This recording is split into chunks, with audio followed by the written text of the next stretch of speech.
This is part 4 of Don Quixote, provided to you by Atlas Audiobooks. Like, share and subscribe to the channel for more awesome audiobooks. Enjoy! Chapter 34, in which is continued the novel of the ill-advised curiosity. It is commonly said that an army looks ill without its general and a castle without its castellan, and I say that a young married woman looks still worse without her husband unless there are very good reasons for it.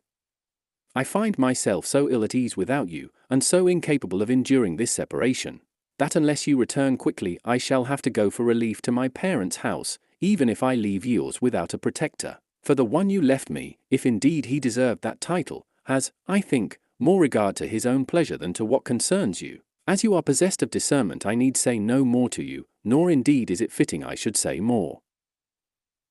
Anselmo received this letter, and from it he gathered that Lothario had already begun his task and that Camilla must have replied to him as he would have wished, and delighted beyond measure at such intelligence he sent word to her not to leave his house on any account, as he would very shortly return. Camilla was astonished at Anselmo's reply, which placed her in greater perplexity than before, for she neither dared to remain in her own house, nor yet to go to her parents, for in remaining her virtue was imperilled, and in going she was opposing her husband's commands. Finally she decided upon what was the worst course for her, to remain, resolving not to fly from the presence of Lothario, that she might not give food for gossip to her servants, and she now began to regret having written as she had to her husband, fearing he might imagine that Lothario had perceived in her some likeness which had impelled him to lay aside the respect he owed her. But confident of her rectitude she put her trust in God and in her own virtuous intentions, with which she hoped to resist in silence all the solicitations of Lothario, without saying anything to her husband so as not to involve him in any quarrel or trouble, and she even began to consider how to excuse Lothario to Anselmo when he should ask her what it was that induced her to write that letter. With these resolutions, more honourable than judicious or effectual, she remained the next day listening to Lothario, who pressed his suit so strenuously that Camilla's firmness began to waver, and her virtue had enough to do to come to the rescue of her eyes, and keep them from showing signs of a certain tender compassion which the tears and appeals of Lothario had awakened in her bosom. Lothario observed all this, and it inflamed him all the more. In short, he felt that while Anselmo's absence afforded time and opportunity he must press the siege of the fortress, and so he assailed her self-esteem with praises of her beauty, for there is nothing that more quickly reduces and levels the castle towers of fair women's vanity than vanity itself upon the tongue of flattery. In fact, with the utmost assiduity he undermined the rock of her purity with such engines that had Camilla been of brass, she must have fallen. He wept, he entreated, he promised, he flattered, he importuned, he pretended with so much feeling and apparent sincerity, that he overthrew the virtuous resolves of Camilla and won the triumph he least expected and most longed for. Camilla yielded, Camilla fell, but what wonder if the friendship of Lothario could not stand firm? A clear proof to us that the passion of love is to be conquered only by flying from it, and that no one should engage in a struggle with an enemy so mighty, for divine strength is needed to overcome his human power. Leonela alone knew of her mistress's weakness, for the two false friends and new lovers were unable to conceal it.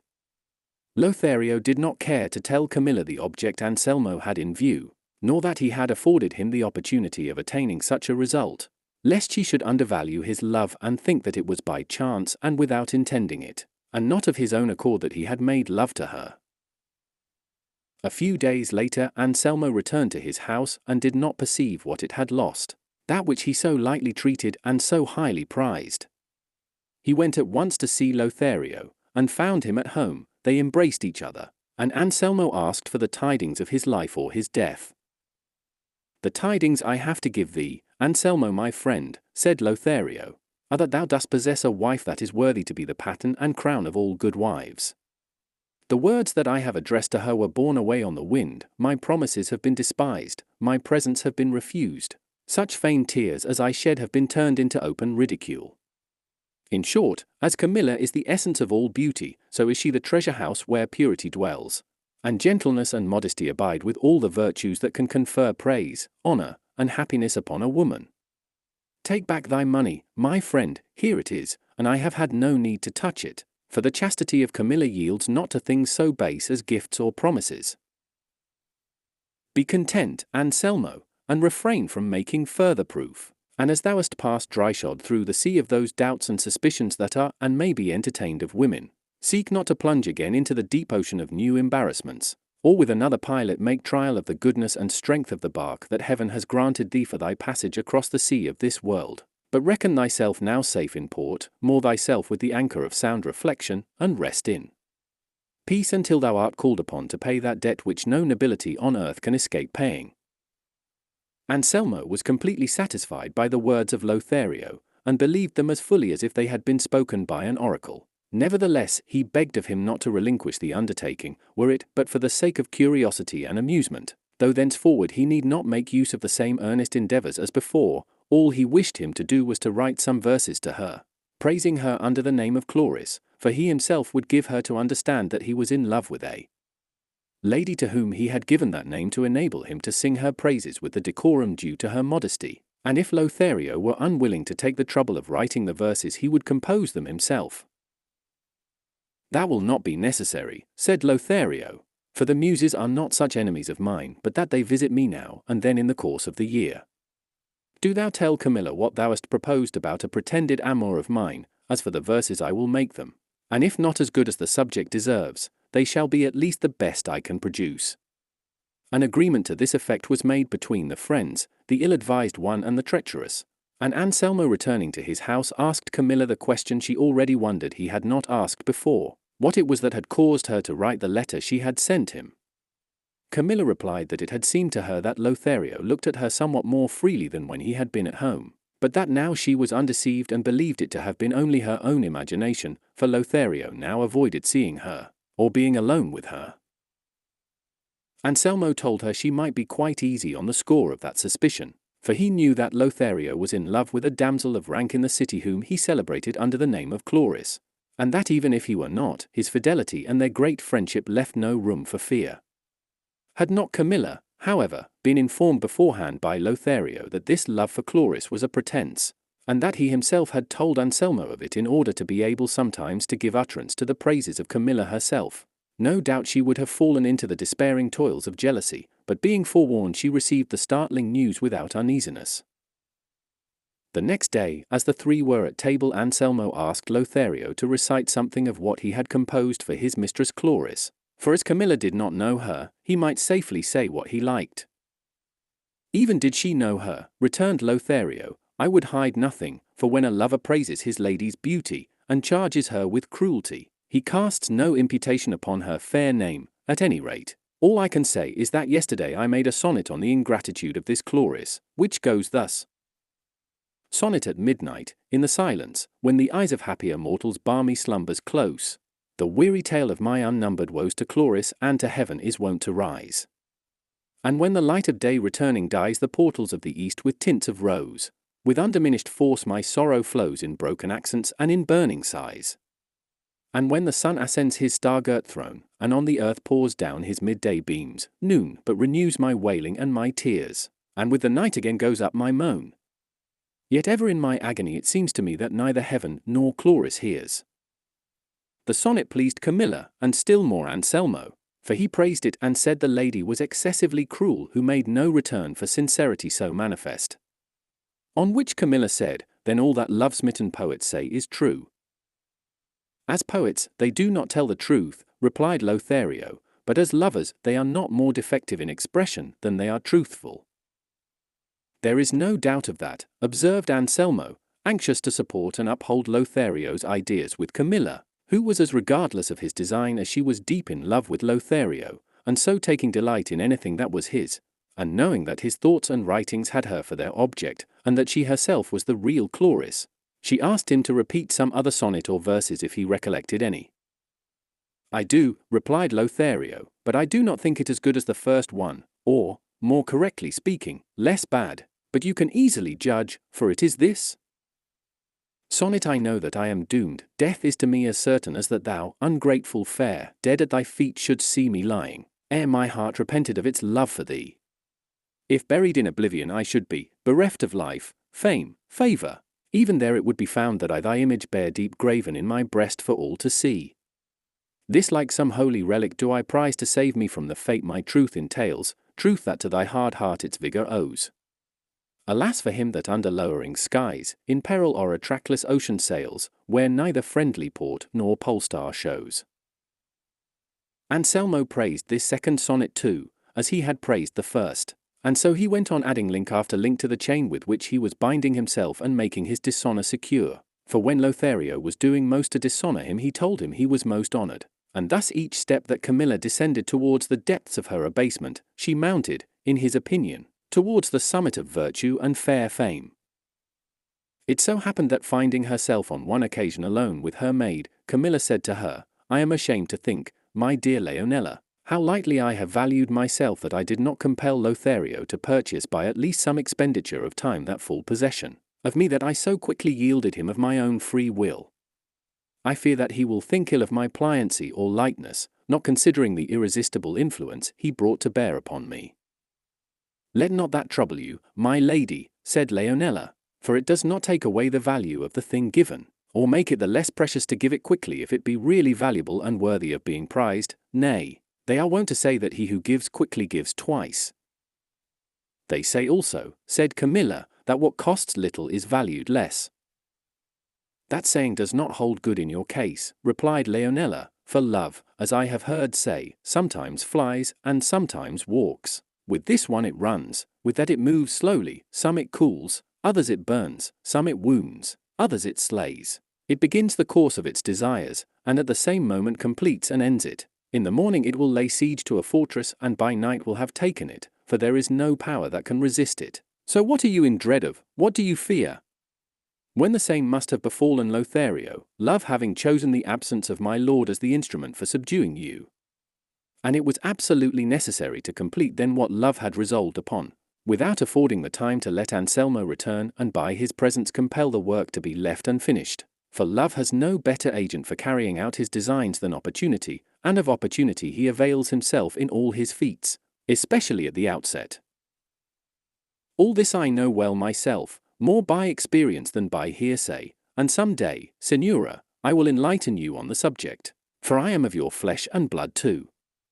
Moreover, Lady Camilla, you did not surrender yourself or yield so quickly but that first you saw Lothario's whole soul in his eyes, in his sighs, in his words, his promises, and his gifts, and by it and his good qualities perceived how worthy he was of your love.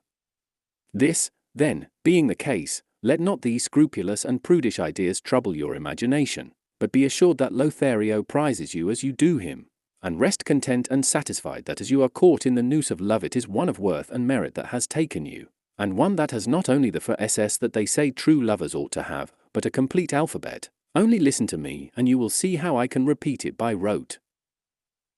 He is to my eyes and thinking, amiable, brave, courteous, distinguished, elegant, fond, gay, honourable, illustrious, loyal, manly, noble, open, polite, quick-witted, rich, and the ss according to the saying, and then tender, veracious. X does not suit him, for it is a rough letter, Y has been given already, and Z zealous for your honour.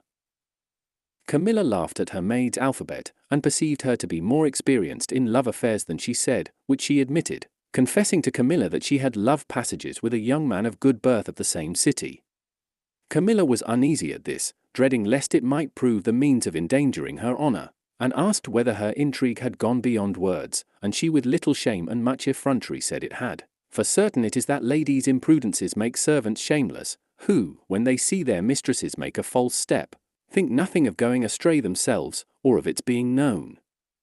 All that Camilla could do was to entreat Leonela to say nothing about her doings to him whom she called her lover, and to conduct her own affairs secretly lest they should come to the knowledge of Anselmo or of Lothario.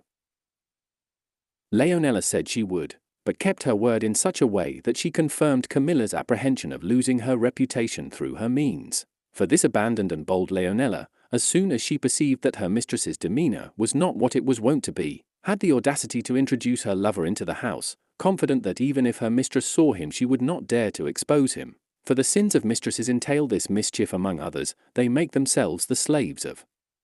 their own servants, and are obliged to hide their laxities and depravities, as was the case with Camilla, who though she perceived, not once but many times, that Leonela was with her lover in some room of the house, not only did not dare to chide her, but afforded her opportunities for concealing him and removed all difficulties, lest he should be seen by her husband. She was unable, however, to prevent him from being seen on one occasion as he sallied forth at daybreak, by Lothario, who, not knowing who he was, at first took him for a spectre, but, as soon as he saw him hasten away, muffling his face with his cloak and concealing himself carefully and cautiously, he rejected this foolish idea, and adopted another which would have been the ruin of all had not Camilla found a remedy. It did not occur to Lothario that this man he had seen issuing at such an untimely hour from Anselmo's house could have entered it on Leonella's account, nor did he even remember there was such a person as Leonella. All he thought was that as Camilla had been light and yielding with him, so she had been with another. For this further penalty the erring woman sin brings with it, that her honor is distrusted even by him to whose overtures and persuasions she has yielded, and he believes her to have surrendered more easily to others, and gives implicit credence to every suspicion that comes into his mind. All Lothario's good sense seems to have failed him at this juncture. All his prudent maxims escaped his memory, for without once reflecting rationally, and without more ado, in his impatience and in the blindness of the jealous rage that gnawed his heart, and dying to revenge himself upon Camilla, who had done him no wrong, before Anselmo had risen he hastened to him and said to him, "Know, Anselmo, that for several days past I have been struggling with myself, striving to withhold from thee what it is no longer possible or right that I should conceal from thee. Know that Camilla's fortress has surrendered and is ready to submit to my will, and if I have been slow to reveal this fact to thee, it was in order to see if it were some light caprice of hers, or if she sought to try me and ascertain if the love I began to make to her with thy permission was made with a serious intention. I thought, too, that she, if she were what she ought to be, and what we both believed her, would have ere this given the information of my addresses, but seeing that she delays, I believe the truth of the promise she has given me that the next time thou art absent from the house, she will grant me an interview in the closet where thy jewels are kept, and it was true that Camilla used to meet him there, but I do not wish thee to rush precipitately to take vengeance, for the sin is as yet only committed in intention, and Camilla's may change perhaps between this and the appointed time, and repentance spring up in its place. As hitherto thou hast always followed my advice wholly or in part, follow and observe this that I will give thee now, so that, without mistake, and with mature deliberation, thou mayest satisfy thyself as to what may seem the best course. Pretend to absent thyself for 2 or 3 days as thou hast been wont to do on other occasions, and contrive to hide thyself in the closet, for the tapestries and other things there afford great facilities for thy concealment, and then thou wilt see with thine own eyes, and I with mine, what Camilla's purpose may be.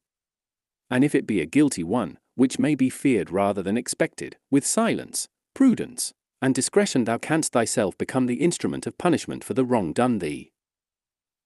Anselmo was amazed, overwhelmed, and astounded at the words of Lothario, which came upon him at a time when he least expected to hear them, for he now looked upon Camilla as having triumphed over the pretended attacks of Lothario, and was beginning to enjoy the glory of her victory.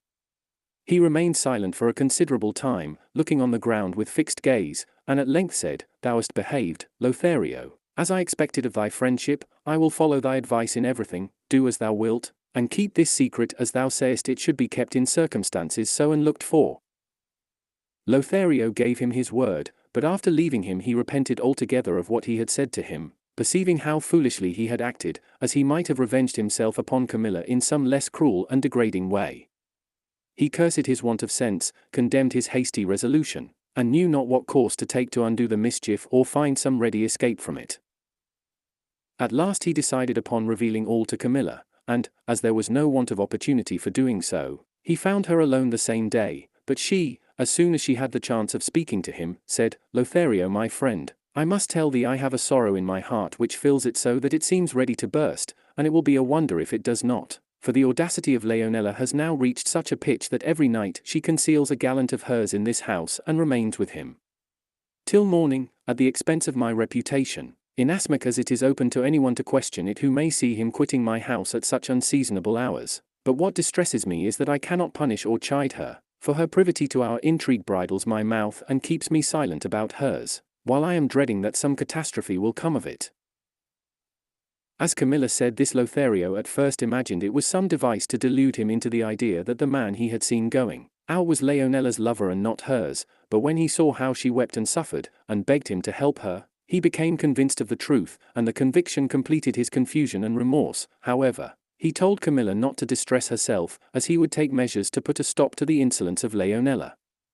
At the same time he told her what, driven by the fierce rage of jealousy, he had said to Anselmo, and how he had arranged to hide himself in the closet that he might there see plainly how little she preserved her fidelity to him, and he entreated her pardon for this madness, and her advice as to how to repair it, and escape safely from the intricate labyrinth in which his imprudence had involved him. Lothario pressed her to explain her intention fully, so that he might with more certainty and precaution take care to do what he saw to be needful. Lothario pressed her to explain her intention fully, so that he might with more certainty and precaution take care to do what he saw to be needful. "I tell you," said Camilla, "there is nothing to take care of except to answer me what I shall ask you," for she did not wish to explain to him beforehand what she meant to do, fearing lest he should be unwilling to follow out an idea which seemed to her such a good one, and should try or devise some other less practicable plan. Lothario then retired, and the next day Anselmo, under pretence of going to his friend's country house, took his departure, and then returned to conceal himself, which he was able to do easily, as Camilla and Leonela took care to give him the opportunity, and so he placed himself in hiding in the state of agitation, that it may be imagined he would feel who expected to see the vitals of his honor laid bare before his eyes, and found himself on the point of losing the supreme blessing he thought he possessed in his beloved Camilla. Having made sure of Anselmo's being in his hiding place, Camilla and Leonela entered the closet, and the instant she set foot within it Camilla said, with a deep sigh, "Ah,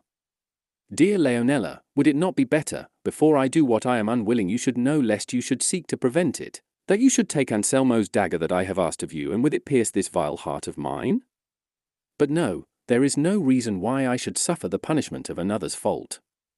I will first know what it is that the bold licentious eyes of Lothario have seen in me, that could have encouraged him to reveal to me a design so base as that which he has disclosed regardless of his friend and of my honor.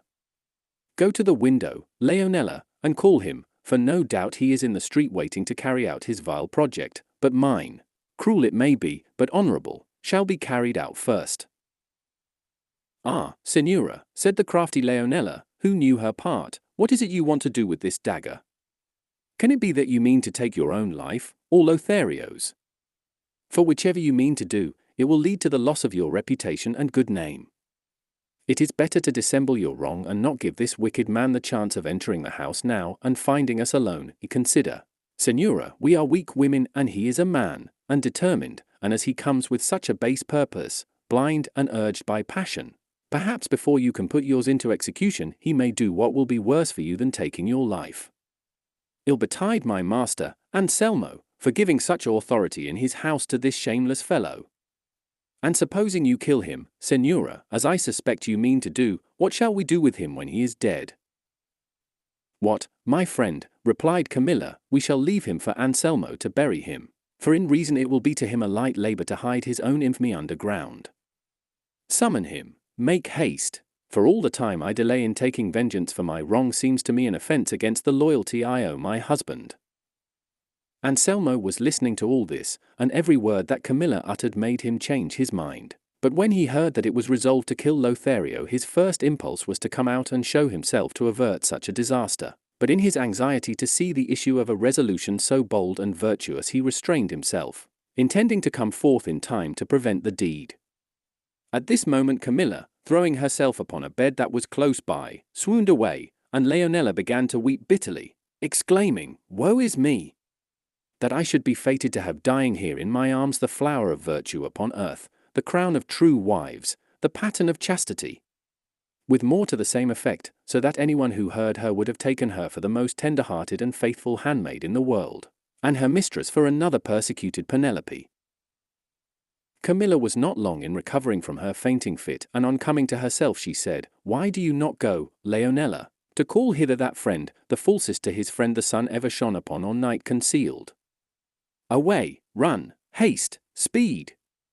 Lest the fire of my wrath burn itself out with delay, and the righteous vengeance that I hope for melt away in menaces and maledictions." "I am just going to call him, Signora," said Leonela, "but you must first give me that dagger, lest while I am gone you should by means of it give cause to all who love you to weep all their lives. Go in peace, dear Leonela. I will not do so, said Camilla, for rash and foolish as I may be, to your mind, in defending my honor, I am not going to be so much so as that Lucretia who they say killed herself without having done anything wrong, and without having first killed him on him who has brought me here to weep over audacity that no fault of mine gave birth to. Leonela required much pressing before she would go to summon Lothario, but at last she went, and while awaiting her return Camilla continued, as if speaking to herself, Good God! Would it not have been more prudent to have repulsed Lothario, as I have done many a time before, than to allow him, as I am now doing, to think me unchaste and vile, even for the short time I must wait until I undeceive him? No doubt it would have been better, but I should not be avenged, nor the honor of my husband vindicated, should he find so clear and easy an escape from the strait into which his depravity has led him. Let the traitor pay with his life for the temerity of his wanton wishes, and let the world know, if haply it shall ever come to know, that Camilla not only preserved her allegiance to her husband, but avenged him of the man who dared to wrong him. Still, I think it might be better to disclose this to Anselmo. But then I have called his attention to it in the letter I wrote to him in the country, and, if he did nothing to prevent the mischief I there pointed out to him, I suppose it was that from pure goodness of heart and trustfulness he would not and could not believe that any thought against his honor could harbor in the breast of so stanch a friend, nor indeed did I myself believe it for many days, nor should I have ever believed it if his insolence had not gone so far as to make it manifest by open presents, lavish promises, and ceaseless tears. But why do I argue thus? Does a bold determination stand in need of arguments? Surely not. Then traitors avaunt! Vengeance to my aid! Let the false one come, approach, advance, die, yield up his life, and then befall what may. Pure I came to him whom heaven bestowed upon me, pure I shall leave him, and at the worst bathed in my own chaste blood and in the foul blood of the falsest friend that friendship ever saw in the world. And as she uttered these words she paced the room holding the unsheathed dagger, with such irregular and disordered steps, and such gestures that one would have supposed her to have lost her senses, and taken her for some violent desperado instead of a delicate woman. Anselmo, concealed behind some tapestries where he had hidden himself, beheld and was amazed at all, and already felt that what he had seen and heard was a sufficient answer to even greater suspicions, and he would have been now well pleased if the proof afforded by Lothario's coming were dispensed with, as he feared some sudden mishap. But as he was on the point of showing himself and coming forth to embrace and undeceive his wife, he paused as he saw Leonela returning, leading Lothario. Camilla, when she saw him, drawing a long line in front of her on the floor with the dagger, said to him, Lothario, pay attention to what I say to thee, if by any chance thou darest to cross this line thou sayest, or even approach it, the instant I see thee attempt it that same instant will I pierce my bosom with this dagger that I hold in my hand. And before thou answerest me a word I desire thee to listen to a few from me, and afterwards thou shalt reply as may please thee. First, I desire thee to tell me, Lothario, if thou knowest my husband Anselmo, and in what light thou regardest him, and secondly I desire to know if thou knowest me too. Answer me this, without embarrassment or reflecting deeply what thou wilt answer, for they are no riddles I put to thee. Lothario was not so dull, but that from the first moment when Camilla directed him to make Anselmo hide himself he understood what she intended to do, and therefore he fell in with her idea so readily and promptly that between them they made the imposture look more true than truth. So he answered her thus, I did not think, fair Camilla, that thou wert calling me to ask questions so remote from the object with which I come, but if it is to defer the promised reward thou art doing so, thou mightst have put it off still longer, for the longing for happiness gives the more distress the nearer comes the hope of gaining it. But lest thou shouldst say that I do not answer thy questions, I say that I know thy husband Anselmo, and that we have known each other from our earliest years. I will not speak of what thou too knowest, of our friendship, that I may not compel myself to testify against the wrong that love, the mighty excuse for greater errors, makes me inflict upon him. Thee I know and hold in the same estimation as he does, for were it not so I had not for a lesser prize acted in opposition to what I owe to my station and the holy laws of true friendship, now broken and violated by me through that powerful enemy, love. If thou dost confess that, returned Camilla, mortal enemy of all that rightly deserves to be loved, With what face dost thou dare to come before one whom thou knowest to be the mirror wherein he is reflected, on whom thou shouldst look to see how unworthily thou wrongest him? But, woe is me, I now comprehend what has made thee give so little heed to what thou owest to thyself. It must have been some freedom of mine, for I will not call it immodesty, as it did not proceed from any deliberate intention, but from some heedlessness such as women are guilty of through inadvertence when they think they have no occasion for reserve. But tell me, traitor, when did I by word or sign give a reply to thy prayers that could awaken in thee a shadow of hope of attaining thy base wishes? When were not thy professions of love sternly and scornfully rejected and rebuked? When were thy frequent pledges and still more frequent gifts believed or accepted?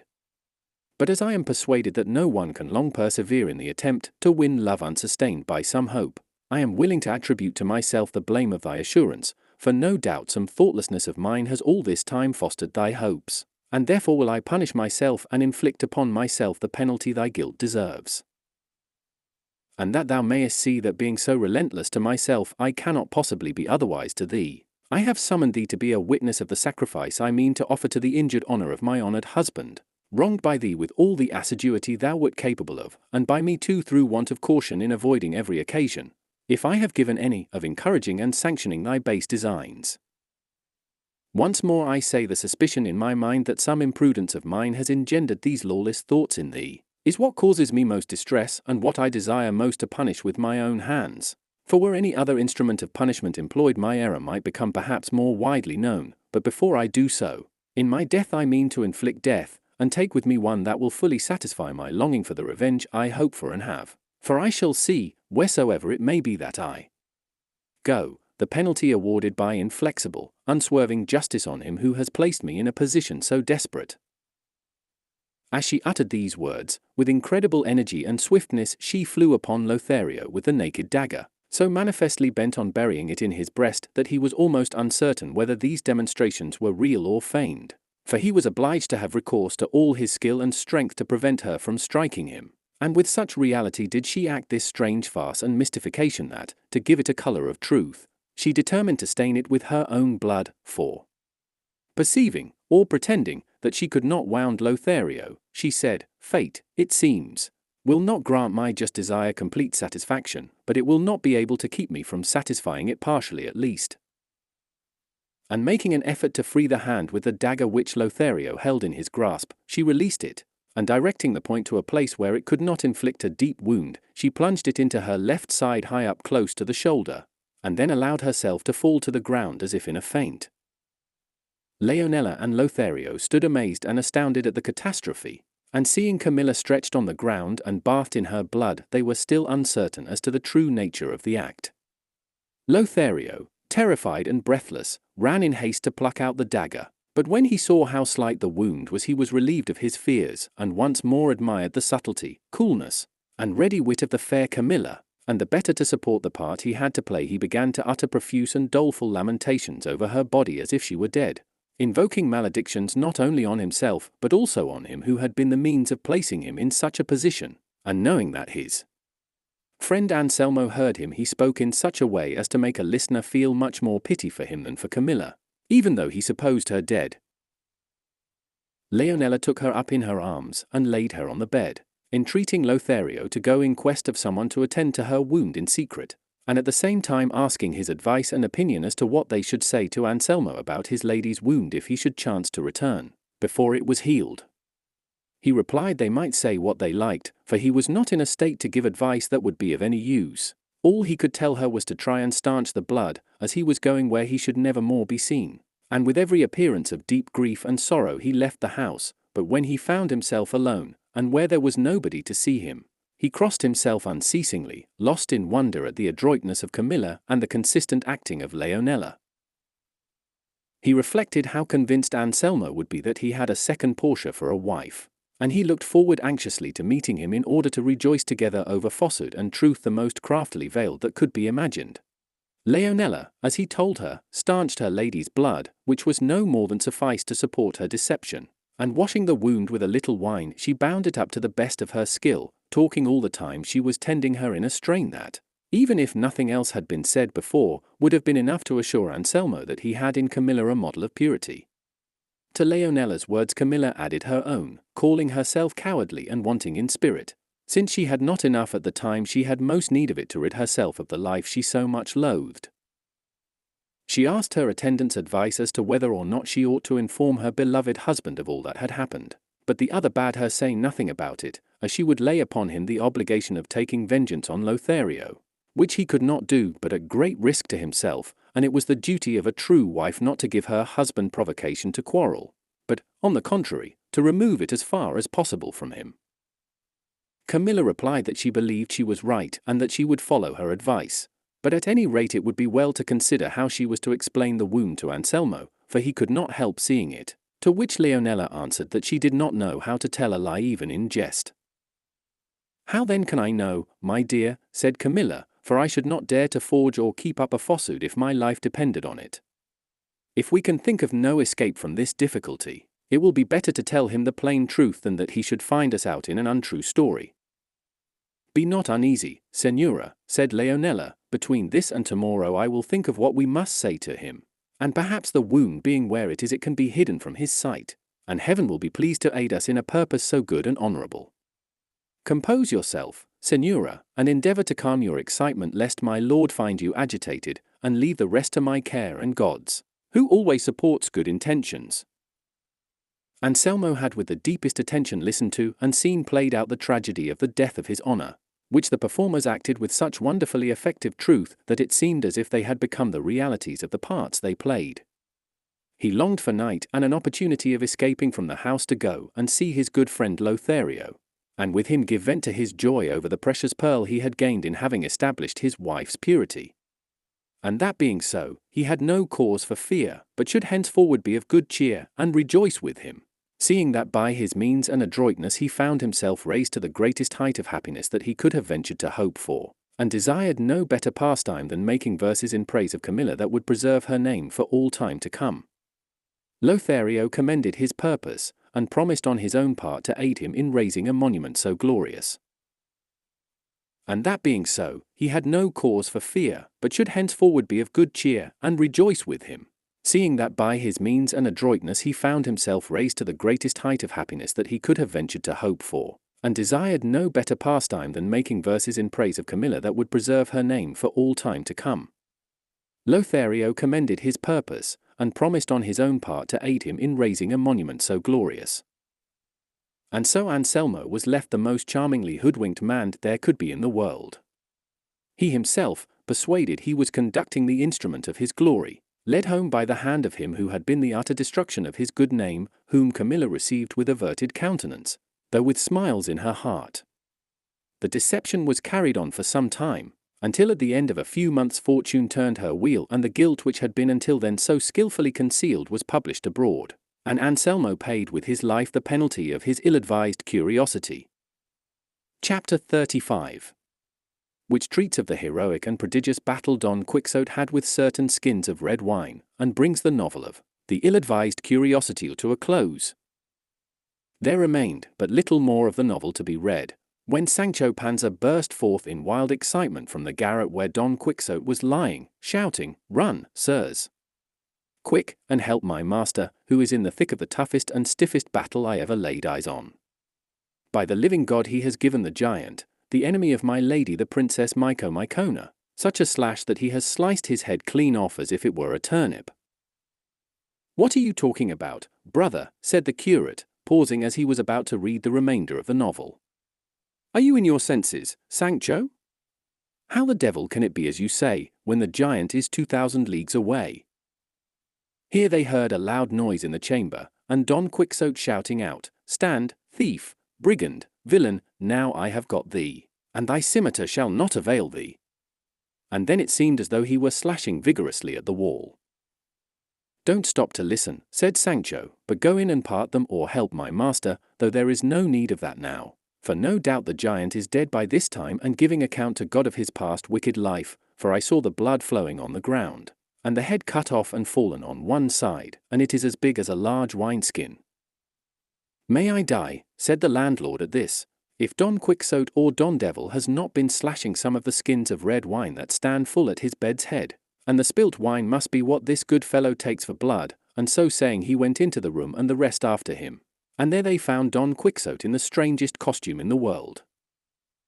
He was in his shirt, which was not long enough in front to cover his thighs completely and was 6 fingers shorter behind. His legs were very long and lean, covered with hair, and anything but clean. On his head he had a little greasy red cap that belonged to the host. Round his left arm he had rolled the blanket of the bed, to which Sancho, for reasons best known to himself, owed a grudge, and in his right hand he held his unsheathed sword, with which he was slashing about on all sides, uttering exclamations as if he were actually fighting some giant, and the best of it was his eyes were not open, for he was fast asleep and dreaming that he was doing battle with the giant. For his imagination was so wrought upon by the adventure he was going to accomplish, that it made him dream he had already reached the kingdom of Mycomicon and was engaged in combat with his enemy, and believing he was laying on the giant, he had given so many sword cuts to the skins that the whole room was full of wine. On seeing this the landlord was so enraged that he fell on Don Quixote, and with his clenched fist began to pummel him in such a way, that if Cardenio and the curate had not dragged him off, he would have brought the war of the giant to an end. But in spite of all the poor gentleman never woke until the barber brought a great pot of cold water from the well, and flung it with one dash all over his body, on which Don Quixote woke up, but not so completely as to understand what was the matter. Dorothea, seeing how short and slight his attire was, would not go in to witness the battle between her champion and her opponent. As for Sancho, he went searching all over the floor for the head of the giant, and not finding it he said, "I see now that it's all enchantment in this house, for the last time, on this very spot where I am now, I got ever so many thumps without knowing who gave them to me, or being able to see anybody, and now this head is not to be seen anywhere about, though I saw it cut off with my own eyes, and the blood running from the body as if from a fountain." "What blood and fountains are you talking about, enemy of God and his saints?" said the landlord. "Don't you see, you thief, that the blood and the fountain are only these skins here that have been stabbed, and the red wine swimming all over the room? And I wish I saw the soul of him that stabbed them swimming in hell." "I know nothing about that," said Sancho. "All I know is it will be my bad luck that through not finding this head my county will melt away like salt in water." For Sancho awake was worse than his master asleep, so much had his master's promises addled his wits. The landlord was beside himself at the coolness of the squire and the mischievous doings of the master, and swore it should not be like the last time when they went without paying, and that their privileges of chivalry should not hold good this time to let one or other of them off without paying, even to the cost of the plugs that would have to be put to the damaged wineskins. The curate was holding Don Quixote's hands, who, fancying he had now ended the adventure and was in the presence of the Princess Mycomicona, knelt before the curate and said, "Exalted and beauteous lady, your highness may live from this day forth fearless of any harm this base being could do you, and I too from this day forth am released from the promise I gave you, since by the help of God on high and by the favor of her by whom I live and breathe, I have fulfilled it so successfully." "Did not I say so?" said Sancho on hearing this. "You see I wasn't drunk. There you see my master has already salted the giant, there's no doubt about the bulls, my county is all right." Who could have helped laughing at the absurdities of the pair, master and man? And laugh they did, all except the landlord, who cursed himself, but at length the barber, Cardenio, and the curate contrived with no small trouble to get Don Quixote on the bed, and he fell asleep with every appearance of excessive weariness. They left him to sleep, and came out to the gate of the inn to console Sancho Panza on not having found the head of the giant, but much more work had they to appease the landlord, who was furious at the sudden death of his wineskins, and said the landlady half scolding, half crying, "At an evil moment and in an unlucky hour he came into my house, this knight-errant. Would that I had never set eyes on him, for dear he has cost me, the last time he went off with the overnight score against him. For supper, bed, straw, and barley, for himself and his squire, and a hack and an ass, saying he was a knight-adventurer. God send unlucky adventures to him and all the adventurers in the world, and therefore not bound to pay anything. For it was so settled by the knight-errantry tariff, and then, all because of him, came the other gentleman and carried off my tail, and gives it back more than 2 quartillos the worse, all stripped of its hair, so that it is no use for my husband's purpose. And then, for a finishing touch to all, to burst my wineskins and spill my wine. I wish I saw his own blood spilt." But let him not deceive himself, for, by the bones of my father and the shade of my mother, they shall pay me down every quarto, or my name is not what it is, and I am not my father's daughter. All this and more to the same effect the landlady delivered with great irritation, and her good maid Maritornes backed her up, while the daughter held her peace and smiled from time to time. The curate smoothed matters by promising to make good all losses to the best of his power, not only as regarded the wineskins but also the wine, and above all the depreciation of the tail which they set such store by. Dorothea comforted Sancho, telling him that she pledged herself, as soon as it should appear certain that his master had decapitated the giant, and she found herself peacefully established in her kingdom, to bestow upon him the best county there was in it. With this Sancho consoled himself, and assured the princess she might rely upon it that he had seen the head of the giant, and more by token it had a beard that reached to the girdle, and that if it was not to be seen now it was because everything that happened in that house went by enchantment, as he himself had proved the last time he had lodged there. Dorothea said she fully believed it, and that he need not be uneasy, for all would go well and turn out as he wished. All therefore being appeased, the curate was anxious to go on with the novel, as he saw there was but little more left to read. Dorothea and the others begged him to finish it, and he, as he was willing to please them, and enjoyed reading it himself, continued the tale in these words. The result was, that from the confidence Anselmo felt in Camilla's virtue, he lived happy and free from anxiety, and Camilla purposely looked coldly on Lothario, that Anselmo might suppose her feelings towards him to be the opposite of what they were, and the better to support the position, Lothario begged to be excused from coming to the house, as the displeasure with which Camilla regarded his presence was plain to be seen. But the befooled Anselmo said he would on no account allow such a thing, and so in 1,000 ways he became the author of his own dishonor, while he believed he was ensuring his happiness. Meanwhile the satisfaction with which Leonela saw herself empowered to carry on her amour reached such a height that, regardless of everything else, she followed her inclinations unrestrainedly, feeling confident that her mistress would screen her, and even show her how to manage it safely. At last one night Anselmo heard footsteps in Leonela's room, and on trying to enter to see who it was, he found that the door was held against him, which made him all the more determined to open it, and exerting his strength he forced it open, and entered the room in time to see a man leaping through the window into the street.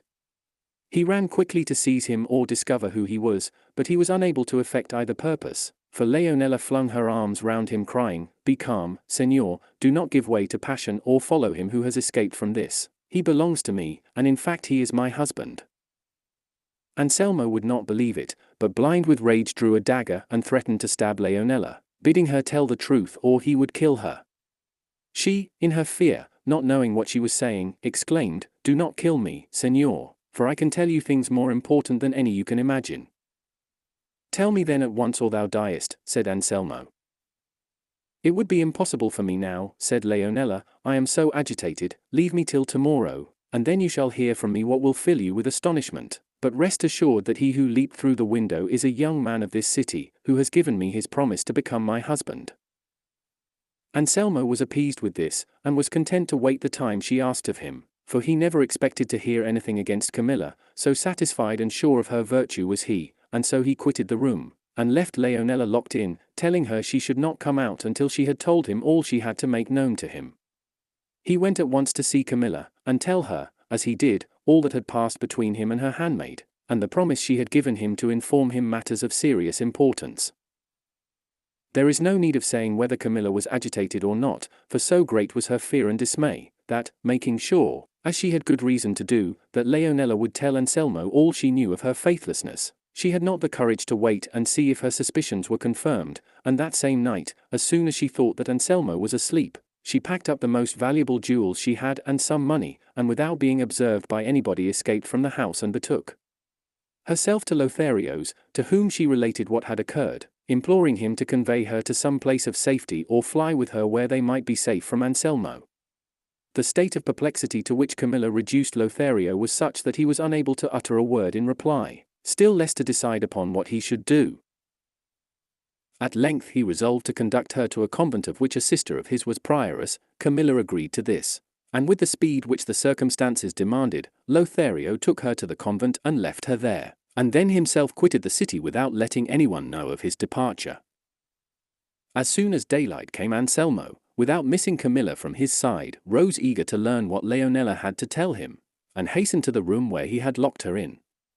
He opened the door, entered, but found no Leonela. All he found was some sheets knotted to the window, a plain proof that she had let herself down from it and escaped. He returned, uneasy, to tell Camilla, but not finding her in bed or anywhere in the house he was lost in amazement. He asked the servants of the house about her, but none of them could give him any explanation. As he was going in search of Camilla, it happened by chance that he observed her boxes were lying open, and that the greater part of her jewels were gone, and now he became fully aware of his disgrace, and that Leonela was not the cause of his misfortune, and, just as he was, without delaying to dress himself completely, he repaired, sad at heart and dejected, to his friend Lothario to make known his sorrow to him. But when he failed to find him and the servants reported that he had been absent from his house all night and had taken with him all the money he had, he felt as though he were losing his senses. And to make all complete, on returning to his own house, he found it deserted and empty, not one of all his servants, male or female, remaining in it. He knew not what to think, or say, or do, and his reason seemed to be deserting him little by little. He reviewed his position, and saw himself in a moment left without wife, friend, or servants, abandoned, he felt, by the heaven above him, and more than all robbed of his honor, for in Camilla's disappearance he saw his own ruin. After long reflection he resolved at last to go to his friend's village, where he had been staying when he afforded opportunities for the contrivance of this complication of misfortune. He locked the doors of his house, mounted his horse, and with a broken spirit set out on his journey, but he had hardly gone halfway when, harassed by his reflections, he had to dismount and tie his horse to a tree, at the foot of which he threw himself, giving vent to piteous heart-rending sighs, and there he remained till nearly nightfall, when he observed a man approaching on horseback from the city, of whom, after saluting him, he asked what was the news in Florence. The citizen replied, "The strangest that have been heard for many a day, for it is reported abroad that Lothario, the great friend of the wealthy Anselmo, who lived at San Giovanni, carried off last night Camilla, the wife of Anselmo, who also has disappeared. All this has been told by a maidservant of Camilla's, whom the governor found last night lowering herself by a sheet from the windows of Anselmo's house. I know not indeed, precisely, how the affair came to pass. All I know is that the whole city is wondering at the occurrence, for no one could have expected a thing of the kind, seeing the great and intimate friendship that existed between them, so great, they say, that they were called the two friends." "Is it known at all," said Anselmo, "what road Lothario and Camilla took?" "Not in the least," said the citizen, "though the governor has been very active in searching for them." "God speed you, Señor," said Anselmo. "God be with you," said the citizen, and went his way. This disastrous intelligence almost robbed Anselmo not only of his senses but of his life. He got up as well as he was able and reached the house of his friend, who as yet knew nothing of his misfortune, but seeing him come pale, worn, and haggard, perceived that he was suffering some heavy affliction.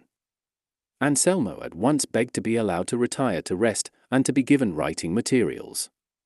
His wish was complied with, and he was left lying down and alone, for he desired this, and even that the door should be locked.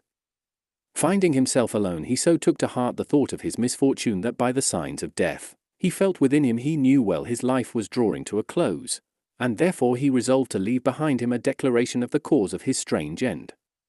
He began to write, but before he had put down all he meant to say, his breath failed him and he yielded up his life, a victim to the suffering which his ill-advised curiosity had entailed upon him. The master of the house, observing that it was now late and that Anselmo did not call, determined to go in and ascertain if his indisposition was increasing, and found him lying on his face, his body partly in the bed, partly on the writing table, on which he lay with the written paper open and the pen still in his hand. Having first called to him without receiving any answer, his host approached him, and taking him by the hand, found that it was cold, and saw that he was dead. Greatly surprised and distressed, he summoned the household to witness the sad fate which had befallen Anselmo, and then he read the paper, the handwriting of which he recognized as his, and which contained these words: "A foolish and ill-advised desire has robbed me of life. If the news of my death should reach the ears of Camilla, let her know that I forgive her, for she was not bound to perform miracles, Nor ought I to have required her to perform them, and since I have been the author of my own dishonor, there is no reason why." So far Anselmo had written, and thus it was plain that at this point, before he could finish what he had to say, his life came to an end. The next day his friend sent intelligence of his death to his relatives, who had already ascertained his misfortune, as well as the convent where Camilla lay almost on the point of accompanying her husband on that inevitable journey, not on account of the tidings of his death, but because of those she received of her lover's departure. Although she saw herself a widow, it is said she refused either to quit the convent or take the veil, until, not long afterwards, intelligence reached her that Lothario had been killed in a battle in which M. de Lautrec had been recently engaged with the great Captain Gonzalo Fernandez de Cordova in the kingdom of Naples, whither her too late repentant lover had repaired. On learning this, Camilla took the veil, and shortly afterwards died, worn out by grief and melancholy. This was the end of all three, an end that came of a thoughtless beginning. "I like this novel," said the curate, "but I cannot persuade myself of its truth, and if it has been invented, the author's invention is faulty, for it is impossible to imagine any husband so foolish as to try such a costly experiment as Anselmo's. If it had been represented as occurring between a gallant and his mistress it might pass, but between husband and wife there is something of an impossibility about it. As to the way in which the story is told, however, I have no fault to find." Chapter 36,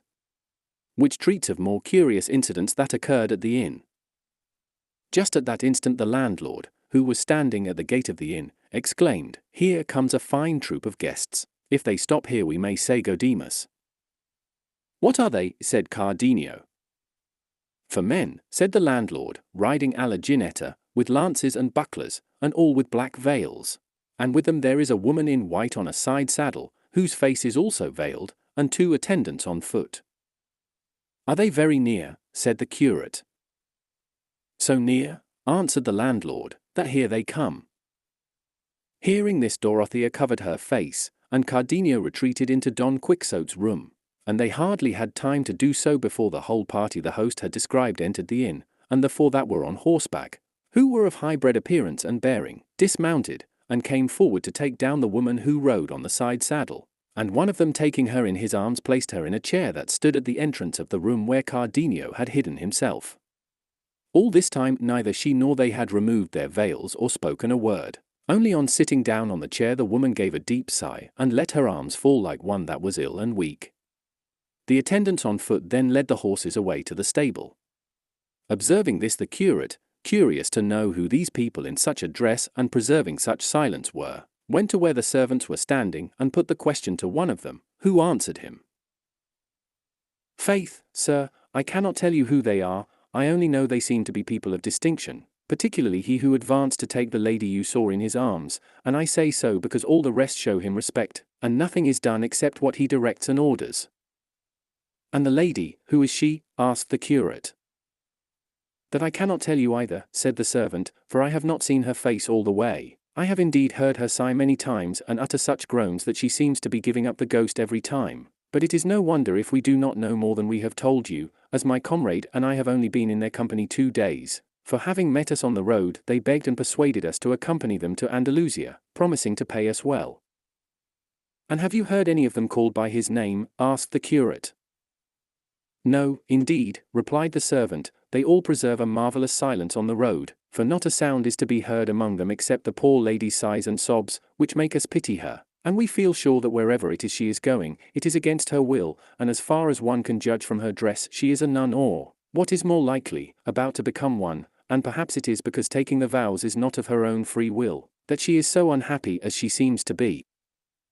"That may well be," said the curate, and leaving them he returned to where Dorothea was, who, hearing the veiled lady sigh, moved by natural compassion drew near to her and said, "What are you suffering from, Signora? If it be anything that women are accustomed and know how to relieve, I offer you my services with all my heart." To this the unhappy lady made no reply, and though Dorothea repeated her offers more earnestly she still kept silence, until the gentleman with the veil, who, the servant said, was obeyed by the rest, approached and said to Dorothea, "Do not give yourself the trouble, Signora, of making any offers to that woman, for it is her way to give no thanks for anything that is done for her. and do not try to make her answer unless you want to hear some lie from her lips." "I have never told a lie," was the immediate reply of her who had been silent until now. "On the contrary, it is because I am so truthful and so ignorant of lying devices that I am now in this miserable condition, and this I call you yourself to witness, for it is my unstained truth that has made you false and a liar." Cardenio heard these words clearly and distinctly, being quite close to the speaker, for there was only the door of Don Quixote's room between them, and the instant he did so, uttering a loud exclamation, he cried, "Good God! What is this I hear? What voice is this that has reached my ears?" Startled at the voice, the lady turned her head, and not seeing the speaker, she stood up and attempted to enter the room, observing which the gentleman held her back, preventing her from moving a step. In her agitation and sudden movement, the silk with which she had covered her face fell off and disclosed a countenance of incomparable and marvelous beauty, but pale and terrified, for she kept turning her eyes everywhere she could direct her gaze, with an eagerness that made her look as if she had lost her senses, and so marked that it excited the pity of Dorothea and all who beheld her, though they knew not what caused it. The gentleman grasped her firmly by the shoulders, and being so fully occupied with holding her back, he was unable to put a hand to his veil, which was falling off, as it did at length entirely, and Dorothea, who was holding the lady in her arms, raising her eyes, saw that he who likewise held her was her husband, Don Fernando. The instant she recognized him, with a prolonged plaintive cry drawn from the depths of her heart, she fell backwards fainting, and but for the barber being close by to catch her in his arms, she would have fallen completely to the ground. The curate at once hastened to uncover her face and throw water on it, and as he did so Don Fernando, for he it was who held the other in his arms, recognized her and stood as if death-stricken by the sight, not, however, relaxing his grasp of Lucinda, for it was she that was struggling to release herself from his hold, having recognized Cardenio by his voice, as he had recognized her. Cardenio also heard Dorothea's cry as she fell fainting, and imagining that it came from his Lucinda, burst forth in terror from the room, and the first thing he saw was Don Fernando with Lucinda in his arms. Don Fernando, too, knew Cardenio at once, and all three, Lucinda, Cardenio, and Dorothea, stood in silent amazement, scarcely knowing what had happened to them.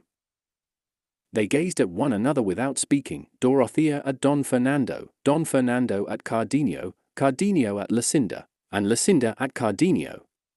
The first to break silence was Lucinda, who thus addressed Don Fernando, "Leave me, Señor Don Fernando. For the sake of what you owe to yourself, if no other reason will induce you, leave me to cling to the wall of which I am the ivy, to the support from which neither your importunities, nor your threats, nor your promises, nor your gifts have been able to detach me.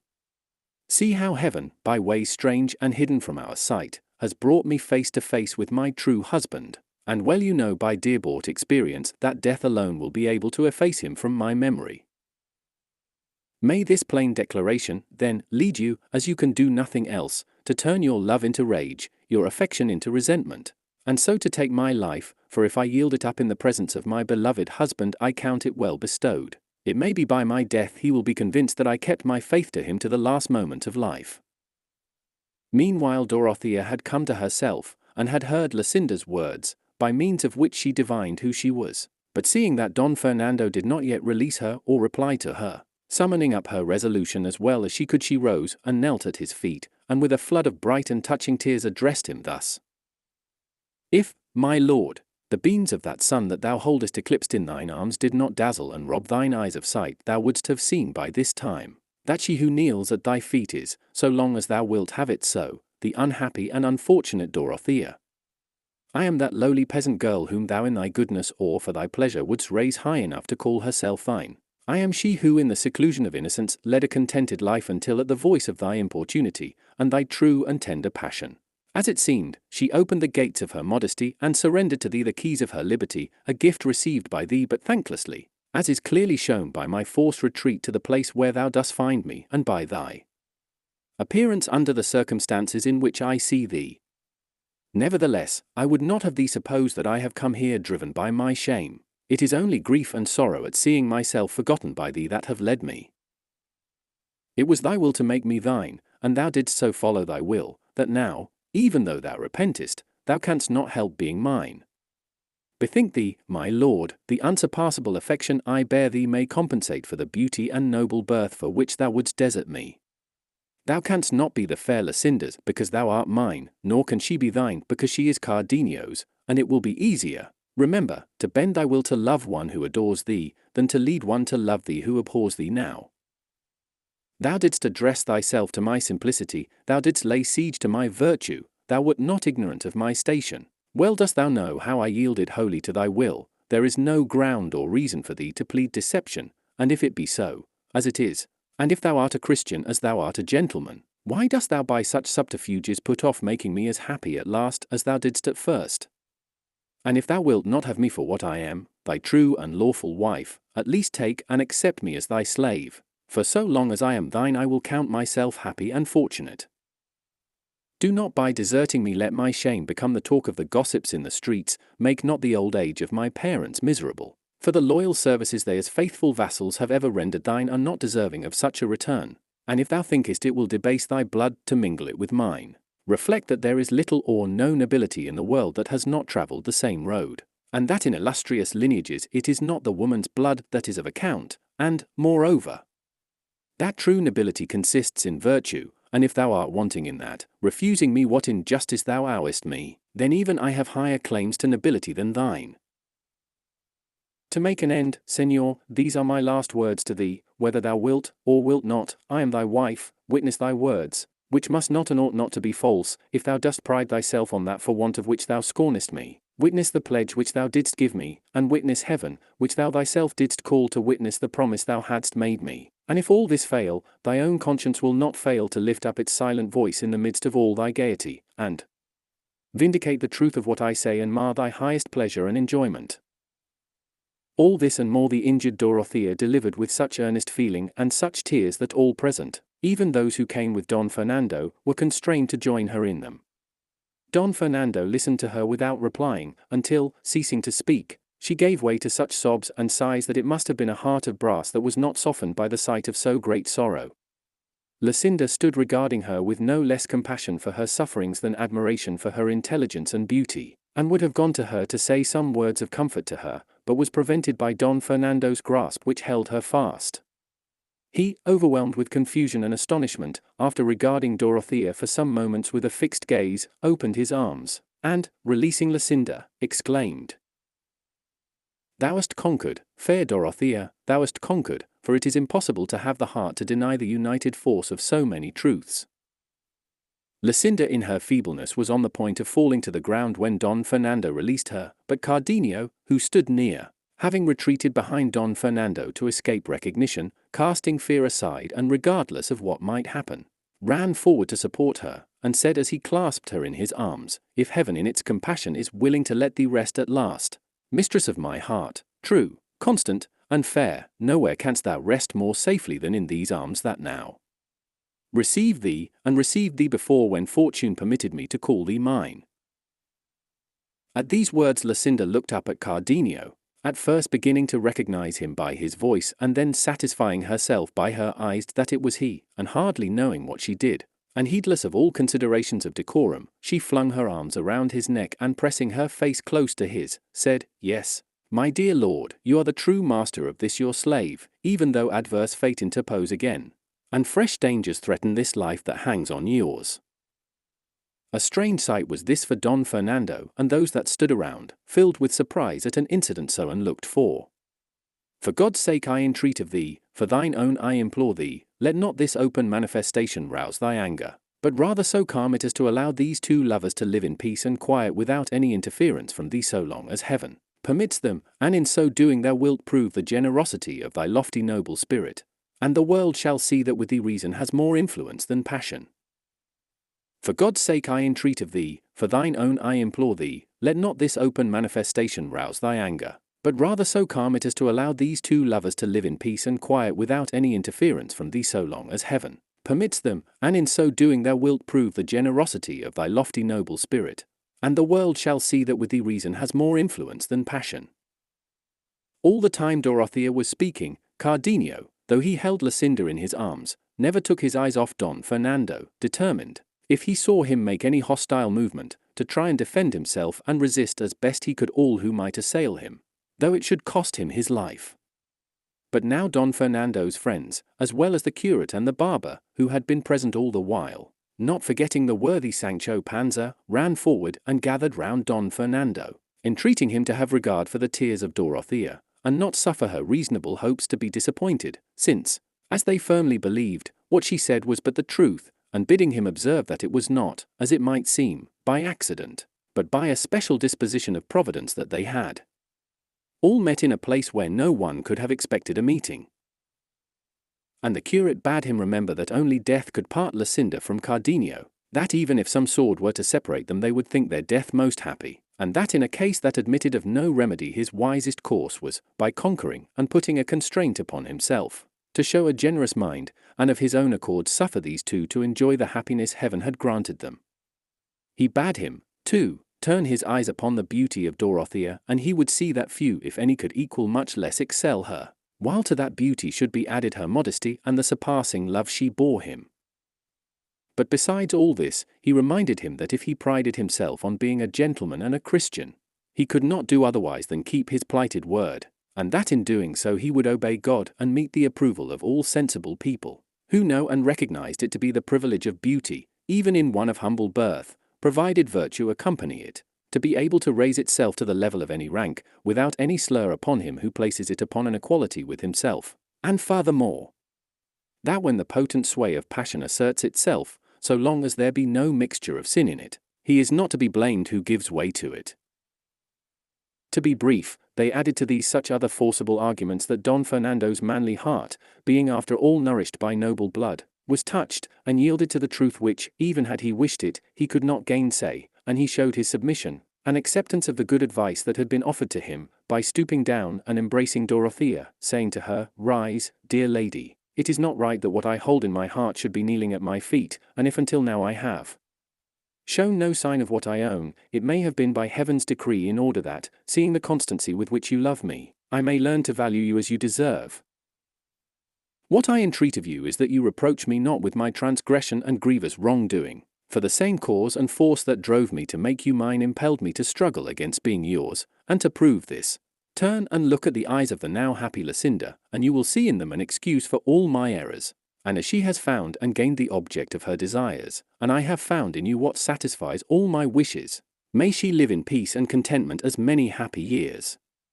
with her Cardenio, as on my knees I pray heaven to allow me to live with my Dorothea." And with these words he once more embraced her, and pressed his face to hers with so much tenderness that he had to take great heed to keep his tears from completing the proof of his love and repentance in the sight of all. Not so Luscinda, and Cardenio, and almost all the others, for they shed so many tears, some in their own happiness, some at that of the others, that one would have supposed a heavy calamity had fallen upon them all.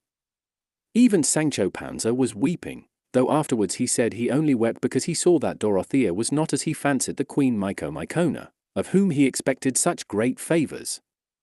Their wonder as well as their weeping lasted some time, and then Cardenio and Luscinda went and fell on their knees before Don Fernando, returning him thanks for the favour he had rendered them in language so grateful that he knew not how to answer them, and raising them up embraced them with every mark of affection and courtesy.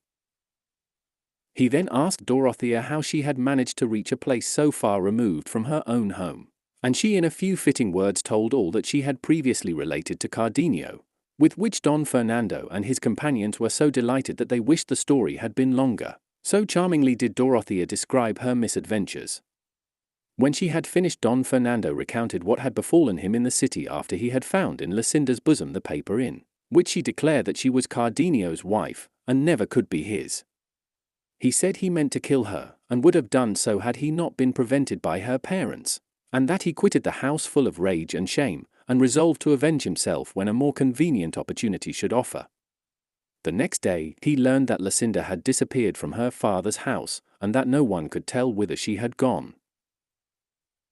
Finally, at the end of some months he ascertained that she was in a convent and meant to remain there all the rest of her life, if she were not to share it with Cardenio, and as soon as he had learned this, taking these three gentlemen as his companions, he arrived at the place where she was, but avoided speaking to her, fearing that if it were known he was there stricter precautions would be taken in the convent, and watching a time when the porter's lodge was open he left 2 to guard the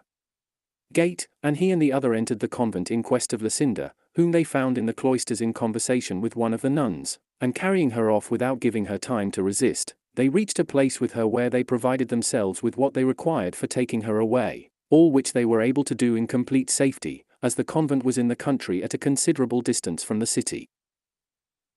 He added that when Lucinda found herself in his power, she lost all consciousness, and after returning to herself did nothing but weep and sigh without speaking a word, and thus in silence and tears they reached that inn, which for him was reaching heaven where all the mischances of earth are over and at an end. Chapter 37, in which is continued the story of the famous Princess Mycona, with other droll adventures. To all this Sancho listened with no little sorrow at heart to see how his hopes of dignity were fading away and vanishing in smoke, and how the fair Princess Mycona had turned into Dorothea, and the giant into Don Fernando, while his master was sleeping tranquilly, totally unconscious of all that had come to pass. Dorothea was unable to persuade herself that her present happiness was not all a dream. Cardenio was in a similar state of mind, and Lucinda's thoughts ran in the same direction. Don Fernando gave thanks to heaven for the favor shown to him, and for having been rescued from the intricate labyrinth in which he had been brought so near the destruction of his good name and of his soul. And in short, everybody in the inn was full of contentment and satisfaction at the happy issue of such a complicated and hopeless business. The curate, as a sensible man, made sound reflections upon the whole affair, and congratulated each upon his good fortune, but the one that was in the highest spirits and good humour was the landlady, because of the promise Cardenio and the curate had given her to pay for all the losses and damage she had sustained through Don Quixote's means. Sancho, as has been already said, was the only one who was distressed, unhappy, and dejected, and so with a long face he went in to his master, who had just awoke, and said to him, "So rueful countenance, your worship may as well sleep on as much as you like, without troubling yourself about killing any giant or restoring her kingdom to the princess, for that is all over and settled now." "I should think it was," replied Don Quixote, "for I have had the most prodigious and stupendous battle with the giant that I ever remember having had all the days of my life, and with one backstroke, swish, I brought his head tumbling to the ground, and so much blood gushed forth from him that it ran in rivulets over the earth like water." "Like red wine, your worship had better say," replied Sancho, "for I would have you know, if you don't know it, that the dead giant is a hacked wineskin, and the blood 24 gallons of red wine that it had in its belly, and the cut-off head is the bitch that bore me, and the devil take it all." "What art thou talking about, fool?" said Don Quixote. "Art thou in thy senses?"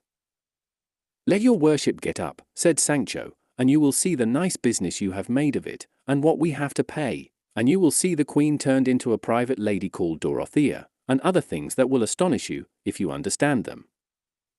"I shall not be surprised at anything of the kind," returned Don Quixote, "for if thou dost remember the last time we were here I told thee that everything that happened here was a matter of enchantment, and it would be no wonder if it were the same now." "I could believe all that," replied Sancho, "if my blanketing was the same sort of thing also, only it wasn't, but real and genuine, for I saw the landlord, who is here today, holding one end of the blanket and jerking me up to the skies very neatly and smartly, and with as much laughter as strength, and when it comes to be a case of knowing people, I hold for my part, simple and sinner as I am, that there is no enchantment about it at all, but a great deal of bruising and bad luck." "Well, well, God will give a remedy," said Don Quixote. "Hand me my clothes and let me go out, for I want to see these transformations and things thou speakest of." Sancho fetched him his clothes, and while he was dressing, the curate gave Don Fernando and the others present an account of Don Quixote's madness and of the stratagem they had made use of to withdraw him from that pena poba where he fancied himself stationed because of his lady's scorn. He described to them also nearly all the adventures that Sancho had mentioned, at which they marvelled and laughed not a little, thinking it, as all did, the strangest form of madness a crazy intellect could be capable of. But now, the curate said that the Lady Dorothea's good fortune prevented her from proceeding with their purpose. It would be necessary to devise or discover some other way of getting him home. Cardenio proposed to carry out the scheme they had begun, and suggested that Lucinda would act and support Dorothea's part sufficiently well. "No," said Don Fernando, that must not be, for I want Dorothea to follow out this idea of hers. And if the worthy gentleman's village is not very far off, I shall be happy if I can do anything for his relief." "It is not more than 2 days' journey from this," said the curate. "Even if it were more," said Don Fernando, "I would gladly travel so far for the sake of doing so good a work." At this moment Don Quixote came out in full panoply, with Mambrino's helmet, all dinted as it was, on his head, his buckler on his arm, and leaning on his staff or pike. The strange figure he presented filled Don Fernando and the rest with amazement as they contemplated his lean yellow face half a league long, his armor of all sorts, and the solemnity of his deportment. They stood silent waiting to see what he would say, and he, fixing his eyes on the fair Dorothea, addressed her with great gravity and composure. "I am informed, fair lady, by my squire here that your greatness has been annihilated and your being abolished, since, from a queen and lady of high degree as you used to be, you have been turned into a private maiden.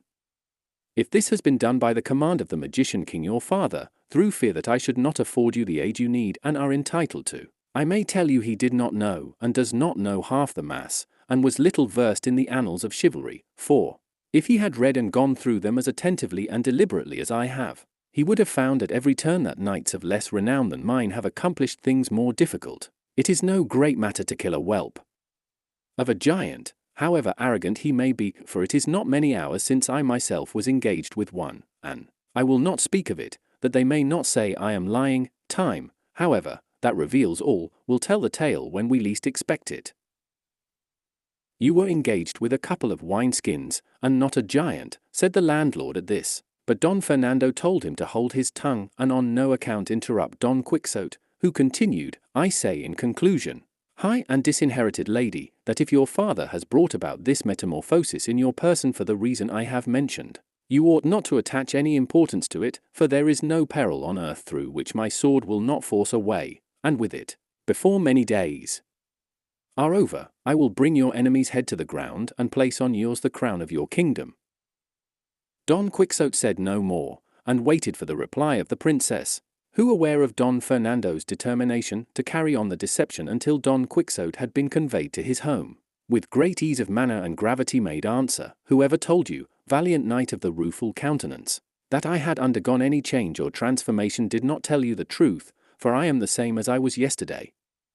It is true that certain strokes of good fortune, that have given me more than I could have hoped for, have made some alteration in me, but I have not therefore ceased to be what I was before, or to entertain the same desire I have had all through of availing myself of the might of your valiant and invincible arm.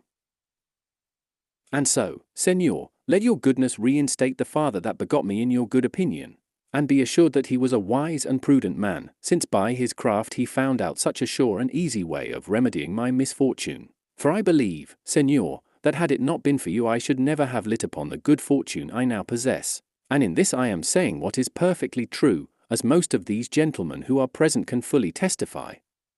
All that remains is to set out on our journey tomorrow, for today we could not make much way, and for the rest of the happy result I am looking forward to, I trust to God and the valor of your heart." So said the sprightly Dorothea, and on hearing her Don Quixote turned to Sancho, and said to him, with an angry air, "I declare now, little Sancho, thou art the greatest little villain in Spain. Say, thief and vagabond, hast thou not just now told me that this princess had been turned into a maiden called Dorothea, and that the head which I am persuaded I cut off from a giant was the bitch that bore thee, and other nonsense that put me in the greatest perplexity I have ever been in all my life?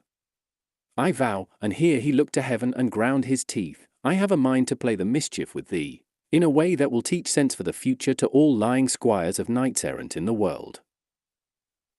"Let your worship be calm, Señor," returned Sancho, "for it may well be that I have been mistaken as to the change of the lady princess Micomicona, but as to the giant's head, or at least as to the piercing of the wineskins, and the blood being red wine, I make no mistake, as sure as there is a God, because the wounded skins are there at the head of your worship's bed, and the wine has made a lake of the room. If not, you will see when the eggs come to be fried, I mean when his worship the landlord calls for all the damages. For the rest, I am heartily glad that her ladyship the queen is as she was, for it concerns me as much as anyone." "I tell thee again, Sancho, thou art a fool," said Don Quixote, "forgive me, and that will do." "That will do," said Don Fernando, "let us say no more about it. And as her ladyship the princess proposes to set out tomorrow because it is too late today, so be it, and we will pass the night in pleasant conversation, and tomorrow we will all accompany Señor Don Quixote, for we wish to witness the valiant and unparalleled achievements he is about to perform in the course of this mighty enterprise which he has undertaken." "It is I who shall wait upon and accompany you," said Don Quixote, "and I am much gratified by the favor that is bestowed upon me, and the good opinion entertained of me, which I shall strive to justify, or it shall cost me my life, or even more, if it can possibly cost me more." Many were the compliments and expressions of politeness that passed between Don Quixote and Don Fernando, but they were brought to an end by a traveller who at this moment entered the inn, and who seemed from his attire to be a Christian lately come from the country of the Moors, for he was dressed in a short-skirted coat of blue cloth with half sleeves and without a collar, his breeches were also of blue cloth, and his cap of the same colour, and he wore yellow buskins and had a Moorish cutlass slung from a baldric across his breast. Behind him, mounted upon an ass, there came a woman dressed in Moorish fashion, with her face veiled and a scarf on her head, and wearing a little brocaded cap and a mantle that covered her from her shoulders to her feet. The man was of a robust and well-proportioned frame, in age a little over 40, rather swarthy in complexion, with long moustaches and a full beard, and, in short, his appearance was such that if he had been well dressed he would have been taken for a person of quality and good birth. On entering he asked for a room, and when they told him there was none in the inn he seemed distressed, and approaching her who by her dress seemed to be a Moor, he took her down from the saddle in his arms. Lucinda, Dorothea, the landlady, her daughter and Maritornes, attracted by the strange, and to them entirely new costume, gathered round her, and Dorothea, who was always kindly, courteous, and quick-witted, perceiving that both she and the man who had brought her were annoyed at not finding a room, said to her, "Do not be put out, Señora, by the discomfort and want of luxuries here, for it is the way of roadside inns to be without them. Still, if you will be pleased to share our lodging with us," pointing to Lucinda, "perhaps you will have found worse accommodation in the course of your journey." To this the veiled lady made no reply. All she did was to rise from her seat, crossing her hands upon her bosom, bowing her head and bending her body as a sign that she returned thanks. From her silence they concluded that she must be a Moor and unable to speak a Christian tongue. At this moment the captive came up, having been until now otherwise engaged, and seeing that they all stood round his companion and that she made no reply to what they addressed to her, he said, "Ladies, this damsel hardly understands my language and can speak none but that of her own country, for which reason she does not and cannot answer what has been asked of her." "Nothing has been asked of her," returned Lucinda. "She has only been offered our company for this evening and a share of the quarters we occupy, where she shall be made as comfortable as the circumstances allow, with the goodwill we are bound to show all strangers that stand in need of it, especially if it be a woman to whom the service is rendered." "On her part and my own, Señora," replied the captive, "I kiss your hands, and I esteem highly, as I ought, the favor you have offered, which, on such an occasion and coming from persons of your appearance, is, it is plain to see, a very great one." "Tell me, Señor," said Dorothea, "is this lady a Christian or a Moor?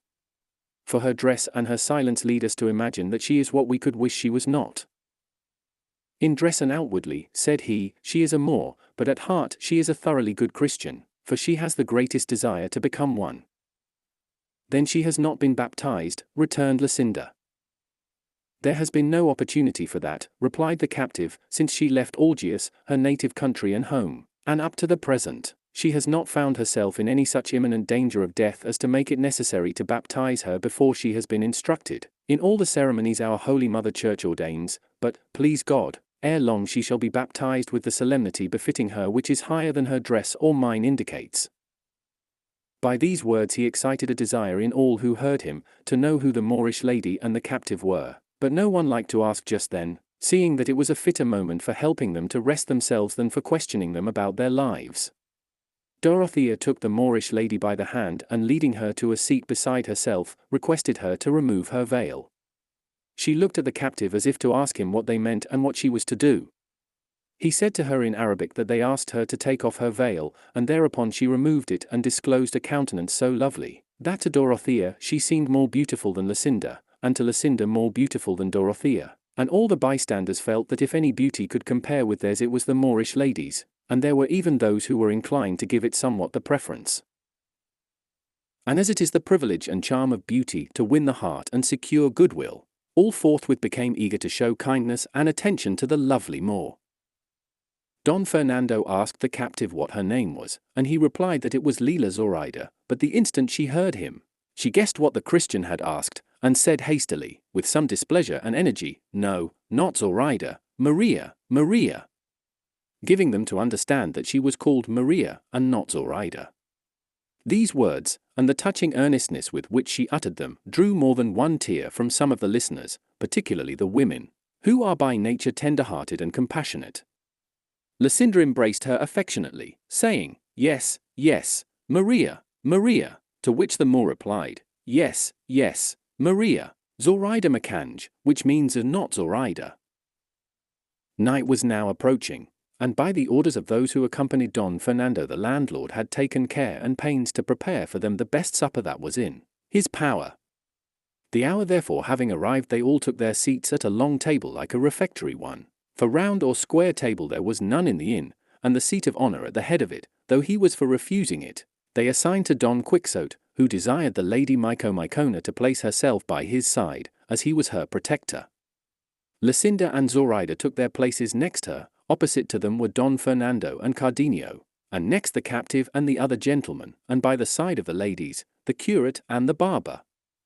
And so they supped in high enjoyment, which was increased when they observed Don Quixote leave off eating, and, moved by an impulse like that which made him deliver himself at such length when he supped with the goat herds, begin to address them.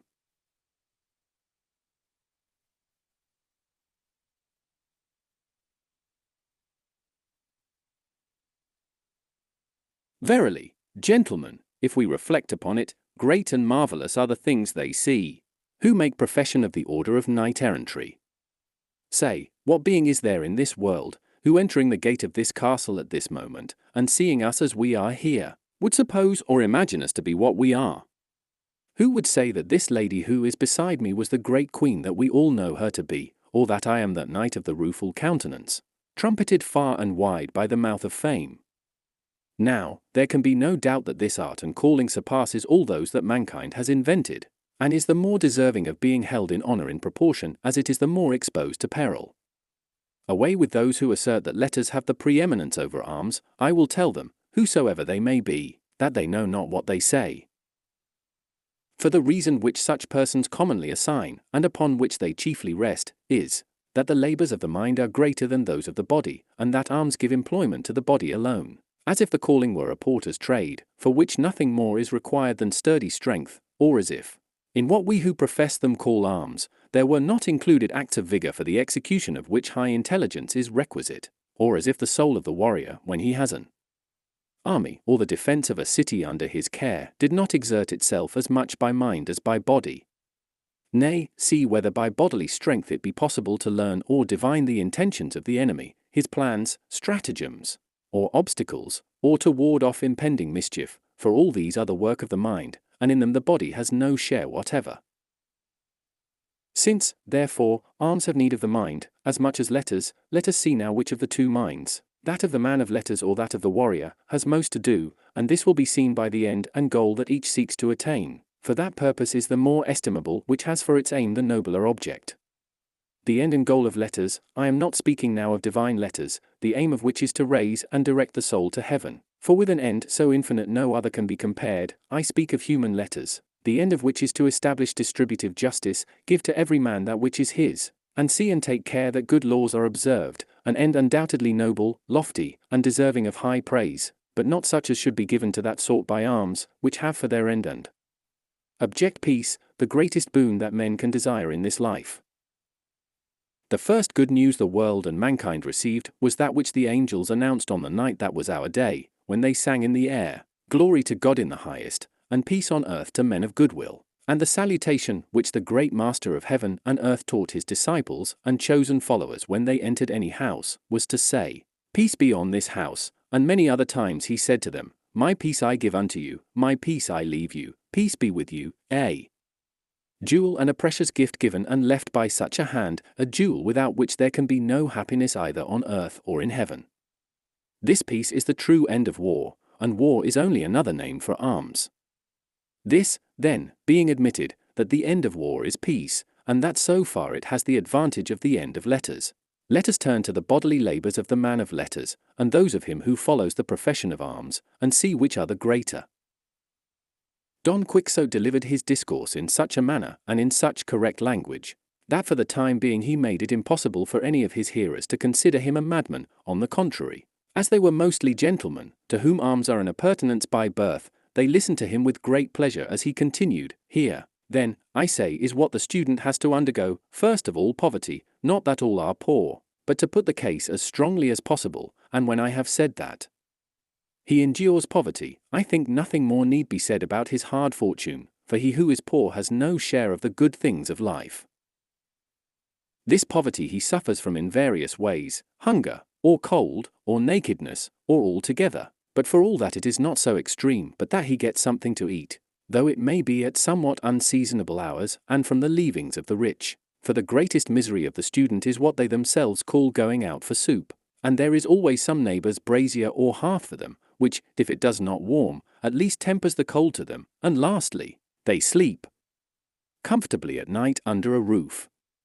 I will not go into other particulars, as for example want of shirts, and no superabundance of shoes, thin and threadbare garments, and gorging themselves to surfeit in their voracity when good luck has treated them to a banquet of some sort.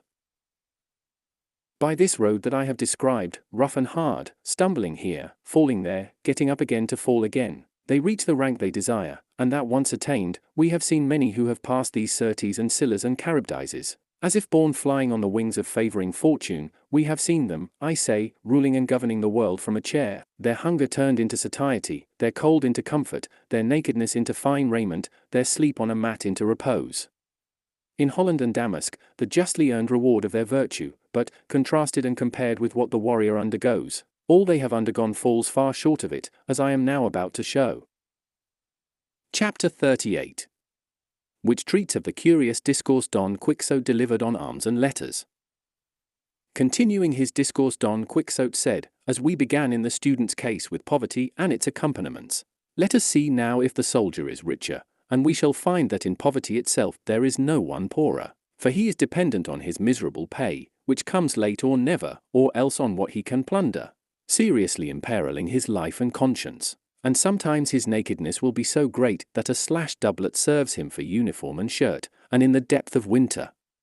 he has to defend himself against the inclemency of the weather in the open field with nothing better than the breath of his mouth, which I need not say, coming from an empty place, must come out cold, contrary to the laws of nature.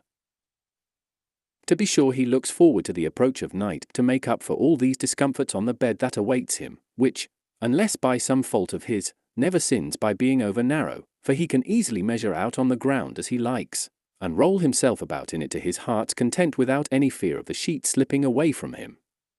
Then, after all this, suppose the day and hour for taking his degree in his calling to have come, suppose the day of battle to have arrived, when they invest him with a doctor's cap made of lint, to mend some bullet hole, perhaps, that has gone through his temples, or left him with a crippled arm or leg.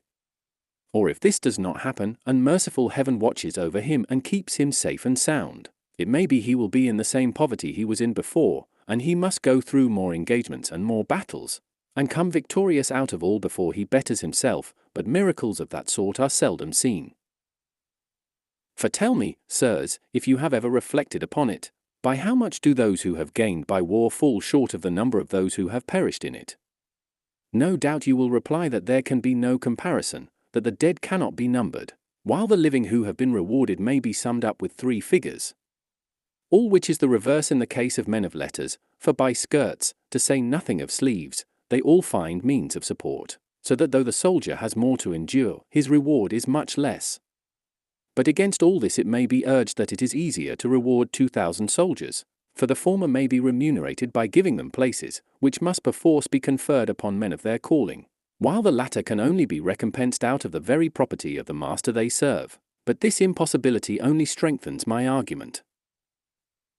Putting this, however, aside, for it is a puzzling question for which it is difficult to find a solution, let us return to the superiority of arms over letters, a matter still undecided. So many are the arguments put forward on each side, for besides those I have mentioned, let us say that without them arms cannot maintain themselves, for war, too, has its laws and is governed by them, and laws belong to the domain of letters and men of letters. To this arms make answer that without them laws cannot be maintained, for by arms states are defended, kingdoms preserved, cities protected, roads made safe, seas cleared of pirates, and, in short, if it were not for them, states, kingdoms, monarchies, cities, ways by sea and land would be exposed to the violence and confusion which war brings with it, so long as it lasts and is free to make use of its privileges and powers. And then it is plain that whatever costs most is valued and deserves to be valued most. To attain to eminence in letters costs a man time, watching, hunger, nakedness, headaches, indigestions, and other things of the sort, some of which I have already referred to. But for a man to come in the ordinary course of things to be a good soldier costs him all the student suffers, and in an incomparably higher degree, for at every step he runs the risk of losing his life. For what dread of want or poverty that can reach or harass the student can compare with what the soldier feels, who finds himself beleaguered in some stronghold mounting guard in some ravelin or cavalier, knows that the enemy is pushing a mine towards the post where he is stationed, and cannot under any circumstances retire or fly from the imminent danger that threatens him. All he can do is to inform his captain of what is going on so that he may try to remedy it by a countermine, and then stand his ground in fear and expectation of the moment when he will fly up to the clouds without wings, and descend into the deep against his will. And if this seems a trifling risk, let us see whether it is equalled or surpassed by the encounter of two galleys stem to stem, in the midst of the open sea, locked and entangled one with the other, when the soldier has no more standing room than 2 feet of the plank of the spur, and yet, though he sees before him threatening him as many ministers of death as there are cannon of the foe pointed at him, not a lance length from his body, and sees too that with the first heedless step he will go down to visit the profundities of Neptune's bosom, still with dauntless heart, urged on by honor that nerves him, he makes himself a target for all that musketry, and struggles to cross that narrow path to the enemy's ship.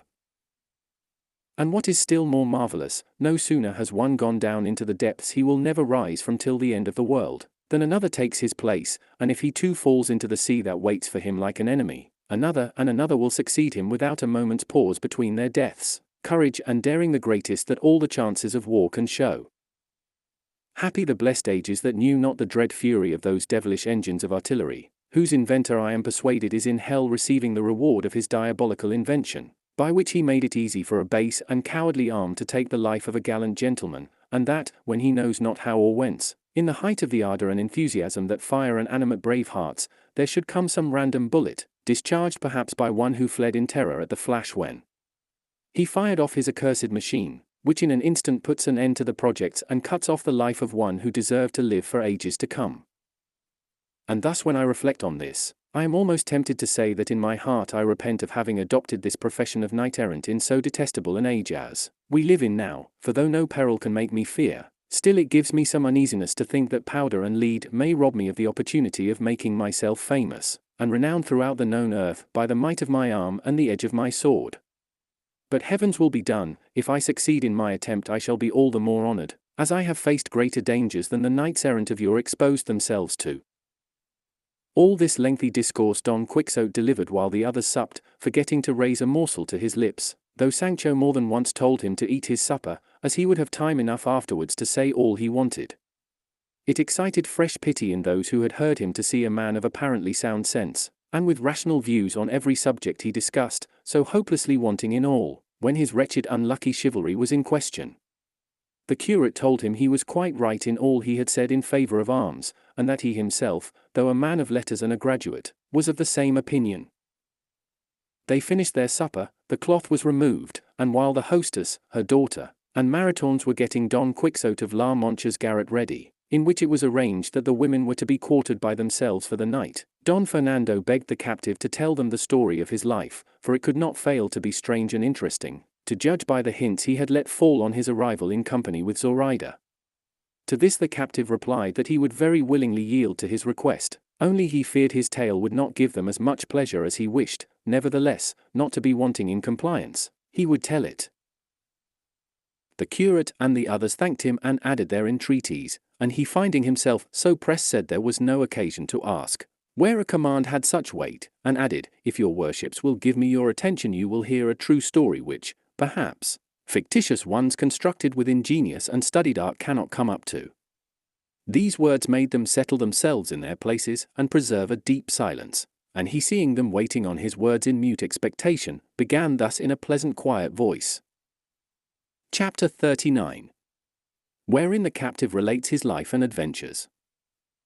My family had its origin in a village in the mountains of Leon, and nature had been kinder and more generous to it than fortune, though in the general poverty of those communities my father passed for being even a rich man, and he would have been so in reality had he been as clever in preserving his property as he was in spending it. This tendency of his to be liberal and profuse he had acquired from having been a soldier in his youth, for the soldier's life is a school in which the niggard becomes free-handed and the free-handed prodigal, and if any soldiers are to be found who are misers, they are monsters of rare occurrence. My father went beyond liberality and bordered on prodigality, a disposition by no means advantageous to a married man who has children to succeed to his name and position. My father had 3, all sons, and all of sufficient age to make choice of a profession. Finding, then, that he was unable to resist his propensity, he resolved to divest himself of the instrument and cause of his prodigality and lavishness, to divest himself of wealth, without which Alexander himself would have seemed parsimonious, and so calling us all 3 aside one day into a room, he addressed us in words somewhat to the following effect. My sons, to assure you that I love you, no more need be known or said than that you are my sons, and to encourage a suspicion that I do not love you, no more is needed than the knowledge that I have no self-control as far as preservation of your patrimony is concerned. Therefore, that you may for the future feel sure that I love you like a father, and have no wish to ruin you like a stepfather, I propose to do with you what I have for some time back meditated, and after mature deliberation decided upon. You are now of an age to choose your line of life, or at least make choice of a calling that will bring you honor and profit when you are older. And what I have resolved to do is to divide my property into 4 parts, 3 I will give to you, to each his portion without making any difference, and the other I will retain to live upon and support myself for whatever remainder of life heaven may be pleased to grant me. But I wish each of you on taking possession of the share that falls to him to follow one of the paths I shall indicate. In this Spain of ours there is a proverb, to my mind very true, as they all are, being short aphorisms drawn from long practical experience, and the one I refer to says, the church, or the sea, or the king's house, as much as to say, in plainer language, whoever wants to flourish and become rich, let him follow the church, or go to sea, adopting commerce as his calling, or go into the king's service in his household, for they say, better a king's crumb than a lord's favour. I say so because it is my will and pleasure that one of you should follow letters, another trade, and the third serve the king in the wars. For it is a difficult matter to gain admission to his service in his household, and if war does not bring much wealth it confers great distinction and fame. 8 days hence I will give you your full shares in money, without defrauding you of a farthing, as you will see in the end. Now tell me if you are willing to follow out my idea and advice as I have laid it before you. Having called upon me as the eldest to answer, I, after urging him not to strip himself of his property but to spend it all as he pleased, for we were young men able to gain our living, consented to comply with his wishes, and said that mine were to follow the profession of arms and thereby serve God and my king. My second brother, having made the same proposal, decided upon going to the Indies, embarking the portion that fell to him in trade. The youngest, and in my opinion the wisest, said he would rather follow the church or go to complete his studies at Salamanca. As soon as we had come to an understanding and made choice of our professions, my father embraced us all, and in the short time he mentioned carried into effect all he had promised, and when he had given to each his share, which as well as I remember was 3,000 ducats apiece in cash, for an uncle of ours bought the estate and paid for it down, not to let it go out of the family, we all 3 on the same day took leave of our good father, and at the same time, as it seemed to me inhuman to leave my father with such scanty means in his old age, I induced him to take 2 of my 3,000 ducats, as the remainder would be enough to provide me with all a soldier needed. My 2 brothers, moved by my example, gave him each 1,000 ducats, so that there was left for my father 4,000 ducats in money, besides 3,000, the value of the portion that fell to him which he preferred to retain in land instead of selling it. Finally, as I said, we took leave of him, and of our uncle whom I have mentioned, not without sorrow and tears on both sides, they charging us to let them know whenever an opportunity offered how we fared, whether well or ill. We promised to do so, and when he had embraced us and given us his blessing, one set out for Salamanca, the other for Seville, and I for Alicante, where I had heard there was a Genoese vessel taking in a cargo of wool for Genoa. It is now some 22 years since I left my father's house, and all that time, though I have written several letters, I have had no news whatever of him or of my brothers. My own adventures during that period I will now relate briefly. I embarked at Alicante, reached Genoa after a prosperous voyage, and proceeded thence to Milan, where I provided myself with arms and a few soldiers' accoutrements. Thence it was my intention to go and take service in Piedmont. But as I was already on the road to Alessandria della Paglia, I learned that the great Duke of Alva was on his way to Flanders.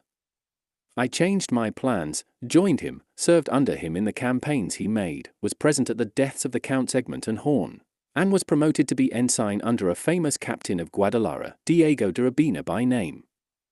Some time after my arrival in Flanders, news came of the league that His Holiness Pope Pius V,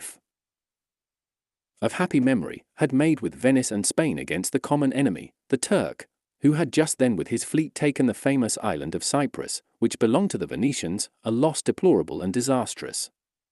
It was known as a fact that the most serene Don John of Austria, natural brother of our good King Don Philip, was coming as commander-in-chief of the Allied forces, and rumours were abroad of the vast warlike preparations which were being made, all which stirred my heart and filled me with a longing to take part in the campaign which was expected, and though I had reason to believe, and almost certain promises, that on the first opportunity that presented itself I should be promoted to be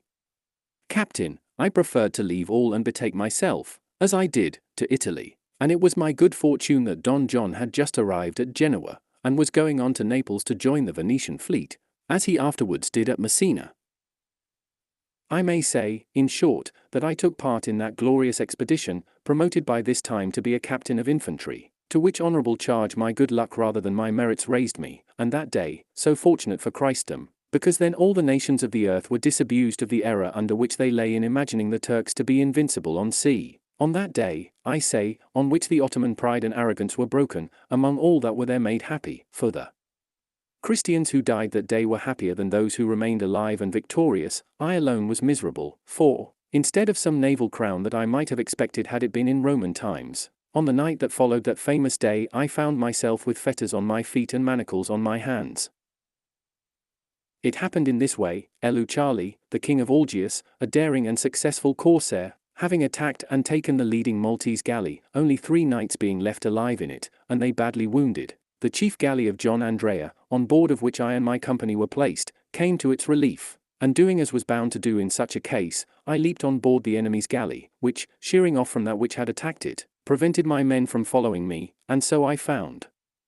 myself alone in the midst of my enemies, who were in such numbers that I was unable to resist. In short, I was taken, covered with wounds. Charlie, as you know, sirs, made his escape with his entire squadron, and I was left a prisoner in his power, the only sad being among so many filled with joy, and the only captive among so many free, for there were 15,000 Christians, all at the oar in the Turkish fleet, that regained their longed-for liberty that day.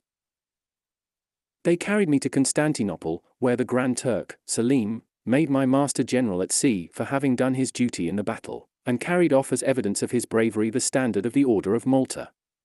The following year, which was the year 72, I found myself at Navarino rowing in the leading galley with the 3 lanterns.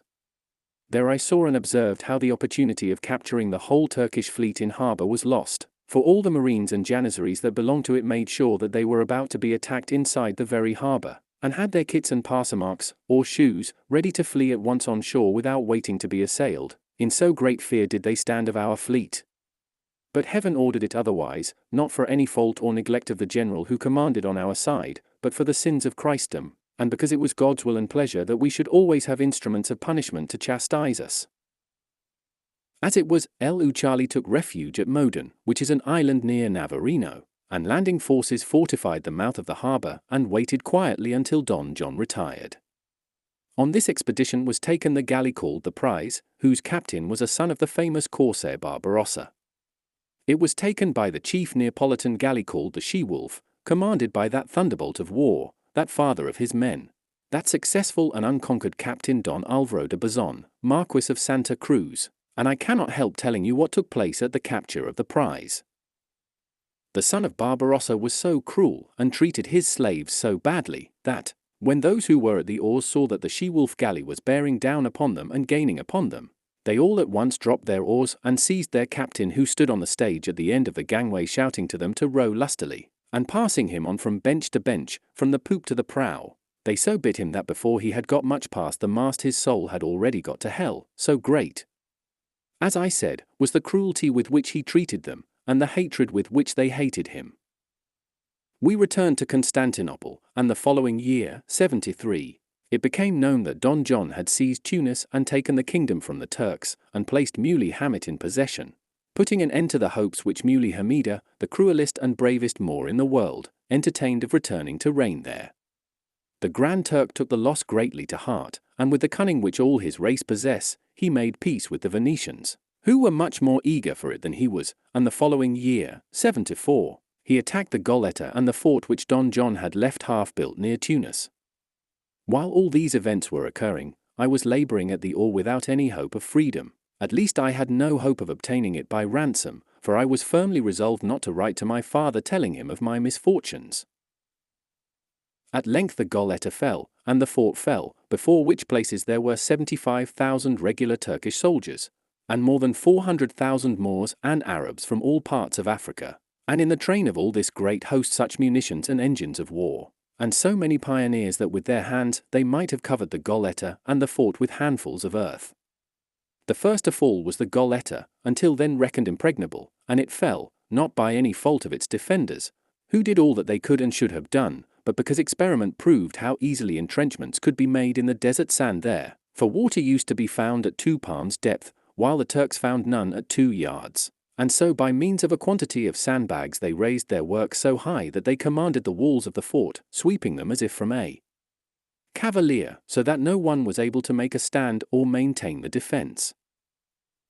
It was a common opinion that our men should not have shut themselves up in the Goletta, but should have waited in the open at the landing place, but those who say so talk at random and with little knowledge of such matters. For if in the Goletta and in the fort there were barely 7,000 soldiers, how could such a small number, however resolute, sally out and hold their own against numbers like those of the enemy?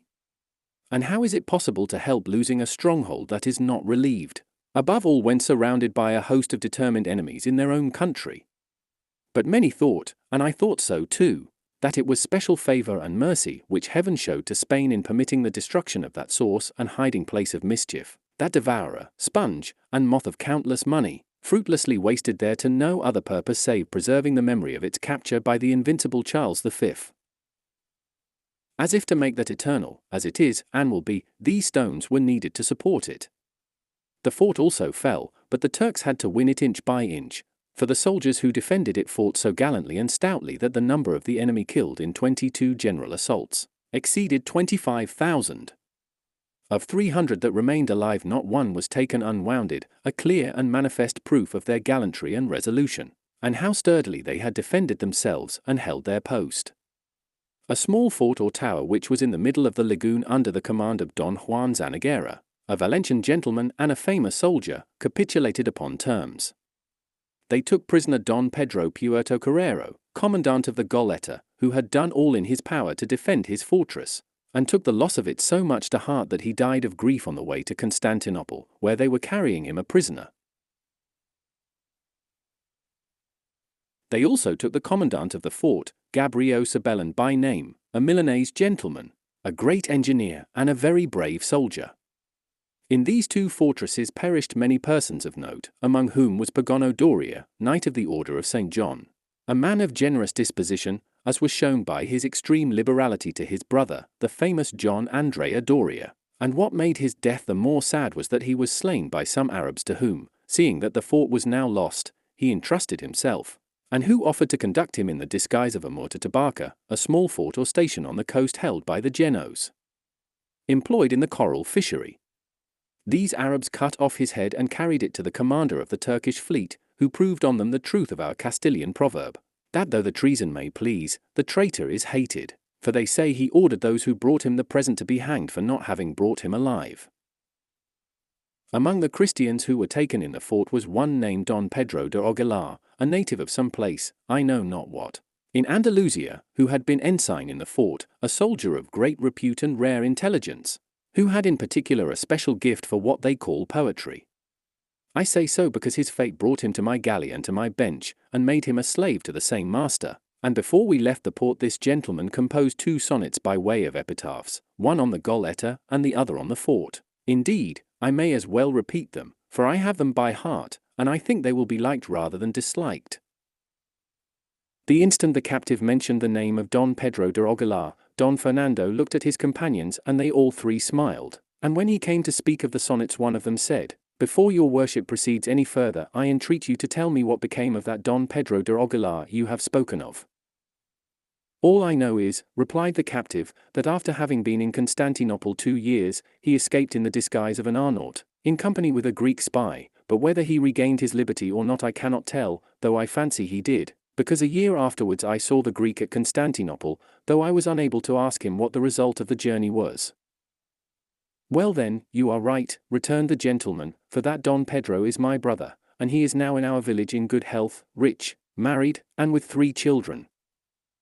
"Thanks be to God for all the mercies he has shown him," said the captive, "for to my mind there is no happiness on earth to compare with recovering lost liberty." "And what is more," said the gentleman, "I know the sonnets my brother made." "Then let your worship repeat them," said the captive, "for you will recite them better than I can." "With all my heart," said the gentleman, "that on the Goletta runs thus." Chapter 40. In which the story of the captive is continued. Sonnet, blessed souls, that, from this mortal husk set free, in guerdon of brave deeds beatified, above this lowly orb of ours abide made heirs of heaven and immortality, with noble rage and ardour glowing ye your strength, while strength was yours, in battle plied, and with your own blood and the foeman's dyed the sandy soil and the encircling sea. It was the ebbing life-blood first that failed the weary arms, the stout hearts never quailed. Though vanquished, yet ye earned the victor's crown, though mourned, yet still triumphant was your fall, for there ye won, between the sword and wall, in heaven glory and on earth renown.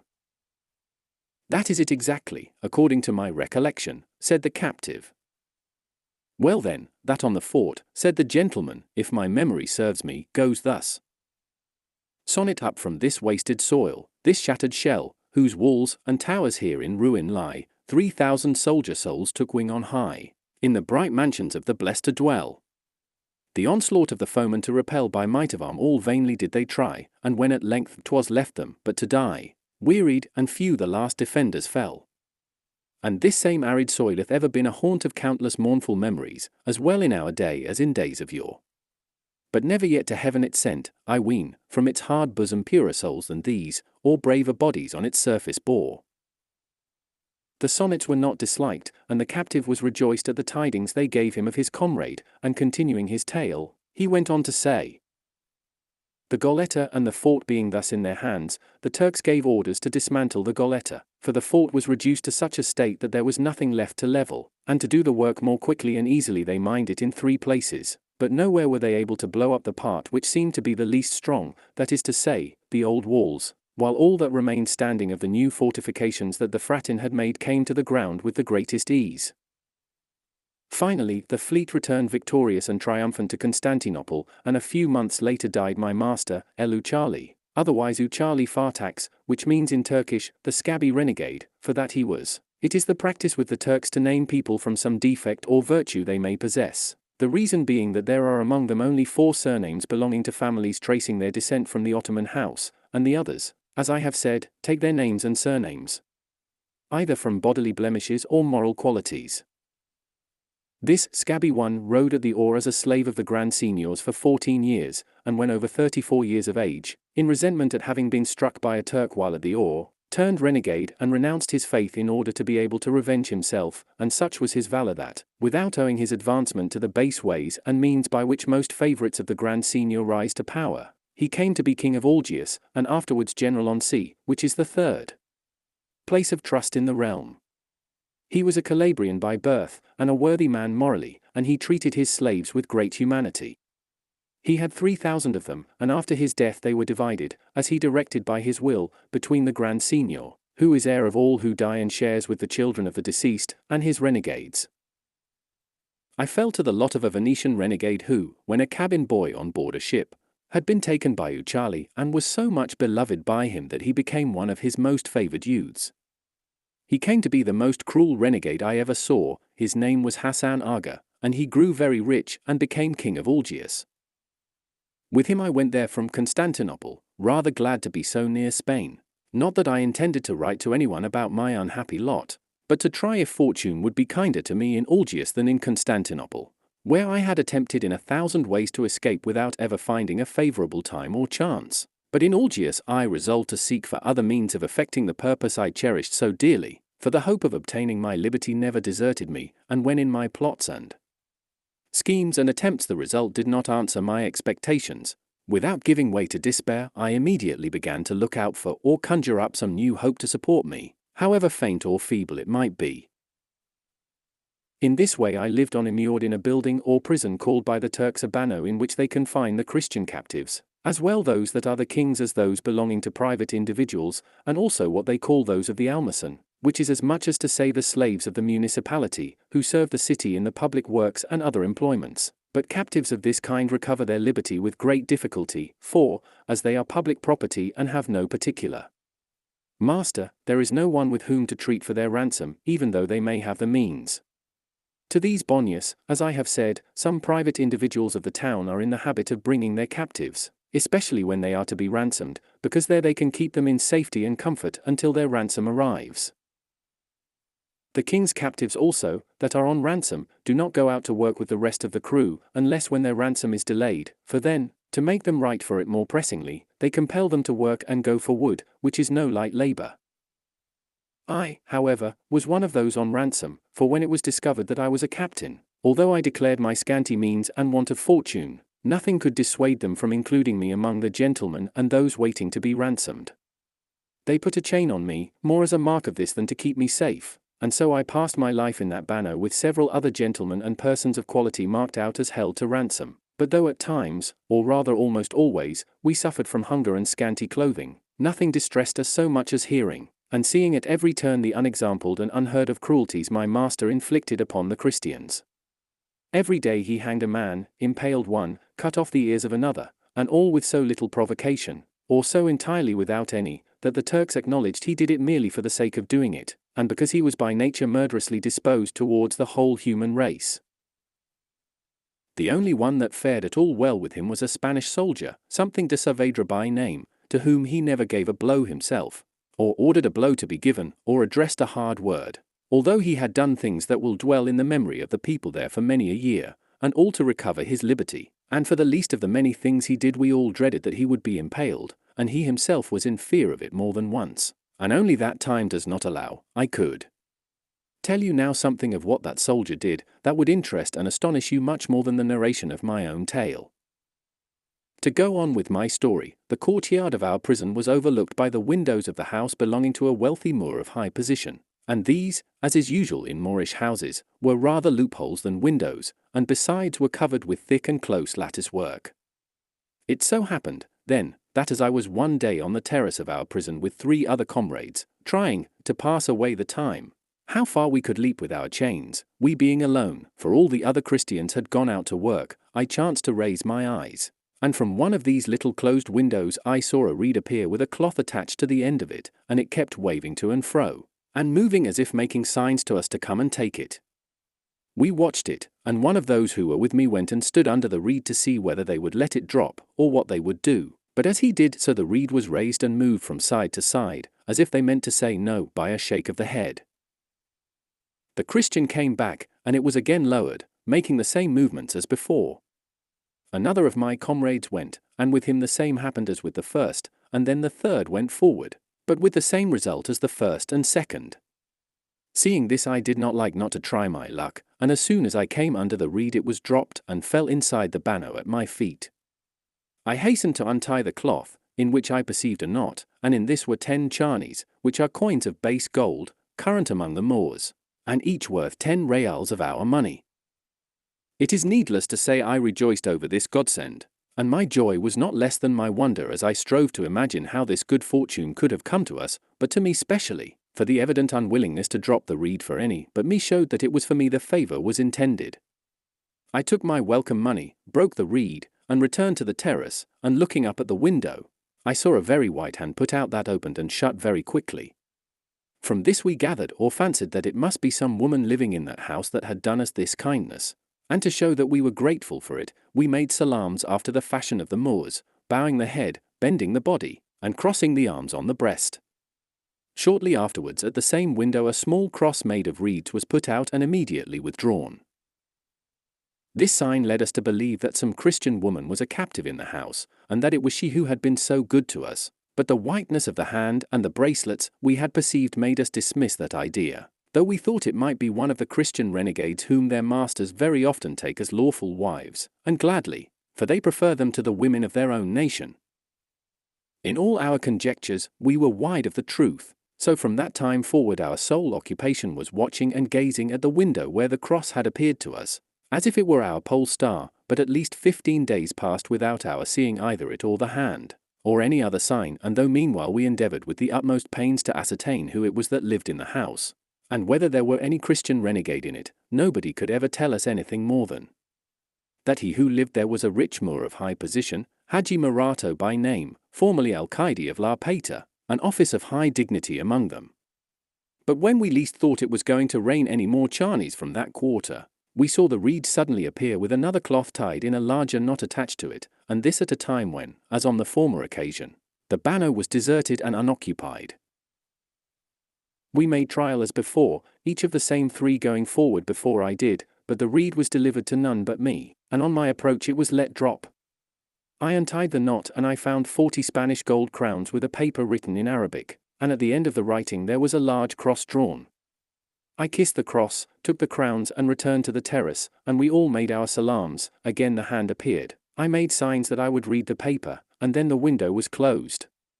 We were all puzzled, though filled with joy at what had taken place, and as none of us understood Arabic, great was our curiosity to know what the paper contained, and still greater the difficulty of finding someone to read it. At last I resolved to confide in a renegade, a native of Mercia, who professed a very great friendship for me, and had given pledges that bound him to keep any secret I might entrust to him, for it is the custom with some renegades, when they intend to return to Christian territory, to carry about them certificates from captives of mark testifying, in whatever form they can, that such and such a renegade is a worthy man who has always shown kindness to Christians, and is anxious to escape on the first opportunity that may present itself. Some obtain these testimonials with good intentions, others put them to a cunning use. For when they go to pillage on Christian territory, if they chance to be cast away, or taken prisoners, they produce their certificates and say that from these papers may be seen the object they came for, which was to remain on Christian ground, and that it was to this end they joined the Turks in their foray. In this way they escape the consequences of the first outburst and make their peace with the church before it does them any harm, and then when they have the chance they return to Barbary to become what they were before. Others, however, there are who procure these papers and make use of them honestly, and remain on Christian soil. This friend of mine, then, was one of these renegades that I have described. He had certificates from all our comrades, in which we testified in his favor as strongly as we could, and if the Moors had found the papers they would have burned him alive. I knew that he understood Arabic very well, and could not only speak but also write it, but before I disclosed the whole matter to him, I asked him to read for me this paper which I had found by accident in a hole in my cell. He opened it and remained some time examining it and muttering to himself as he translated it. I asked him if he understood it, and he told me he did perfectly well, and that if I wished him to tell me its meaning word for word, I must give him pen and ink that he might do it more satisfactorily. We at once gave him what he required, and he set about translating it bit by bit, and when he had done he said, "All that is here in Spanish is what the Moorish paper contains, and you must bear in mind that when it says Alila Marian it means Our Lady the Virgin Mary." We read the paper and it ran thus. When I was a child my father had a slave who taught me to pray the Christian prayer in my own language, and told me many things about Leela Marian. The Christian died, and I know that she did not go to the fire, but to Allah, because since then I have seen her twice, and she told me to go to the land of the Christians to see Leela Marion, who had great love for me. I know not how to go. I have seen many Christians, but except thyself none has seemed to me to be a gentleman. I am young and beautiful, and have plenty of money to take with me. See if thou canst contrive how we may go, and if thou wilt thou shalt be my husband there, and if thou wilt not it will not distress me, for Leela Marion will find me someone to marry me. I myself have written this, have a care to whom thou givest it to read, trust no more, for they are all perfidious. I am greatly troubled on this account, for I would not have thee confide in anyone, because if my father knew it he would at once fling me down a well and cover me with stones. I will put a thread to the reed, tie the answer to it, and if thou hast no one to write for thee in Arabic, tell it to me by signs, for Leela Marion will make me understand thee. She and Allah and this cross, which I often kiss as the captive bade me, protect thee. Judge, sirs, whether we had reason for surprise and joy at the words of this paper, and both one and the other were so great, that the renegade perceived that the paper had not been found by chance, but had been in reality addressed to someone of us, and he begged us, if what he suspected were the truth, to trust him and tell him all, for he would risk his life for our freedom. And so saying he took out from his breast a metal crucifix, and with many tears swore by the God the image represented, in whom, sinful and wicked as he was, he truly and faithfully believed, to be loyal to us and keep secret whatever we chose to reveal to him. For he thought and almost foresaw that by means of her who had written that paper, he and all of us would obtain our liberty, and he himself obtained the object he so much desired, his restoration to the bosom of the Holy Mother Church, from which by his own sin and ignorance he was now severed like a corrupt limb. The renegade said this with so many tears and such signs of repentance, that with one consent we all agreed to tell him the whole truth of the matter, and so we gave him a full account of all, without hiding anything from him. We pointed out to him the window at which the reed appeared, and he by that means took note of the house, and resolved to ascertain with particular care who lived in it. We agreed also that it would be advisable to answer the Moorish lady's letter, and the renegade without a moment's delay took down the words I dictated to him, which were exactly what I shall tell you, for nothing of importance that took place in this affair has escaped my memory, or ever will while life lasts. This, then, was the answer returned to the Moorish lady. The true Allah protect thee, lady, and that blessed Marion who is the true mother of God, and who has put it into thy heart to go to the land of the Christians, because she loves thee. Entreat her that she be pleased to show thee how thou canst execute the command she gives thee, for she will, such is her goodness. On my own part, and on that of all these Christians who are with me, I promise to do all that we can for thee, even to death. Fail not to write to me and inform me what thou dost mean to do, and I will always answer thee, for the great Allah has given us a Christian captive who can speak and write thy language well, as thou mayest see by this paper, without fear. Therefore, thou canst inform us of all thou wouldst. As to what thou sayest, that if thou dost reach the land of the Christians thou wilt be my wife, I give thee my promise upon it as a good Christian, and know that the Christians keep their promises better than the Moors. Allah and Marion his mother watch over thee, my lady. The paper being written and folded I waited 2 days until the banner was empty as before, and immediately repaired to the usual walk on the terrace to see if there were any sign of the reed, which was not long in making its appearance. As soon as I saw it, although I could not distinguish who put it out, I showed the paper as a sign to attach the thread, but it was already fixed to the reed, and to it I tied the paper, and shortly afterwards our star once more made its appearance with the white flag of peace, the little bundle. It was dropped, and I picked it up, and found in the cloth, in gold and silver coins of all sorts, more than 50 crowns, which 50 times more strengthened our joy and doubled our hope of gaining our liberty. That very night our renegade returned and said he had learned that the Moor we had been told of lived in that house, that his name was Haji Marato, that he was enormously rich, that he had one only daughter the heiress of all his wealth, and that it was the general opinion throughout the city that she was the most beautiful woman in Barbary, and that several of the viceroys who came there had sought her for a wife, but that she had been always unwilling to marry, and he had learned, moreover, that she had a Christian slave who was now dead, all which agreed with the contents of the paper. We immediately took counsel with the renegade as to what means would have to be adopted in order to carry off the Moorish lady, and bring us all to Christian territory, and in the end it was agreed that for the present we should wait for a second communication from Zoraida, for that was the name of her who now desires to be called Maria, because we saw clearly that she and no one else could find a way out of all these difficulties.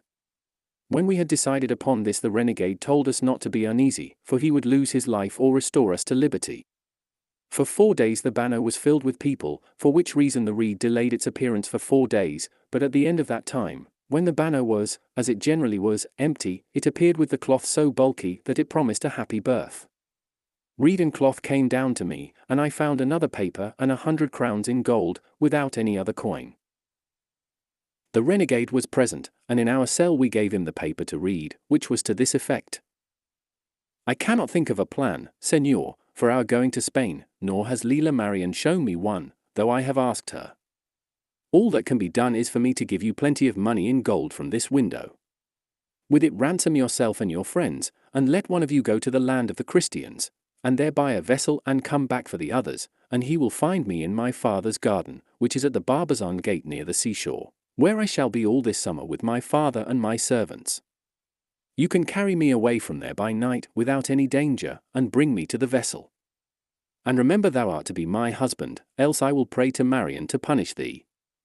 If thou canst not trust anyone to go for the vessel, ransom thyself and do thou go, for I know thou wilt return more surely than any other, as thou art a gentleman and a Christian. Endeavour to make thyself acquainted with the garden, and when I see thee walking yonder I shall know that the bano is empty, and I will give thee abundance of money. Allah protect thee, Señor. These were the words and contents of the second paper, and on hearing them, each declared himself willing to be the ransomed one, and promised to go and return with scrupulous good faith, and I too made the same offer, but to all this the renegade objected, saying that he would not on any account consent to one being set free before all went together, as experience had taught him how ill those who have been set free keep promises which they made in captivity, for captives of distinction frequently had recourse to this plan, paying the ransom of one who was to go to Valencia or Majorca with money to enable him to arm a bark, and return for the others who had ransomed him, but who never came back, for recovered liberty and the dread of losing it again efface from the memory all the obligations in the world. And to prove the truth of what he said, he told us briefly what had happened to a certain Christian gentleman almost at that very time, the strangest case that had ever occurred even there, where astonishing and marvelous things are happening every instant. In short, he ended by saying that what could and ought to be done was to give the money intended for the ransom of one of us Christians to him, so that he might with it buy a vessel there in Algiers under the pretense of becoming a merchant and trader at Tetuan and along the coast, and when master of the vessel, it would be easy for him to hit on some way of getting us all out of the bano and putting us on board, especially if the Moorish lady gave, as she said, money enough to ransom all. Because once free it would be the easiest thing in the world for us to embark even in open day. But the greatest difficulty was that the Moors do not allow any renegade to buy or own any craft, unless it be a large vessel for going on roving expeditions, because they are afraid that anyone who buys a small vessel, especially if he be a Spaniard, only wants it for the purpose of escaping to Christian territory. This, however, he could get over by arranging with a Tagarin Moor to go shares with him in the purchase of the vessel, and in the profit on the cargo, and under cover of this he could become master of the vessel, in which case he looked upon all the rest as accomplished. But though to me and my comrades it had seemed a better plan to send to Majorca for the vessel, as the Moorish lady suggested, we did not dare to oppose him, fearing that if we did not do as he said he would denounce us, and place us in danger of losing all our lives if he were to disclose our dealings with Zoraida, for whose life we would have all given our own. We therefore resolved to put ourselves in the hands of God and in the renegades, and at the same time an answer was given to Zoraida, telling her that we would do all she recommended, for she had given as good advice as if Leila Marian had delivered it, and that it depended on her alone whether we were to defer the business or put it in execution at once. I renewed my promise to be her husband, and thus the next day that the bano chanced to be empty she at different times gave us by means of the reed and cloth 2,000 gold crowns, and a paper in which she said that the next Juma, that is to say Friday, she was going to her father's garden, but that before she went she would give us more money, and if it were not enough we were to let her know, as she would give us as much as we asked, for her father had so much he would not miss it, and besides she kept all the keys.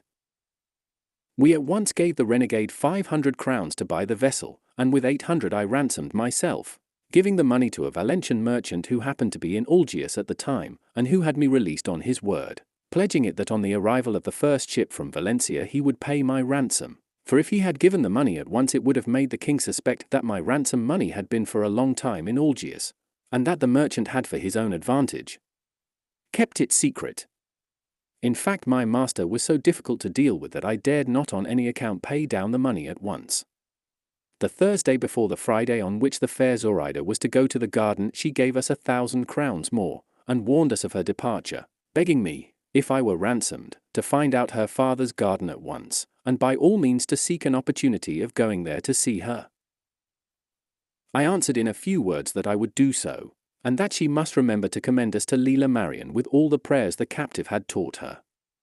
This having been done, steps were taken to ransom our 3 comrades, so as to enable them to quit the Bano, and lest, seeing me ransomed and themselves not, though the money was forthcoming, they should make a disturbance about it and the devil should prompt them to do something that might injure Zoraida. For though their position might be sufficient to relieve me from this apprehension, nevertheless I was unwilling to run any risk in the matter, and so I had them ransomed in the same way as I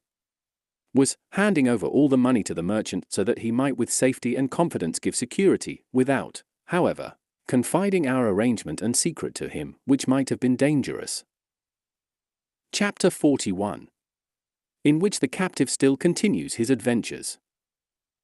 Before 15 days were over, our renegade had already purchased an excellent vessel with room for more than 30 persons, and to make the transaction safe and lend a colour to it, he thought it well to make, as he did, a voyage to a place called Shershel, 20 leagues from Algiers on the Iran side, where there is an extensive trade in dried figures. 2 or 3 times he made this voyage in company with the Tagarine already mentioned. The Moors of Aragon are called Tagarines in Barbary, and those of Granada Mudéchars, but in the kingdom of Fez they call the Mudéchars Elches, and they are the people the king chiefly employs in war. To proceed. Every time he passed with his vessel he anchored in a cove that was not 2 crossbow shots from the garden where Zoraida was waiting, and there the renegade, together with the 2 Moorish lads that rowed, used purposely to station himself, either going through his prayers, or else practicing as a part what he meant to perform in earnest. And thus he would go to Zoraida's garden and ask for fruit, which her father gave him, not knowing him, but though, as he afterwards told me, he sought to speak to Zoraida, and tell her who he was, and that by my orders he was to take her to the land of the Christians, so that she might feel satisfied and easy, he had never been able to do so, for the Moorish women do not allow themselves to be seen by any Moor or Turk, unless their husband or father bid them. With Christian captives they permit freedom of intercourse and communication, even more than might be considered proper. But for my part one should have been sorry if he had spoken to her, for perhaps it might have alarmed her to find her affairs talked of by renegades. But God, who ordered it otherwise, afforded no opportunity for our renegade's well-meant purpose, and he, seeing how safely he could go to Shershel and return, and anchor when and how and where he liked, and that the Tagarine his partner had no will but his, and that, now I was ransomed, all we wanted was to find some Christians to row, told me to look out for any I should be willing to take with me, over and above those who had been ransomed, and to engage them for the next Friday, which he fixed upon for our departure. On this I spoke to 12 Spaniards, all stout rowers, and such as could most easily leave the city, but it was no easy matter to find so many just then, because there were 20 ships out on a cruise and they had taken all the rowers with them, and these would not have been found were it not that their master remained at home that summer without going to sea in order to finish a galliot that he had upon the stocks. To these men I said nothing more than that the next Friday in the evening they were to come out stealthily one by one, and hang about Haji Marato's garden, waiting for me there until I came. These directions I gave each one separately, with orders that if they saw any other Christians there they were not to say anything to them except that I had directed them to wait at that spot. This preliminary having been settled, another still more necessary step had to be taken, which was to let Zoraida know how matters stood that she might be prepared and forewarned, so as not to be taken by surprise if we were suddenly to seize upon her before she thought the Christian's vessel could have returned. I determined, therefore, to go to the garden and try if I could speak to her, and the day before my departure I went there under the pretence of gathering herbs.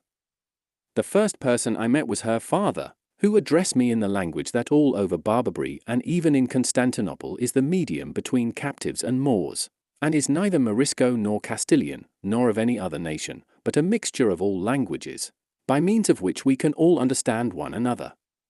In this sort of language, I say, he asked me what I wanted in his garden, and to whom I belonged. I replied that I was a slave of the Arnaut mummy, for I knew as a certainty that he was a very great friend of his, and that I wanted some herbs to make a salad. He asked me then whether I were on ransom or not, and what my master demanded for me.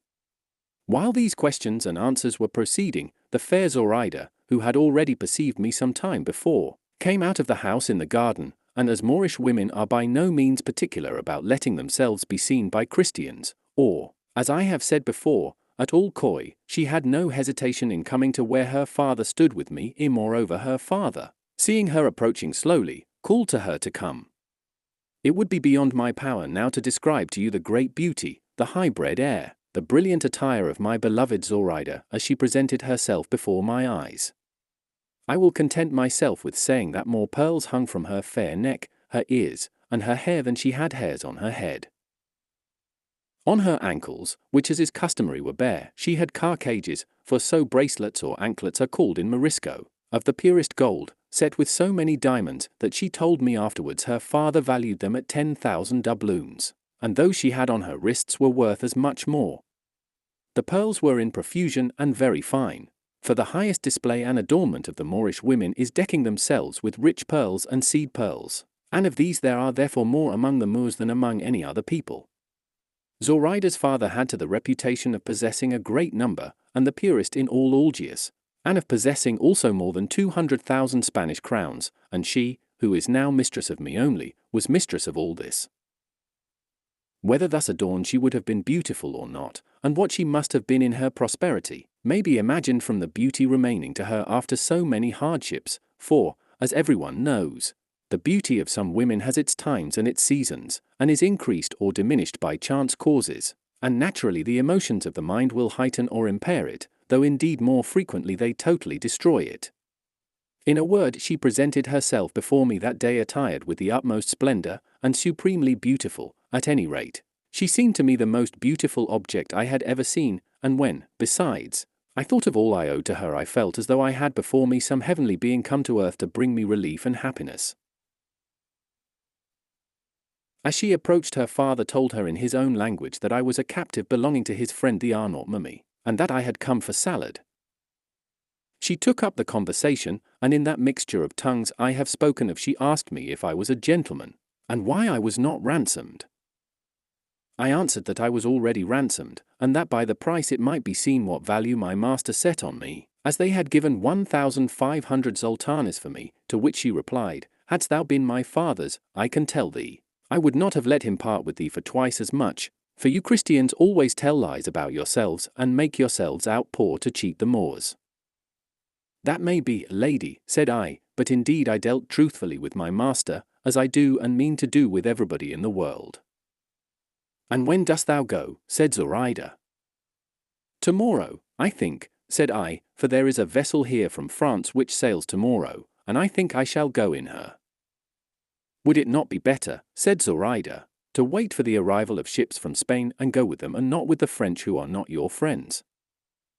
"No," said I, "though if there were intelligence that a vessel were now coming from Spain, it is true I might, perhaps, wait for it. However, it is more likely I shall depart tomorrow, for the longing I feel to return to my country and to those I love is so great that it will not allow me to wait for another opportunity, however more convenient, if it be delayed." "No doubt thou art married in thine own country," said Zoraida, "and for that reason thou art anxious to go and see thy wife."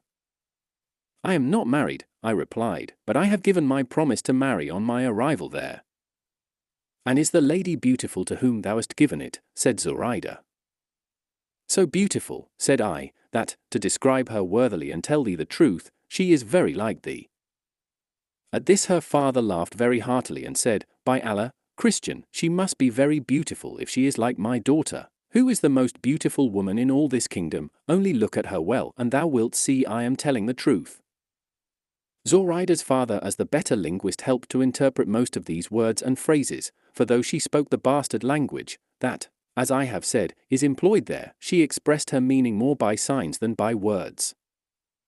While we were still engaged in this conversation, a Moor came running up, exclaiming that Footurks had leaped over the fence or wall of the garden, and were gathering the fruit though it was not yet ripe.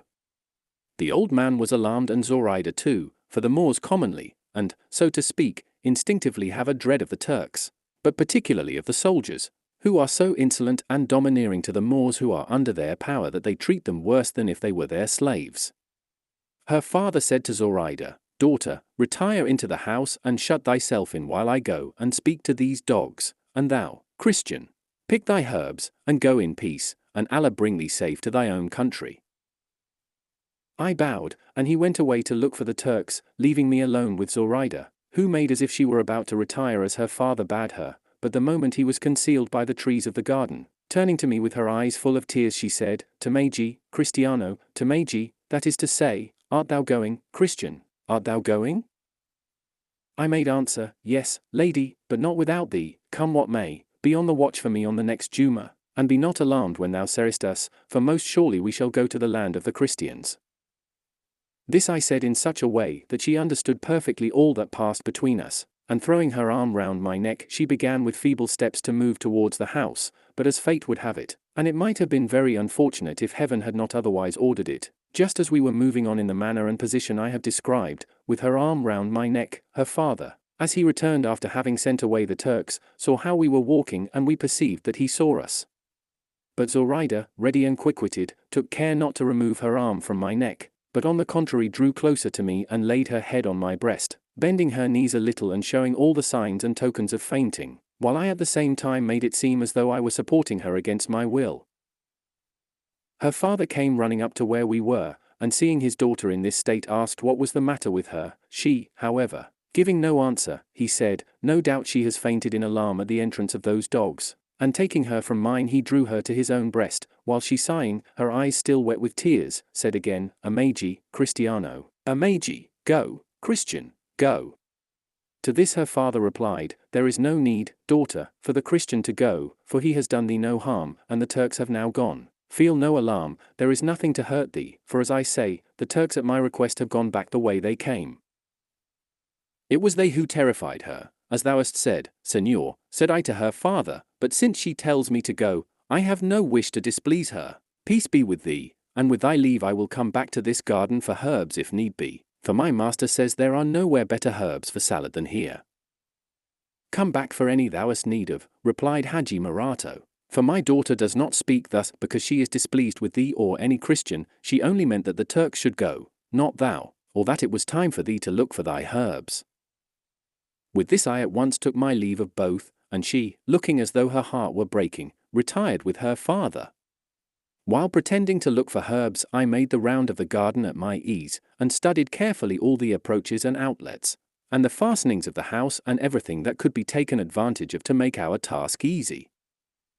Having done so, I went and gave an account of all that had taken place to the renegade and my comrades, and looked forward with impatience to the hour when, all fear at an end, I should find myself in possession of the prize which fortune held out to me in the fair and lovely Zoraida.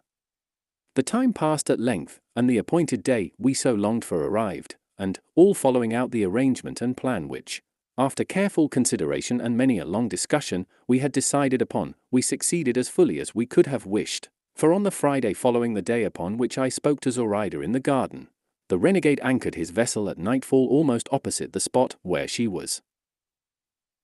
The Christians who were to row were ready and in hiding in different places round about, all waiting for me, anxious and elated, and eager to attack the vessel they had before their eyes, for they did not know the renegade's plan, but expected that they were to gain their liberty by force of arms and by killing the Moors who were on board the vessel. As soon, then, as I and my comrades made our appearance, all those that were in hiding seeing us came and joined us. It was now the time when the city gates are shut, and there was no one to be seen in all the space outside. When we were collected together we debated whether it would be better first to go for Zoraida, or to make prisoners of the Moorish rowers who rowed in the vessel. But while we were still uncertain, our renegade came up asking us what kept us, as it was now the time, and all the Moors were off their guard and most of them asleep. We told him why we hesitated, but he said it was of more importance first to secure the vessel, which could be done with the greatest ease and without any danger, and then we could go for Zoraida. We all approved of what he said, and so without further delay, guided by him we made for the vessel, and he leaping on board first, drew his cutlass and said in Morisco, "Let no one stir from this if he does not want it to cost him his life."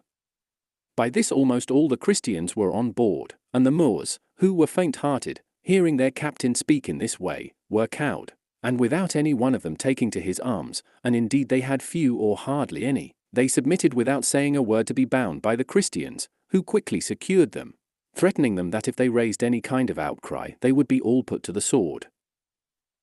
This having been accomplished, and half of our party being left to keep guard over them, the rest of us, again taking the renegade as our guide, hastened towards Haji Marato's garden, and as good luck would have it, on trying the gate it opened as easily as if it had not been locked, and so, quite quietly and in silence, we reached the house without being perceived by anybody.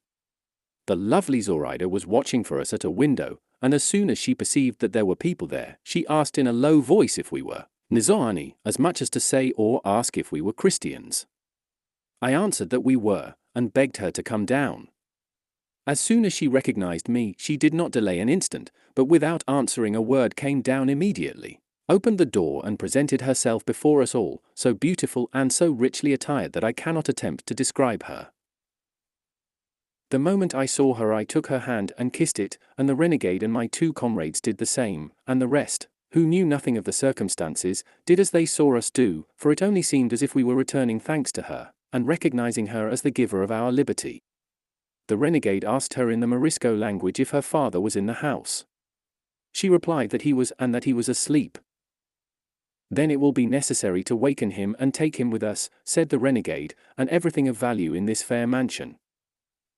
"Nay," said she, "my father must not on any account be touched, and there is nothing in the house except what I shall take, and that will be quite enough to enrich and satisfy all of you. Wait a little and you shall see." And so saying she went in, telling us she would return immediately and bidding us keep quiet without making any noise. I asked the renegade what had passed between them, and when he told me, I declared that nothing should be done except in accordance with the wishes of Zoraida, who now came back with a little trunk so full of gold crowns that she could scarcely carry it. Unfortunately, her father awoke while this was going on, and hearing a noise in the garden, came to the window, and at once perceiving that all those who were there were Christians, raising a prodigiously loud outcry, he began to call out in Arabic, "Christians! Christians! Thieves! Thieves!" by which cries we were all thrown into the greatest fear and embarrassment. But the renegade, seeing the danger we were in and how important it was for him to effect his purpose before we were heard, mounted with the utmost quickness to where Haji Marato was, and with him went some of our party. I, however, did not dare to leave Zoraida, who had fallen almost fainting in my arms. To be brief, those who had gone upstairs acted so promptly that in an instant they came down, carrying Haji Marato with his hands bound and a napkin tied over his mouth, which prevented him from uttering a word, warning him at the same time that to attempt to speak would cost him his life. When his daughter caught sight of him she covered her eyes so as not to see him, and her father was horror-stricken, not knowing how willingly she had placed herself in our hands. But it was now most essential for us to be on the move, and carefully and quickly we regained the vessel, where those who had remained on board were waiting for us in apprehension of some mishap having befallen us. It was barely 2 hours after night set in when we were all on board the vessel, where the cords were removed from the hands of Zoraida's father, and the napkin from his mouth, but the renegade once more told him not to utter a word, or they would take his life. He, when he saw his daughter there, began to sigh piteously, and still more when he perceived that I held her closely embraced and that she lay quiet without resisting or complaining, or showing any reluctance. Nevertheless, he remained silent, lest they should carry into effect the repeated threats the renegade had addressed to him.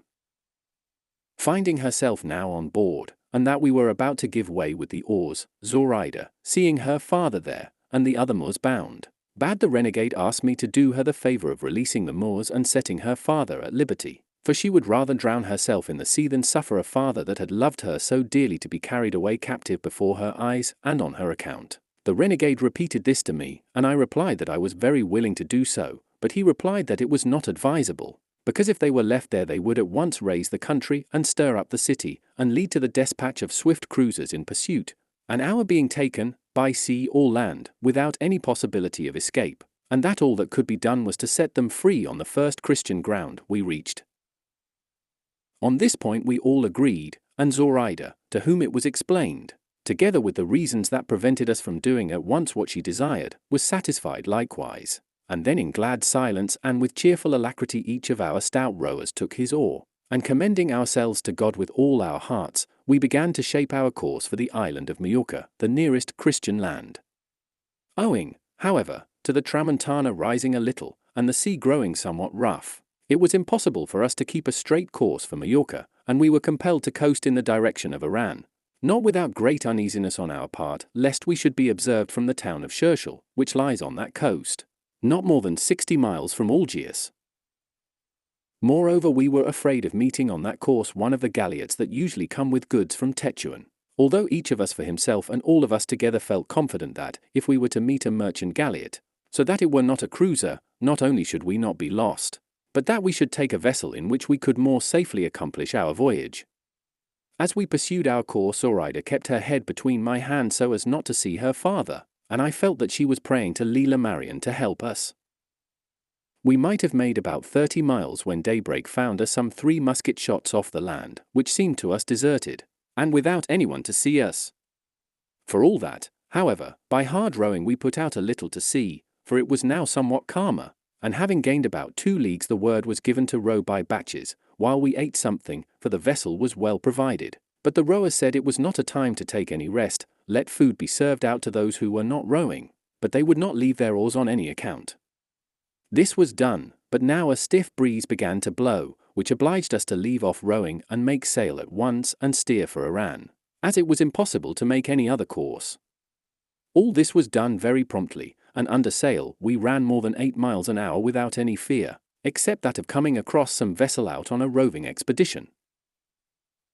We gave the Moorish rowers some food, and the renegade comforted them by telling them that they were not held as captives, as we should set them free on the first opportunity. The same was said to Zoraida's father, who replied, "Anything else, Christian, I might hope for or think likely from your generosity and good behavior, but do not think me so simple as to imagine you will give me my liberty, for you would have never exposed yourselves to the danger of depriving me of it only to restore it to me so generously, especially as you know who I am and the sum you may expect to receive on restoring it, and if you will only name that, I here offer you all you require. For myself and for my unhappy daughter there, or else for her alone, for she is the greatest and most precious part of my soul."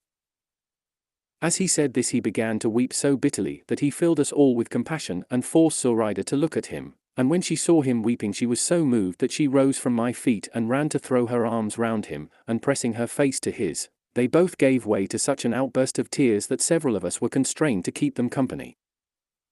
But when her father saw her in full dress and with all her jewels about her, he said to her in his own language, "What means this, my daughter? Last night, before this terrible misfortune in which we are plunged befell us, I saw thee in thy everyday and indoor garments, and now, without having had time to attire thyself, and without my bringing thee any joyful tidings to furnish an occasion for adorning and bedecking thyself, I see thee arrayed in the finest attire it would be in my power to give thee when fortune was most kind to us.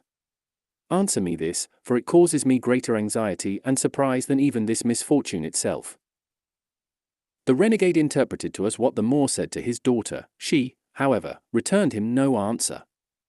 But when he observed in one corner of the vessel the little trunk in which she used to keep her jewels, which he well knew he had left in Algiers and had not brought to the garden, he was still more amazed, and asked her how that trunk had come into our hands, and what there was in it.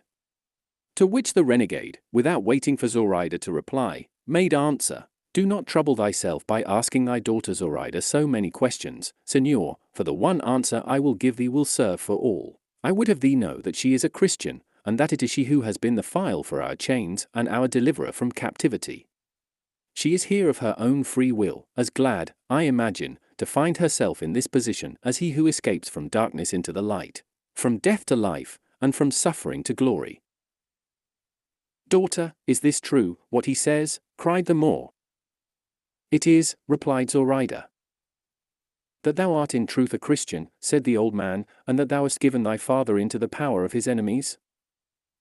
To which Zoraida made answer, "A Christian I am, but it is not I who have placed thee in this position, for it never was my wish to leave thee or do thee harm, but only to do good to myself." "And what good hast thou done thyself, daughter?" said he. "Ask thou that," said she, "of Leela Marion, for she can tell thee better than I."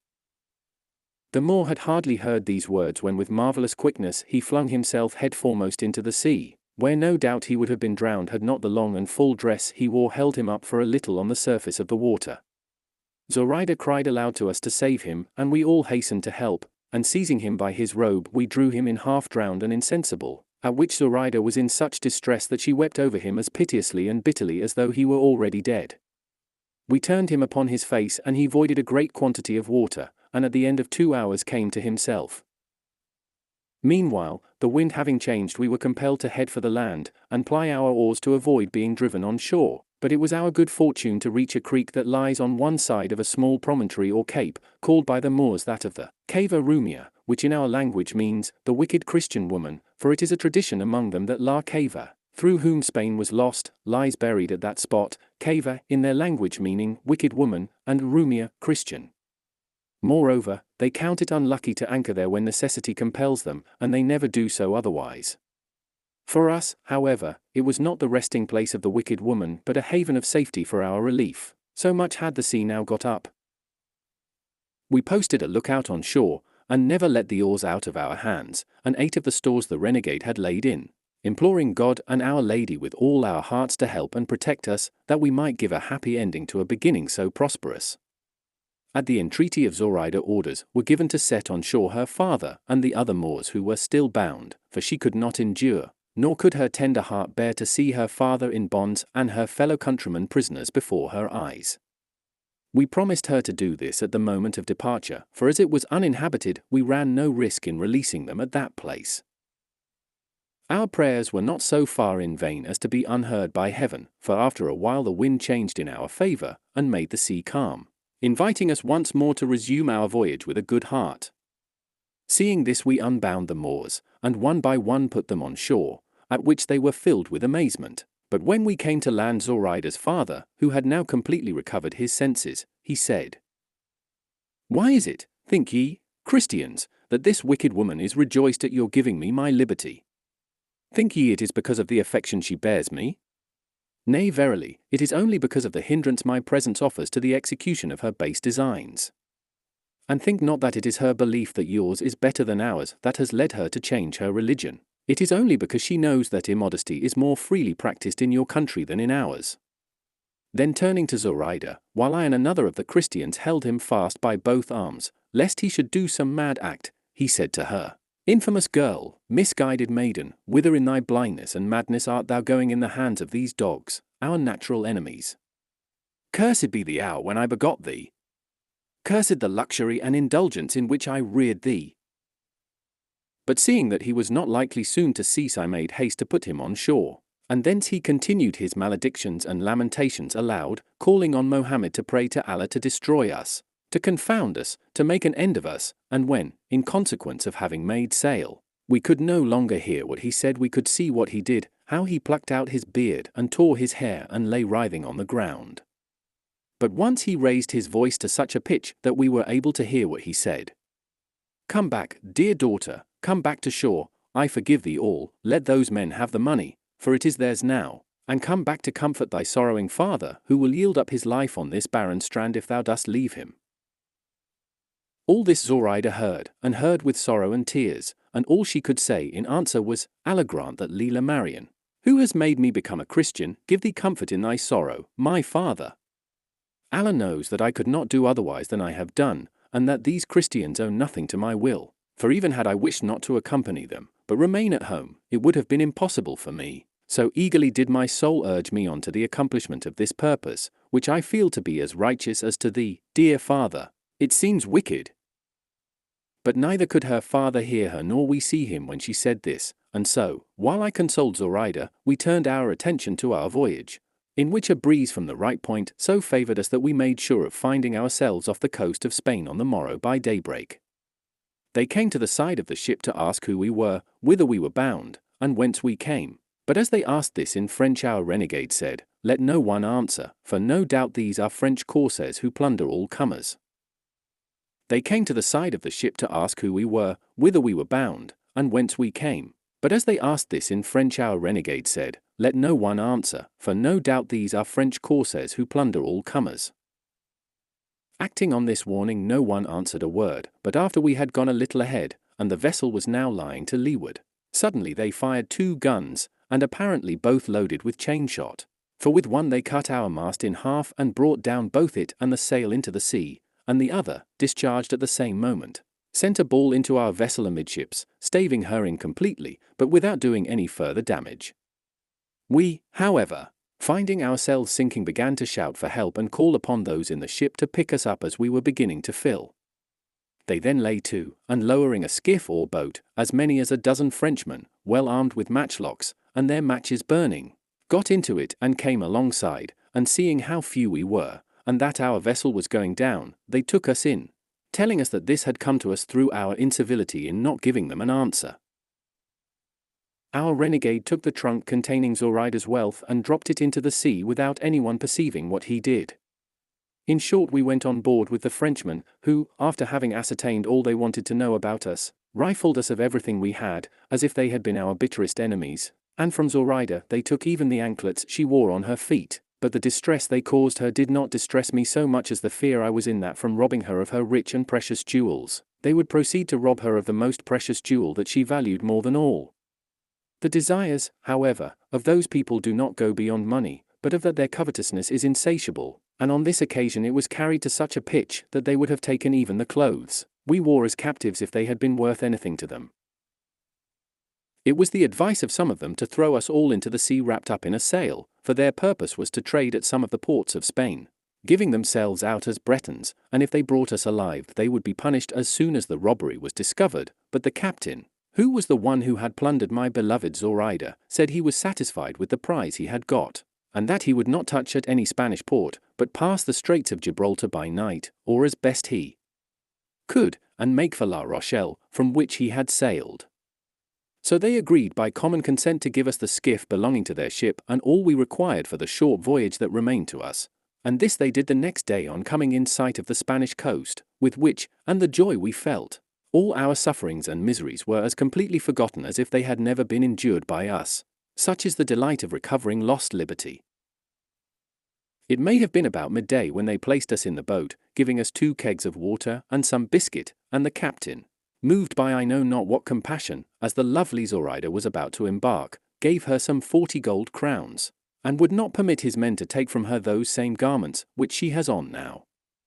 We got into the boat, returning them thanks for their kindness to us, and showing ourselves grateful rather than indignant.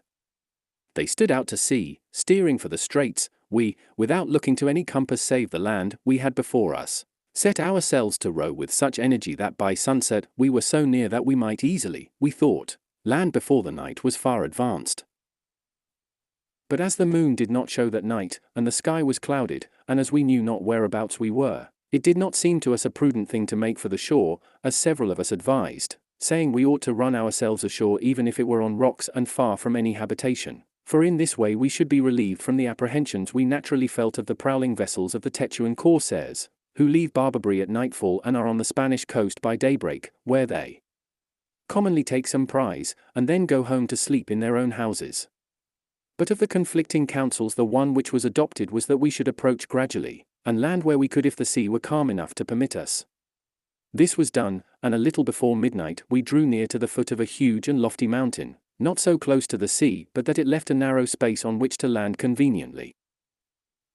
We ran our boat up on the sand, and all sprang out and kissed the ground, and with tears of joyful satisfaction returned thanks to God our Lord for all his incomparable goodness to us on our voyage. We took out of the boat the provisions it contained, and drew it up on the shore, and then climbed a long way up the mountain, for even there we could not feel easy in our hearts, or persuade ourselves that it was Christian soil that was now under our feet. The dawn came, more slowly, I think, than we could have wished. We completed the ascent in order to see if from the summit any habitation or any shepherd's huts could be discovered, but strain our eyes as we might, neither dwelling, nor human being, nor path, nor road could we perceive. However, we determined to push on farther, as it could not but be that ere long we must see someone who could tell us where we were. But what distressed me most was to see Zoraida going on foot over that rough ground, for though I once carried her on my shoulders, she was more wearied by my weariness than rested by the rest, and so she would never again allow me to undergo the exertion, and went on very patiently and cheerfully, while I led her by the hand.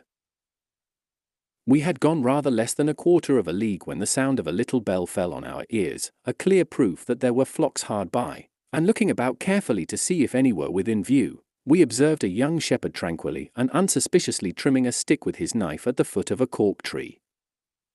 We called to him, and he, raising his head, sprang nimbly to his feet, for, as we afterwards learned, the first who presented themselves to his sight were the renegade and Zoraida, and seeing them in Moorish dress he imagined that all the Moors of Barbary were upon him, and plunging with marvellous swiftness into the thicket in front of him, he began to raise a prodigious outcry, exclaiming, "The Moors! The Moors have landed!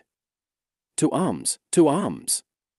We were all thrown into perplexity by these cries, not knowing what to do, but reflecting that the shouts of the shepherd would raise the country and that the mounted coast guard would come at once to see what was the matter. We agreed that the renegade must strip off his Turkish garments and put on a captive's jacket or coat which one of our party gave him at once, though he himself was reduced to his shirt.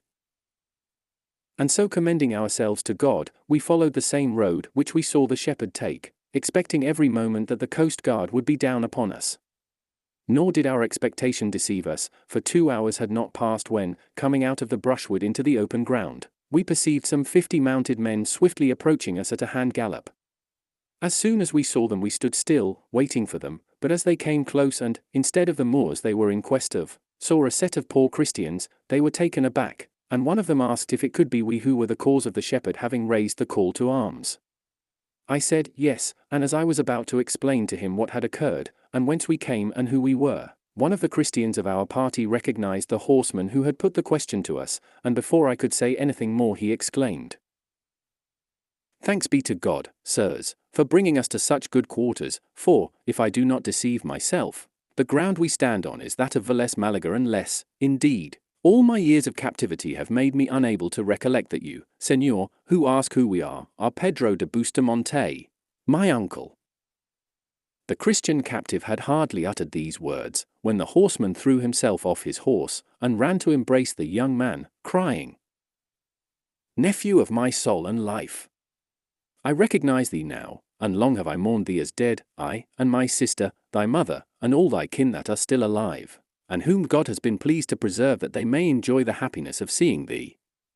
We knew long since that thou wert in Algiers, and from the appearance of thy garments and those of all this company, I conclude that ye have had a miraculous restoration to liberty." "It is true," replied the young man, "and by we will tell you all." As soon as the horsemen understood that we were Christian captives, they dismounted from their horses, and each offered his to carry us to the city of Vélez Malaga, which was a league and a half distant. Some of them went to bring the boat to the city, we having told them where we had left it, others took us up behind them, and Zoraida was placed on the horse of the young man's uncle. The whole town came out to meet us, for they had by this time heard of our arrival from one who had gone on in advance. They were not astonished to see liberated captives or captive Moors, for people on that coast are well used to see both one and the other, but they were astonished at the beauty of Zoraida, which was just then heightened, as well by the exertion of travelling as by joy at finding herself on Christian soil, and relieved of all fear of being lost, for this had brought such a glow upon her face, that unless my affection for her were deceiving me, I would venture to say that there was not a more beautiful creature in the world, at least, that I had ever seen. We went straight to the church to return thanks to God for the mercies we had received, and when Zoraida entered it she said there were faces there like Leela Marian's. We told her they were her images, and as well as he could the renegade explained to her what they meant, that she might adore them as if each of them were the very same Leela Marian that had spoken to her, and she, having great intelligence and a quick and clear instinct, understood at once all he said to her about them. Thence they took us away and distributed us all in different houses in the town, but as for the renegade, Zoraida, and myself, the Christian who came with us brought us to the house of his parents, who had a fair share of the gifts of fortune, and treated us with as much kindness as they did their own son. We remained 6 days in Vélez, at the end of which the renegade, having informed himself of all that was requisite for him to do, set out for the city of Granada to restore himself to the sacred bosom of the Church through the medium of the Holy Inquisition. The other released captives took their departures, each the way that seemed best to him, and Zoraida and I were left alone, with nothing more than the crowns which the courtesy of the Frenchman had bestowed upon Zoraida, out of which I bought the beast on which she rides, and, I for the present attending her as her father and squire and not as her husband, we are now going to ascertain if my father is living, or if any of my brothers has had better fortune than mine has been, though, as heaven has made me the companion of Zoraida, I think no other lot could be assigned to me, however happy, that I would rather have. The patience with which she endures the hardships that poverty brings with it, and the eagerness she shows to become a Christian, are such that they fill me with admiration, and bind me to serve her all my life, though the happiness I feel in seeing myself hers, and her mine, is disturbed and marred by not knowing whether I shall find any corner to shelter her in my own country, or whether time and death may not have made such changes in the fortunes and lives of my father and brothers, that I shall hardly find anyone who knows me, if they are not alive. I have no more of my story to tell you, gentlemen, whether it be an interesting or a curious one let your better judgments decide. All I can say is I would gladly have told it to you more briefly, although my fear of wearying you has made me leave out more than one circumstance. Chapter 42, which treats of what further took place in the inn, and of several other things worth knowing. With these words the captive held his peace, and Don Fernando said to him, In truth, Captain, the manner in which you have related this remarkable adventure has been such as befitted the novelty and strangeness of the matter. The whole story is curious and uncommon, and abounds with incidents that fill the hearers with wonder and astonishment, and so great is the pleasure we have found in listening to it that we should be glad if it were to begin again, even though tomorrow were to find us still occupied with the same tale. And while he said this, Cardenio and the rest of them offered to be of service to him in any way that lay in their power, and in words and language so kindly and sincere that the captain was much gratified by their goodwill. In particular Don Fernando offered, if he would go back with him, to get his brother the Marquis to become godfather at the baptism of Zoraida, and on his own part to provide him with the means of making his appearance in his own country with the credit and comfort he was entitled to. For all this the captive returned thanks very courteously, although he would not accept any of their generous offers. By this time night closed in, and as it did, there came up to the inn a coach attended by some men on horseback, who demanded accommodation, to which the landlady replied that there was not a hand's breadth of the whole inn unoccupied. Still, for all that, said one of those who had entered on horseback, room must be found for his lordship the judge here. At this name the landlady was taken aback, and said, Señor, the fact is I have no beds, but if his lordship the judge carries one with him, as no doubt he does, let him come in and welcome, for my husband and I will give up our room to accommodate his worship. Very good, so be it, said the squire, but in the meantime a man had got out of the coach whose dress indicated at a glance the office and post he held, for the long robe with ruffled sleeves that he wore showed that he was, as his servant said, a judge of appeal. He led by the hand a young girl in a travelling dress, apparently about 16 years of age, and of such a high-bred air, so beautiful and so graceful, that all were filled with admiration when she made her appearance, and but for having seen Dorothea, Lucinda, and Zoraida, who were there in the inn, they would have fancied that a beauty like that of this maiden's would have been hard to find. Don Quixote was present at the entrance of the judge with the young lady, and as soon as he saw him he said, Your worship may with confidence enter and take your ease in this castle, for though the accommodation be scanty and poor, there are no quarters so cramped or inconvenient that they cannot make room for arms and letters. Above all, if arms and letters have beauty for a guide and leader, as letters represented by your worship have in this fair maiden, to whom not only ought castles to throw themselves open and yield themselves up, but rocks should rend themselves asunder and mountains divide and bow themselves down to give her a reception. Enter, your worship, I say, into this paradise, for here you will find stars and suns to accompany the heaven your worship brings with you. Here you will find arms in their supreme excellence, and beauty in its highest perfection. The judge was struck with amazement at the language of Don Quixote, whom he scrutinized very carefully, no less astonished by his figure than by his talk, and before he could find words to answer him he had a fresh surprise, when he saw opposite to him Lucinda, Dorothea, and Zoraida, who, having heard of the new guests and of the beauty of the young lady, had come to see her and welcome her. Don Fernando, Cardenio, and the curate, however, greeted him in a more intelligible and polished style. In short, the judge made his entrance in a state of bewilderment, as well with what he saw as what he heard, and the fair ladies of the inn gave the fair damsel a cordial welcome. On the whole he could perceive that all who were there were people of quality, but with the figure, countenance, And bearing of Don Quixote he was at his wit's end, and all civilities having been exchanged, and the accommodation of the inn inquired into, it was settled, as it had been before settled, that all the women should retire to the garret that has been already mentioned, and that the men should remain outside as if to guard them. The judge, therefore, was very well pleased to allow his daughter, for such the damsel was, to go with the ladies, which she did very willingly, and with part of the host's narrow bed and half of what the judge had brought with him, they made a more comfortable arrangement for the night than they had expected.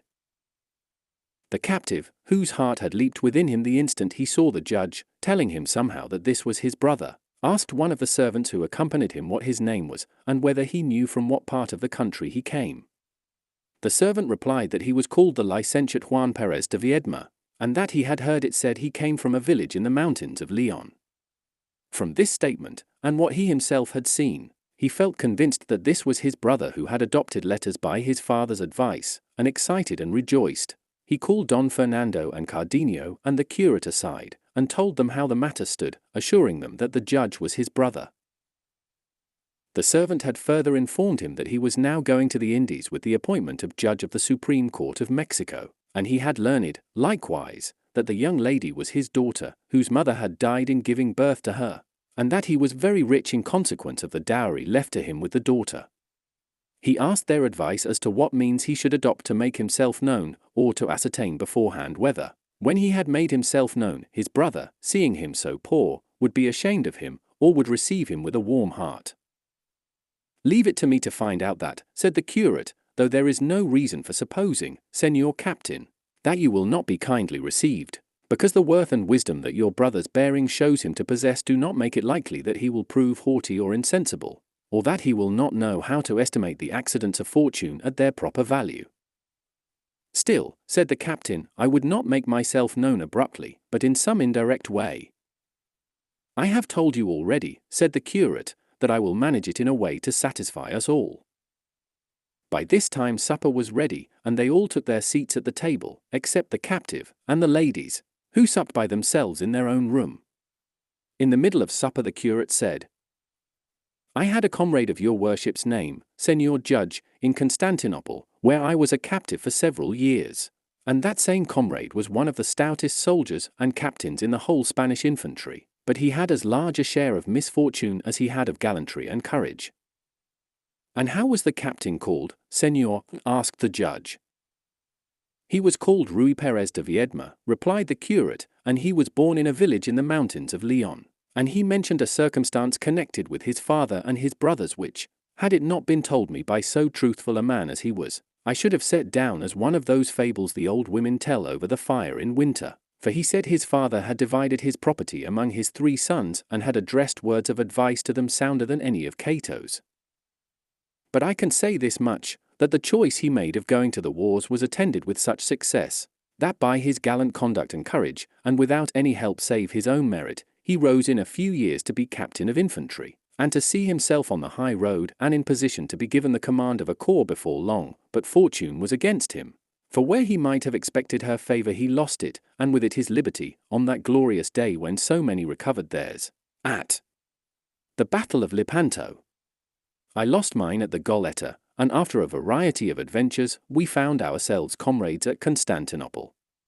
Thence he went to Algiers, where he met with one of the most extraordinary adventures that ever befell anyone in the world." Here the curate went on to relate briefly his brother's adventure with Zoraida, to all which the judge gave such an attentive hearing that he never before had been so much of a hearer. The curate, however, only went so far as to describe how the Frenchman plundered those who were in the boat, and the poverty and distress in which his comrade and the fair Moor were left, of whom he said he had not been able to learn what became of them, or whether they had reached Spain, or been carried to France by the Frenchmen.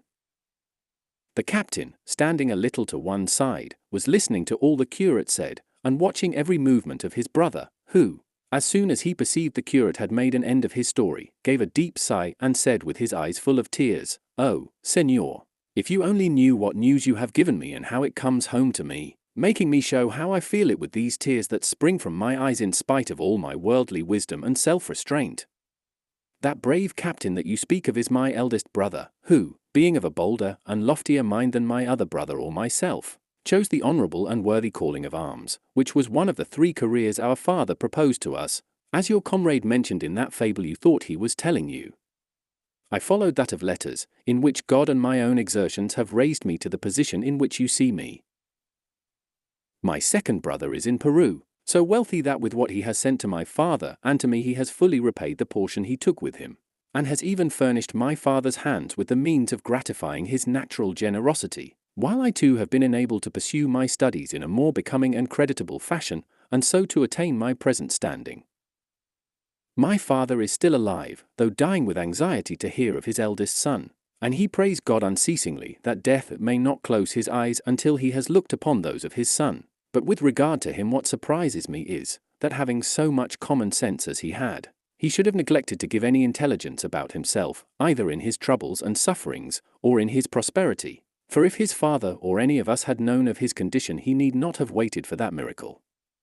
of the reed to obtain his ransom. But what now disquiets me is the uncertainty whether those Frenchmen may have restored him to liberty, or murdered him to hide the robbery. All this will make me continue my journey, not with the satisfaction in which I began it, but in the deepest melancholy and sadness. O dear brother, that I only knew where thou art now, and I would hasten to seek thee out and deliver thee from thy sufferings, though it were to cost me suffering myself. Oh, that I could bring news to our old father that thou art alive, even wert thou in the deepest dungeon of Barbary, for his wealth and my brother's and mine would rescue thee thence. O beautiful and generous Zoraida, that I could repay thy goodness to a brother! That I could be present at the new birth of thy soul, and at thy bridal that would give us all such happiness. All this and more the judge uttered with such deep emotion at the news he had received of his brother that all who heard him shared in it, showing their sympathy with his sorrow. The curate, seeing, then, how well he had succeeded in carrying out his purpose and the captain's wishes, had no desire to keep them unhappy any longer. So he rose from the table, and going into the room where Zoraida was, he took her by the hand, Lucinda, Dorothea, and the judge's daughter following her. The captain was waiting to see what the curate would do, when the latter, taking him with the other hand, advanced with both of them to where the judge and the other gentlemen were, and said, "Let your tears cease to flow, Señor Judge, and the wish of your heart be gratified as fully as you could desire, for you have before you your worthy brother and your good sister-in-law. He whom you see here is the Captain Viedma, and this is the fair Moor who has been so good to him. The Frenchmen I told you of have reduced them to the state of poverty. You see that you may show the generosity of your kind heart." The captain ran to embrace his brother, who placed both hands on his breast so as to have a good look at him, holding him a little way off, but as soon as he had fully recognized him, he clasped him in his arms so closely, shedding such tears of heartfelt joy, that most of those present could not but join in them. The words the brothers exchanged, the emotion they showed, can scarcely be imagined, I fancy, much less put down in writing. They told each other in a few words the events of their lives. They showed the true affection of brothers in all its strength. Then the judge embraced Zoraida, putting all he possessed at her disposal. Then he made his daughter embrace her, and the fair Christian and the lovely Moor drew fresh tears from every eye.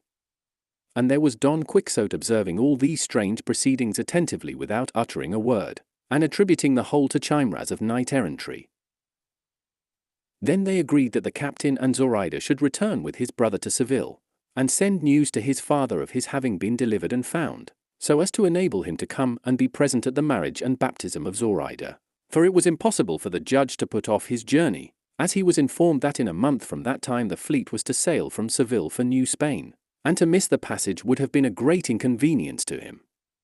In short, everybody was well pleased and glad at the captive's good fortune, and as now almost 2/3 of the night were past, they resolved to retire to rest for the remainder of it. Don Quixote offered to mount guard over the castle, lest they should be attacked by some giant or other malevolent scoundrel, covetous of the great treasure of beauty the castle contained. Those who understood him returned him thanks for this service, and they gave the judge an account of his extraordinary humor, with which he was not a little amused. Sancho Panza alone was fuming at the lateness of the hour for retiring to rest, and he of all was the one that made himself most comfortable, as he stretched himself on the trappings of his ass, which, as will be told farther on, cost him so dear. The ladies, then, having retired to their chamber, and the others having disposed themselves with as little discomfort as they could, Don Quixote sallied out of the inn to act as sentinel of the castle as he had promised.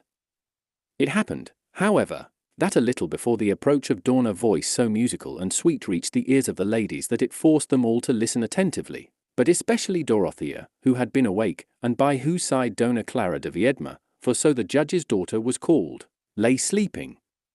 No one could imagine who it was that sang so sweetly, and the voice was unaccompanied by any instrument. At one moment it seemed to them as if the singer were in the courtyard, at another in the stable, and as they were all attention, wondering, Cardenio came to the door and said, "Listen, whoever is not asleep, and you will hear a muleteer's voice that enchants as it chants." "We are listening to it already, Señor," said Dorothea, on which Cardenio went away, and Dorothea, giving all her attention to it, made out the words of the song to be these. Chapter 43.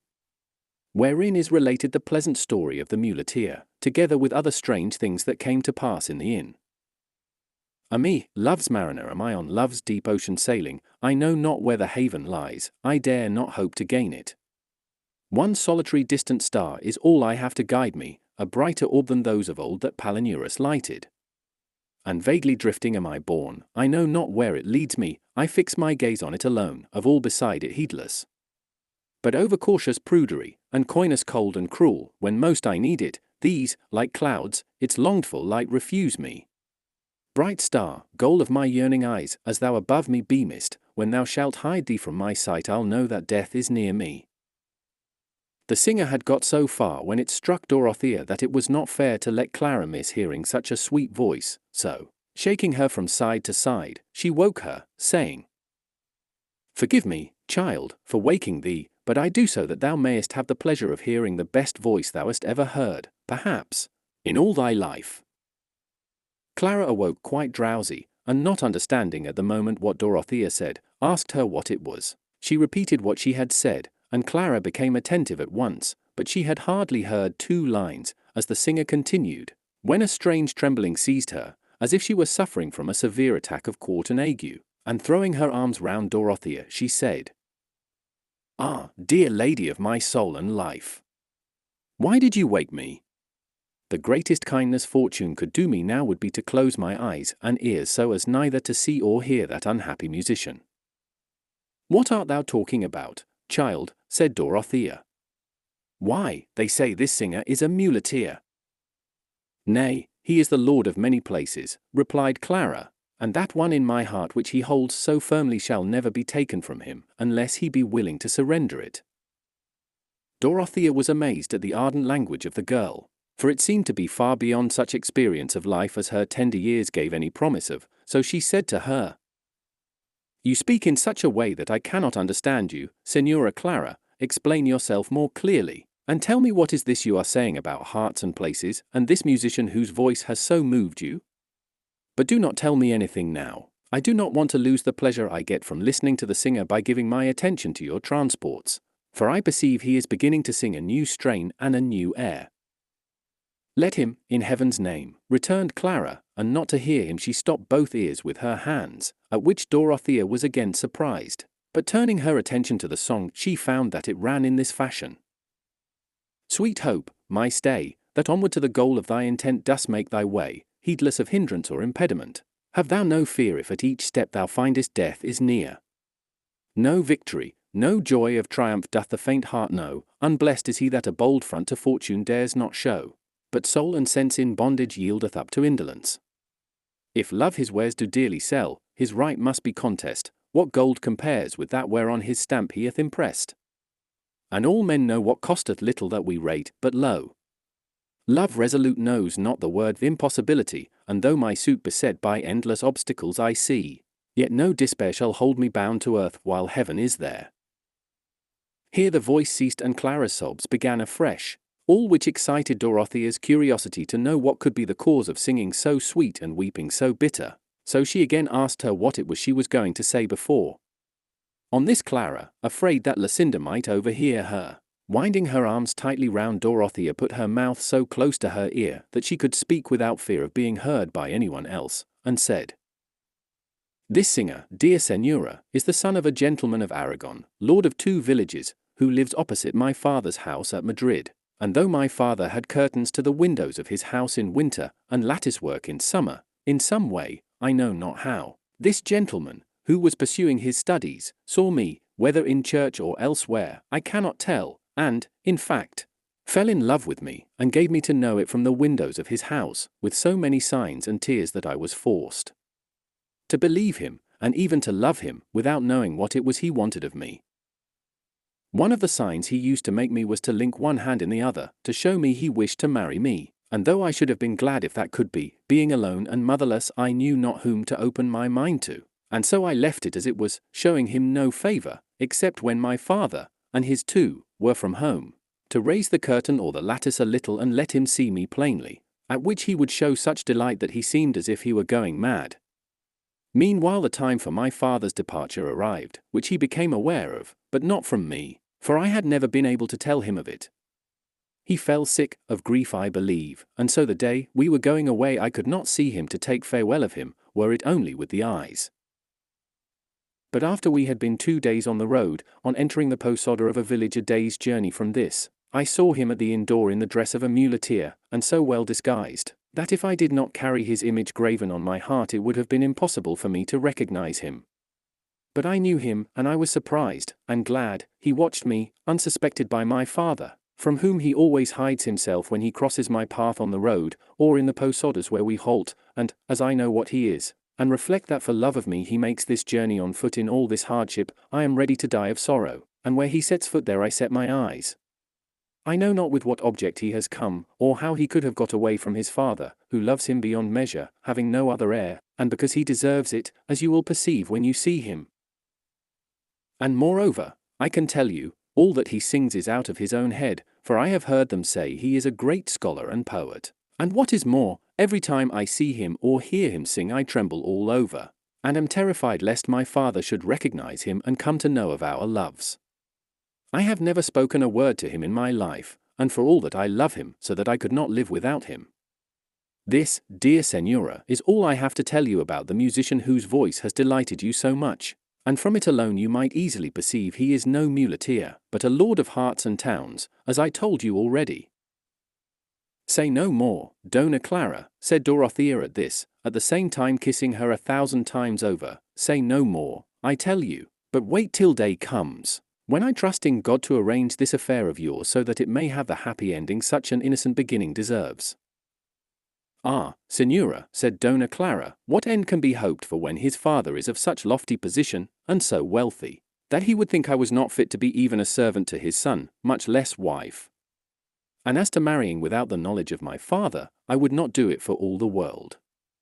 I would not ask anything more than that this youth should go back and leave me, perhaps with not seeing him. And the long distance we shall have to travel, the pain I suffer now may become easier, though I dare say the remedy I propose will do me very little good. I don't know how the devil this has come about, or how this love I have for him got in, I such a young girl, and he such a mere boy, for I verily believe we are both of an age, and I am not 16 yet, for I will be 16 Michaelmas Day, next, my father says. Dorothea could not help laughing to hear how like a child Dona Clara spoke. Let us go to sleep now, Senora, said she, for the little of the night that I fancy is left to us, God will soon send us daylight, and we will set all to rights, or it will go hard with me. With this they fell asleep, and deep silence reigned all through the inn. The only persons not asleep were the landlady's daughter and her servant Maritornes, who, knowing the weak point of Don Quixote's humour, and that he was outside the inn mounting guard in armour and on horseback, resolved, the pair of them, to play some trick upon him, or at any rate to amuse themselves for a while by listening to his nonsense. As it so happened there was not a window in the whole inn that looked outwards except a hole in the wall of a straw loft through which they used to throw out the straw. At this hole the two demodamsels posted themselves, and observed Don Quixote on his horse, leaning on his pike and from time to time sending forth such deep and doleful sighs, that he seemed to pluck up his soul by the roots with each of them. And they could hear him, too, saying in a soft, tender, loving tone, O my lady Dulcinea del Toboso, perfection of all beauty, summit and crown of discretion, treasure house of grace, depositary of virtue, and finally, ideal of all that is good, honourable, and delectable in this world. What is thy grace doing now? Art thou, perchance, mindful of thy enslaved knight who of his own free will hath exposed himself to so great perils, and all to serve thee? Give me tidings of her, O luminary of the 3 faces. Perhaps at this moment, envious of hers, thou art regarding her, either as she paces to and fro some gallery of her sumptuous palaces, or leans over some balcony, meditating how, whilst preserving her purity and greatness, she may mitigate the tortures this wretched heart of mine endures for her sake, what glory should recompense my sufferings, what repose my toil, and lastly what death my life, and what reward my services. And thou, O son, that art now doubtless harnessing thy steeds in haste, to rise betimes and come forth to see my lady, when thou sayest her I entreat of thee to salute her on my behalf, but have a care, when thou shalt see her and salute her, that thou kiss not her face, for I shall be more jealous of thee than thou wert of that light-footed ingrate that made thee sweat and run so on the plains of Thessaly, or on the banks of the Peneus, for I do not exactly recollect where it was thou didst run on that occasion. In thy jealousy and love. Don Quixote had got so far in his pathetic speech when the landlady's daughter began to signal to him, saying, "Señor, come over here, please." At these signals and voice Don Quixote turned his head and saw by the light of the moon, which then was in its full splendor, that someone was calling to him from the hole in the wall, which seemed to him to be a window, and what is more, with a gilt grating, as rich castles, such as he believed the inn to be, ought to have, and it immediately suggested itself to his imagination that, as on the former occasion, the fair damsel, the daughter of the lady of the castle, overcome by love for him, was once more endeavoring to win his affections, and with this idea, not to show himself discourteous or ungrateful, he turned Rocinante's head and approached the hole, and as he perceived the two wenches he said, "I pity you, beauteous lady, that you should have directed your thoughts of love to a quarter from whence it is impossible that such a return can be made to you as is due to your great merit and gentle birth, for which you must not blame this unhappy knight-errant whom love renders incapable of submission to any other than her whom, the first moment his eyes beheld her, he made absolute mistress of his soul. Forgive me, noble lady, and retire to your apartment, and do not, by any further declaration of your passion, compel me to show myself more ungrateful, and if, of the love you bear me, you should find that there is anything else in my power wherein I can gratify you, provided it be not love itself, demand it of me, for I swear to you by that sweet absent enemy of mine to grant it this instant, though it be that you require of me a lock of Medusa's hair, which was all snakes, or even the very beams of the sun shut up in a vial." "My mistress wants nothing of that sort, Sir Knight," said Maritornes at this. "What then, discreet dame, is it that your mistress wants?" replied Don Quixote. "Only one of your fair hands," said Maritornes, "to enable her to vent over it the great passion which has brought her to this loophole, so much to the risk of her honor, for if the lord her father had heard her, the least slice he would cut off her would be her ear." "I should like to see that tried," said Don Quixote, "but he had better beware of that, if he does not want to meet the most disastrous end that ever father in the world met for having laid hands on the tender limbs of a love-stricken daughter." Maritornes felt sure that Don Quixote would present the hand she had asked, and making up her mind what to do, she got down from the hole and went into the stable, where she took the halter of Sancho Panza's ass, and in all haste returned to the hole, just as Don Quixote had planted himself standing on Rocinante's saddle in order to reach the grated window where he supposed the lovelorn damsel to be, and giving her his hand, he said, "Lady, take this hand, or rather this scourge of the evil does of the earth, take, I say, this hand which no other hand of woman has ever touched, not even hers who has complete possession of my entire body. I present it to you, not that you may kiss it, but that you may observe the contexture of the sinews, the close network of the muscles, the breadth and capacity of the veins, whence you may infer what must be the strength of the arm that has such a hand." "That we shall see presently," said Maritornes, and making a running knot on the halter, she passed it over his wrist and coming down from the hole tied the other end very firmly to the bolt of the door of the straw loft. Don Quixote, feeling the roughness of the rope on his wrist, exclaimed, "Your grace seems to be grating rather than caressing my hand. Treat it not so harshly, for it is not to blame for the offence my resolution has given you, nor is it just to wreak all your vengeance on so small a part. Remember that one who loves so well should not revenge herself so cruelly." But there was nobody now to listen to these words of Don Quixote's, for as soon as Maritornes had tied him she and the other made off, ready to die with laughing, leaving him fastened in such a way that it was impossible for him to release himself. He was, as has been said, standing on Rocinante, with his arm passed through the hole and his wrist tied to the bolt of the door. and in mighty fear and dread of being left hanging by the arm if Rocinante were to stir one side or the other. So he did not dare to make the least movement, although from the patience and imperturbable disposition of Rocinante, he had good reason to expect that he would stand without budging for a whole century.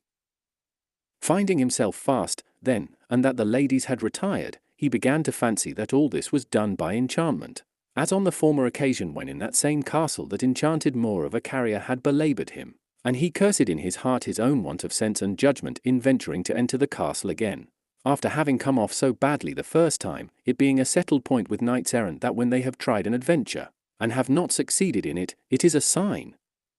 that it is not reserved for them but for others, and that therefore they need not try it again.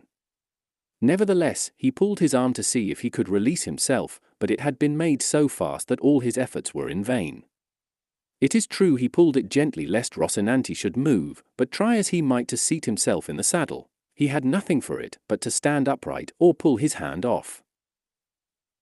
Then it was he wished for the sword of Amadis, against which no enchantment whatever had any power. Then he cursed his ill fortune. Then he magnified the loss the world would sustain by his absence while he remained there enchanted. For that he believed he was beyond all doubt. Then he once more took to thinking of his beloved Dulcinea del Toboso. Then he called to his worthy squire Sancho Panza, who, buried in sleep and stretched upon the pack saddle of his ass, was oblivious, at that moment,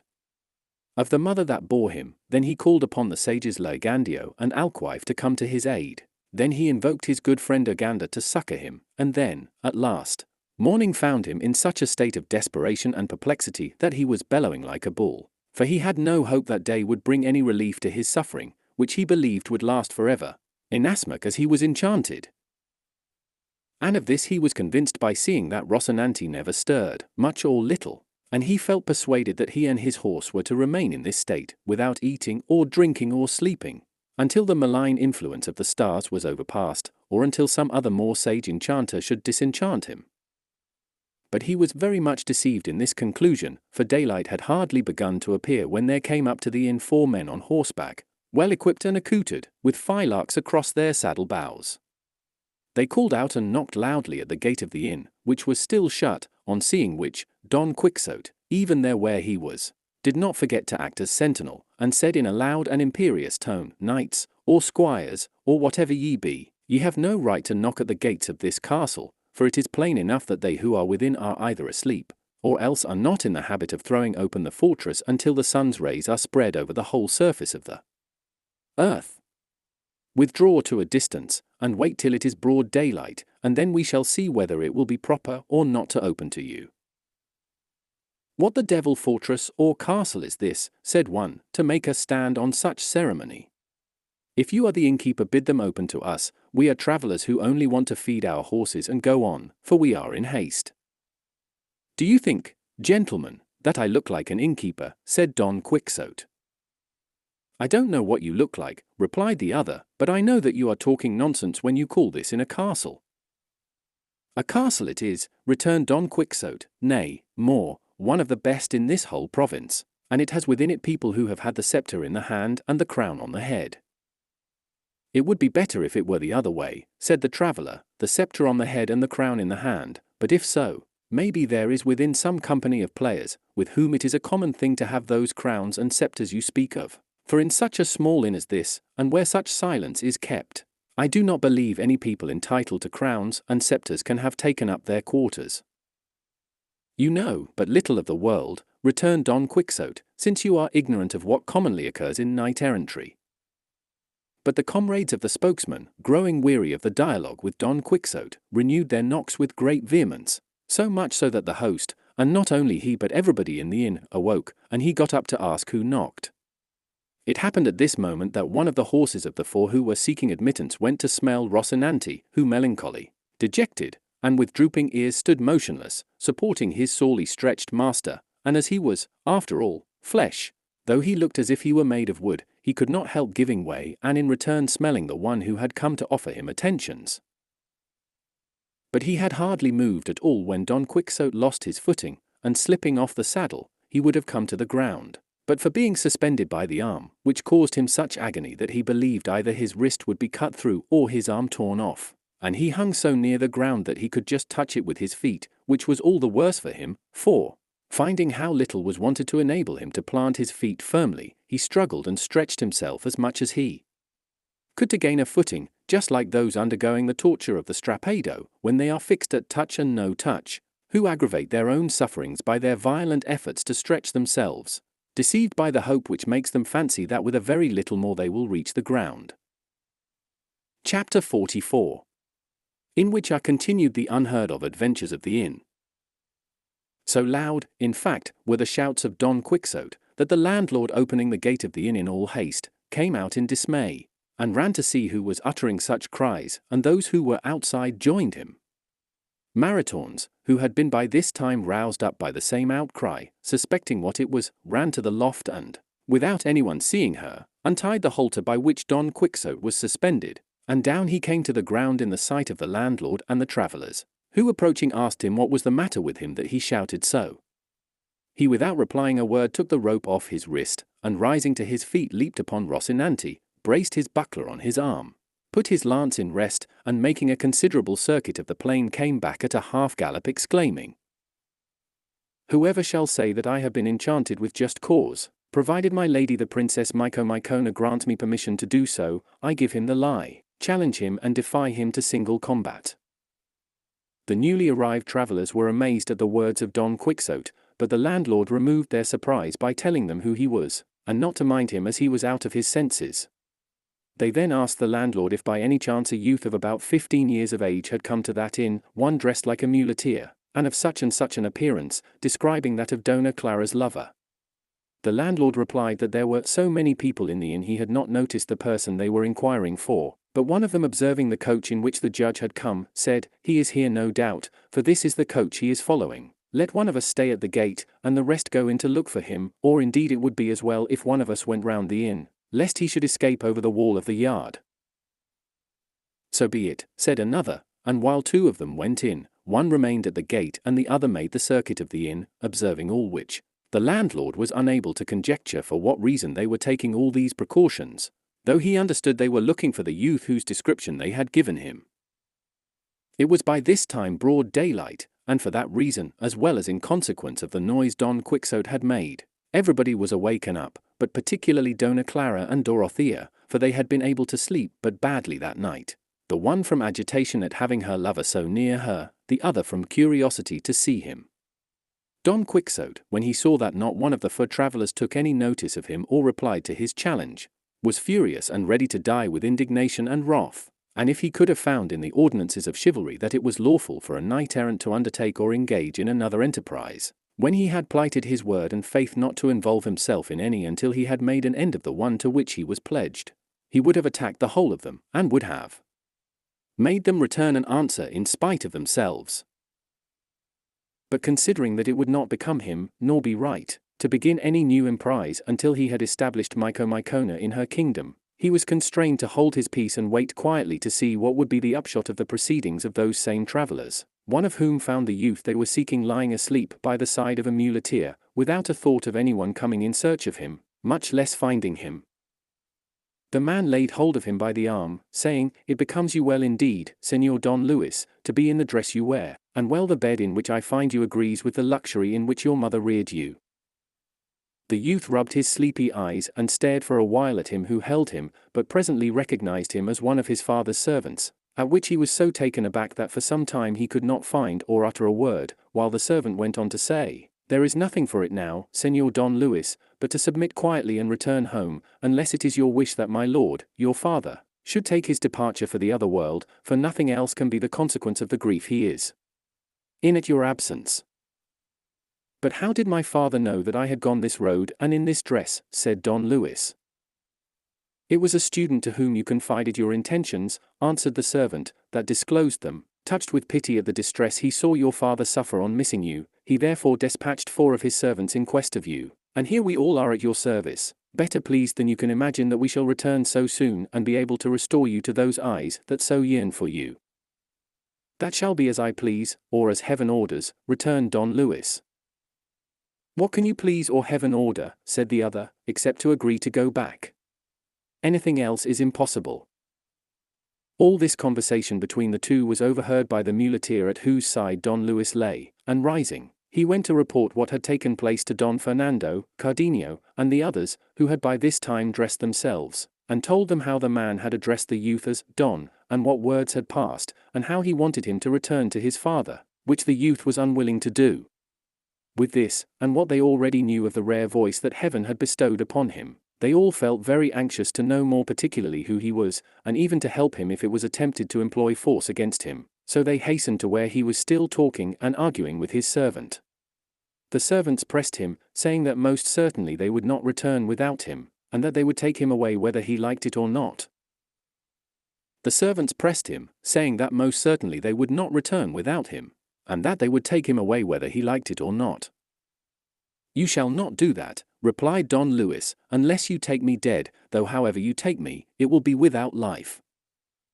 By this time most of those in the inn had been attracted by the dispute, but particularly Cardenio, Don Fernando, his companions, the judge, the curate, the barber, and Don Quixote, for he now considered there was no necessity for mounting guard over the castle any longer. Cardenio, being already acquainted with the young man's story, asked the men who wanted to take him away what object they had in seeking to carry off this youth against his will. "Our object," said one of the four, "is to save the life of his father, who is in danger of losing it through this gentleman's disappearance." Upon this Don Luis exclaimed, "There is no need to make my affairs public here. I am free, and I will return if I please, and if not, none of you shall compel me." "Reason will compel your worship," said the man, "and if it has no power over you, it has power over us, to make us do what we came for, and what it is our duty to do." "Let us hear what the whole affair is about," said the judge at this, but the man, who knew him as a neighbor of theirs, replied, "Do you not know this gentleman, Señor Judge? He is the son of your neighbor, who has run away from his father's house in a dress so unbecoming his rank, as your worship may perceive." The judge on this looked at him more carefully and recognized him, and embracing him said, "What folly is this, Señor Don Luis? Or what can have been the cause that could have induced you to come here in this way, and in this dress, which so ill becomes your condition?" Tears came into the eyes of the young man, and he was unable to utter a word in reply to the judge, who told the four servants not to be uneasy, for all would be satisfactorily settled, and then taking Don Luis by the hand, he drew him aside and asked the reason of his having come there. But while he was questioning him they heard a loud outcry at the gate of the inn, the cause of which was that two of the guests who had passed the night there, seeing everybody busy about finding out what it was the four men wanted, had conceived the idea of going off without paying what they owed, but the landlord, who minded his own affairs more than other people's, caught them going out of the gate and demanded his reckoning, abusing them for their dishonesty with such language that he drove them to reply with their fists, and so they began to lay on him in such a style that the poor man was forced to cry out and call for help. The landlady and her daughter could see no one more free to give aid than Don Quixote, and to him the daughter said, "Sir Knight, by the virtue God has given you, help my poor father, for two wicked men are beating him to a mummy." To which Don Quixote very deliberately and phlegmatically replied, "Fair damsel, at the present moment your request is inopportune, for I am debarred from involving myself in any adventure until I have brought to a happy conclusion one to which my word has pledged me. But that which I can do for you is what I will now mention. Run and tell your father to stand his ground as well as he can in this battle, and on no account to allow himself to be vanquished, while I go and request permission of the Princess Mycona to enable me to succor him in his distress, and if she grants it, rest assured I will relieve him from it." "Sinner that I am," exclaimed Maritornes, who stood by, "before you have got your permission my master will be in the other world."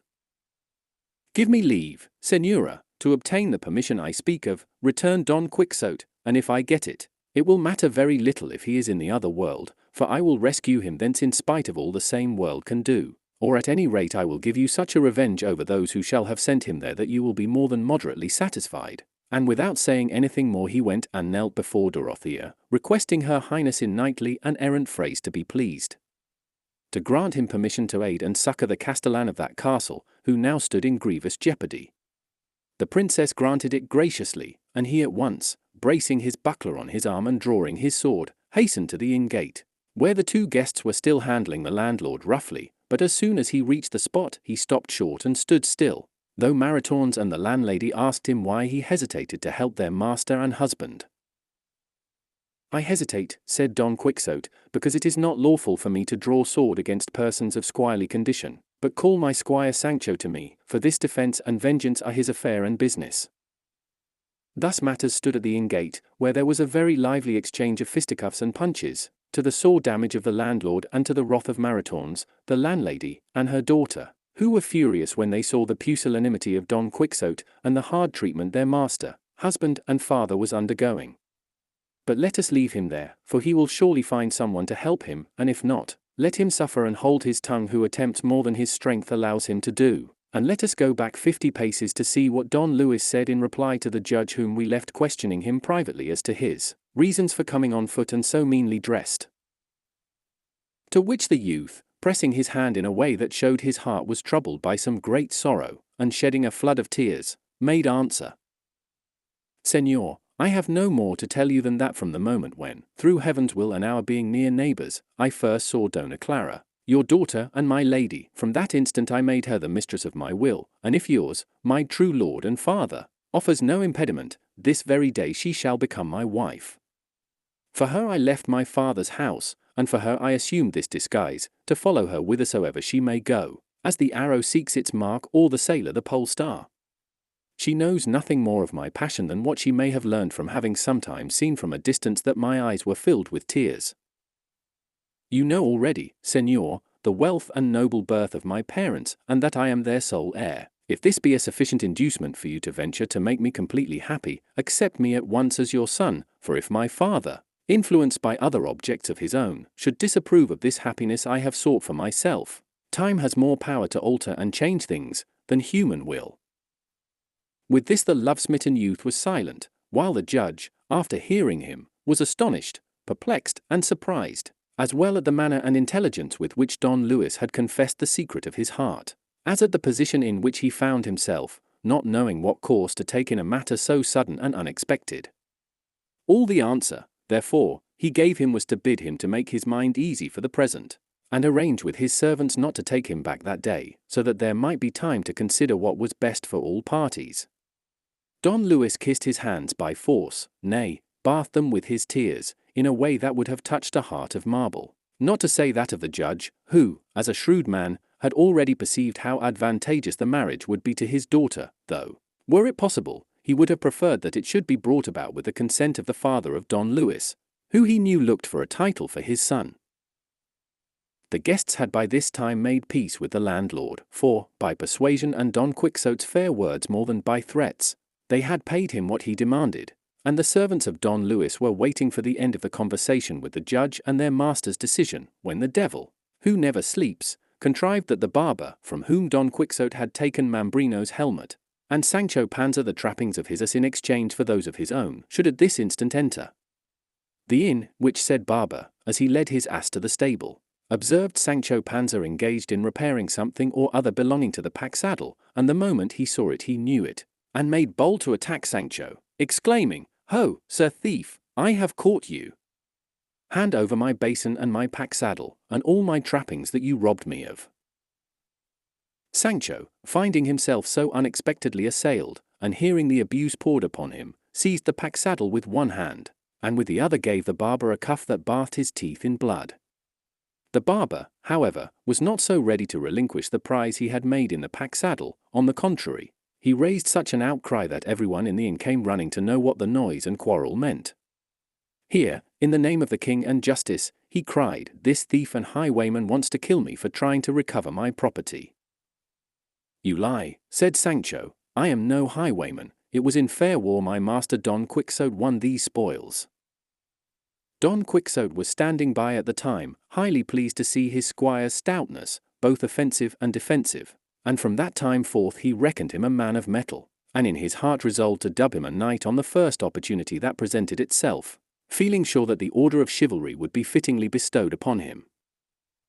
In the course of the altercation, among other things the barber said, "Gentlemen, this pack saddle is mine as surely as I owe God a death, and I know it as well as if I had given birth to it, and here is my ass in the stable who will not let me lie, only try it, and if it does not fit him like a glove, call me a rascal, and what is more, the same day I was robbed of this. They robbed me likewise of a new brass basin, never yet handled, that would fetch a crown any day." At this Don Quixote could not keep himself from answering, and interposing between the two, and separating them. He placed the pack saddle on the ground, to lie there in sight until the truth was established, and said, "Your worships may perceive clearly and plainly the error under which this worthy squire lies when he calls a basin which was, is, and shall be the helmet of Mambrino, which I won from him in fair war, and made myself master of by legitimate and lawful possession. With the pack saddle I do not concern myself, but I may tell you on that head that my squire Sancho asked my permission to strip off the caparison of this vanquished poltroon steed, and with it adorn his own. I allowed him, and he took it, and as to its having been changed from a caparison into a pack saddle, I can give no explanation except the usual one, that such transformations will take place in adventures of chivalry. To confirm all which, run, Sancho my son, and fetch hither the helmet which this good fellow calls a basin." "Egad, master," said Sancho, "if we have no other proof of our case than what your worship puts forward, Mambrino's helmet is just as much a basin as this good fellow's caparison is a pack saddle." "Do as I bid thee," said Don Quixote, "it cannot be that everything in this castle goes by enchantment." Sancho hastened to where the basin was, and brought it back with him, and when Don Quixote saw it, he took hold of it and said, "Your worships may see with what a face this squire can assert that this is a basin and not the helmet I told you of, and I swear by the order of chivalry I profess, that this helmet is the identical one I took from him, without anything added to or taken from it." "There is no doubt of that," said Sancho, "for from the time my master won it until now he has only fought one battle in it, when he let loose those unlucky men in chains, and if it had not been for this basin helmet he would not have come off over well that time, for there was plenty of stone throwing in that affair." Chapter 45, in which the doubtful question of Mambrino's helmet and the pack saddle is finally settled, with other adventures that occurred in truth and earnest. "What do you think now, gentlemen," said the barber, "of what these gentles say, when they want to make out that this is a helmet?" "And whoever says the contrary," said Don Quixote, "I will let him know he lies if he is a knight, and if he is a squire that he lies again 1,000 times. Our own barber, who was present at all this, and understood Don Quixote's humour so thoroughly, took it into his head to back up his delusion and carry on the joke for the general amusement, so addressing the other barber he said, "Señor Barber, or whatever you are, you must know that I belong to your profession too, and have had a license to practice for more than 20 years, and I know the implements of the barber craft, every one of them, perfectly well, and I was likewise a soldier for some time in the days of my youth, and I know also what a helmet is, and a morion, and a headpiece with a visor, and other things pertaining to soldiering. I meant to say to soldiers' arms, and I say, saving better opinions and always, with submission to sounder judgments, that this piece we have now before us, which this worthy gentleman has in his hands, not only is no barber's basin, but is as far from being one as white is from black, and truth from falsehood. I say, and moreover, that this, although it is a helmet, is not a complete helmet." "Certainly not," said Don Quixote, "for half of it is wanting, that is to say the beaver." "It is quite true," said the curate, who saw the object of his friend the barber, and Cardenio, Don Fernando and his companions agreed with him, and even the judge, if his thoughts had not been so full of Don Luis's affair, would have helped to carry on the joke, but he was so taken up with the serious matters he had on his mind that he paid little or no attention to these facetious proceedings. "God bless me," exclaimed there but the barber at this, "is it possible that such an honourable company can say that this is not a basin but a helmet? Why, this is a thing that would astonish a whole university, however wise it might be. That will do. If this basin is a helmet, why, then the pack saddle must be a horse's caparison, as this gentleman has said." "To me it looks like a pack saddle," said Don Quixote, "but I have already said that with that question I do not concern myself." "As to whether it be pack saddle or caparison," said the curate, "it is only for Señor Don Quixote to say, for in these matters of chivalry all these gentlemen and I bow to his authority." "By God, gentlemen," said Don Quixote, "so many strange things have happened to me in this castle on the 2 occasions on which I have sojourned in it, that I will not venture to assert anything positively in reply to any question touching anything it contains, for it is my belief that everything that goes on within it goes by enchantment." The first time, an enchanted moor that there is in it gave me sore trouble, nor did Sancho fare well among certain followers of his. And last night I was kept hanging by this arm for nearly 2 hours, without knowing how or why I came by such a mishap. So that now, for me to come forward to give an opinion in such a puzzling matter, would be to risk a rash decision. As regards the assertion that this is a basin and not a helmet, I have already given an answer. But as to the question whether this is a pack-saddle or a caparison, I will not venture to give a positive opinion, but will leave it to your worship's better judgment. Perhaps as you are not dubbed knights like myself, the enchantments of this place have nothing to do with you, and your faculties are unfettered, and you can see things in this castle as they really and truly are, and not as they appear to me. There can be no question, said Don Fernando on this, but that Señor Don Quixote has spoken very wisely, and that with us rests the decision of this matter, and that we may have surer ground to go on. I will take the votes of the gentlemen in secret, and declare the result clearly and fully. To those who were in on the secret of Don Quixote's humour all this afforded great amusement, but to those who knew nothing about it, it seemed the greatest nonsense in the world, in particular to the 4 servants of Don Luis, as well as to Don Luis himself, and to 3 other travellers who had by chance come to the inn, and had the appearance of officers of the Holy Brotherhood, as indeed they were. But the one who above all was at his wit's end was the barber whose basin, there before his very eyes, had been turned into Mambrino's helmet, and whose pack-saddle he had no doubt whatever was about to become a rich caparison for a horse. All laughed to see Don Fernando going from one to another collecting the votes, and whispering to them to give him their private opinion whether the treasure over which there had been so much fighting was a pack-saddle or a caparison. But after he had taken the votes of those who knew Don Quixote, he said aloud, "The fact is, my good fellow, that I am tired collecting such a number of opinions, for I find that there is not one of whom I ask what I desire to know, who does not tell me that it is absurd to say that this is the pack-saddle of an ass, and not the caparison of a horse, nay, of a thoroughbred horse, so you must submit. For, in spite of you and your ass, this is a caparison and no pack-saddle, and you have stated and proved your case very badly."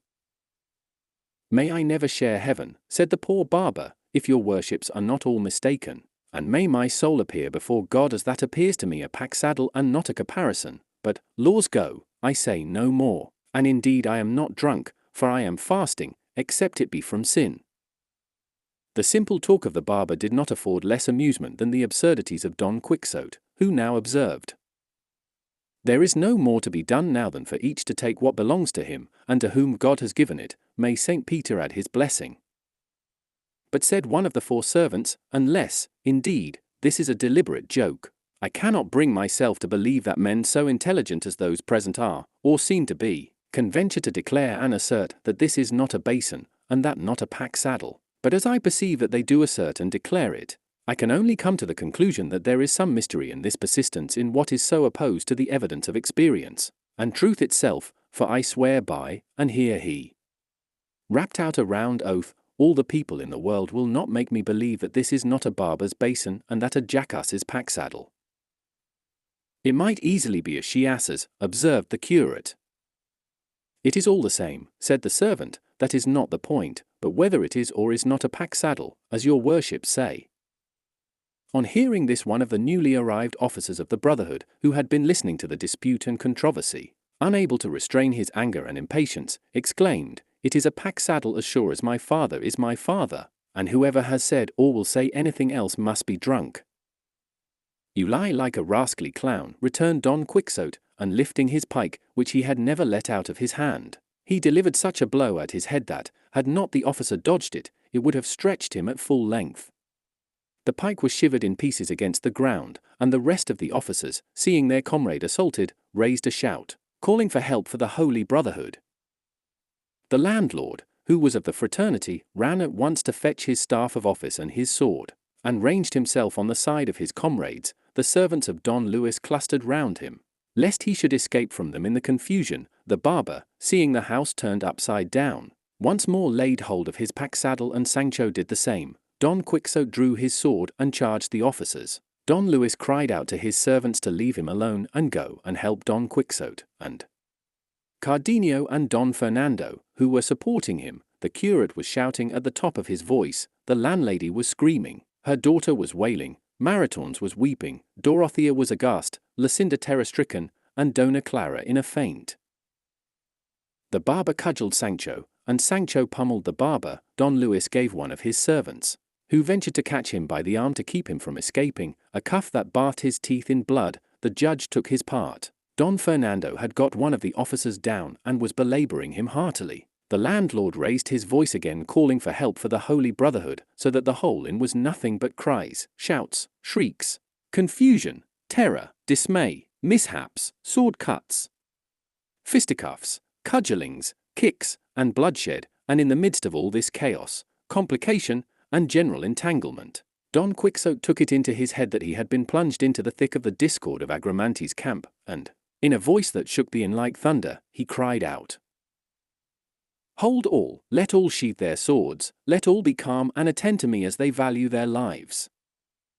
All paused at his mighty voice, and he went on to say, "Did I not tell you, sirs, that this castle was enchanted, and that a legion or so of devils dwelt in it?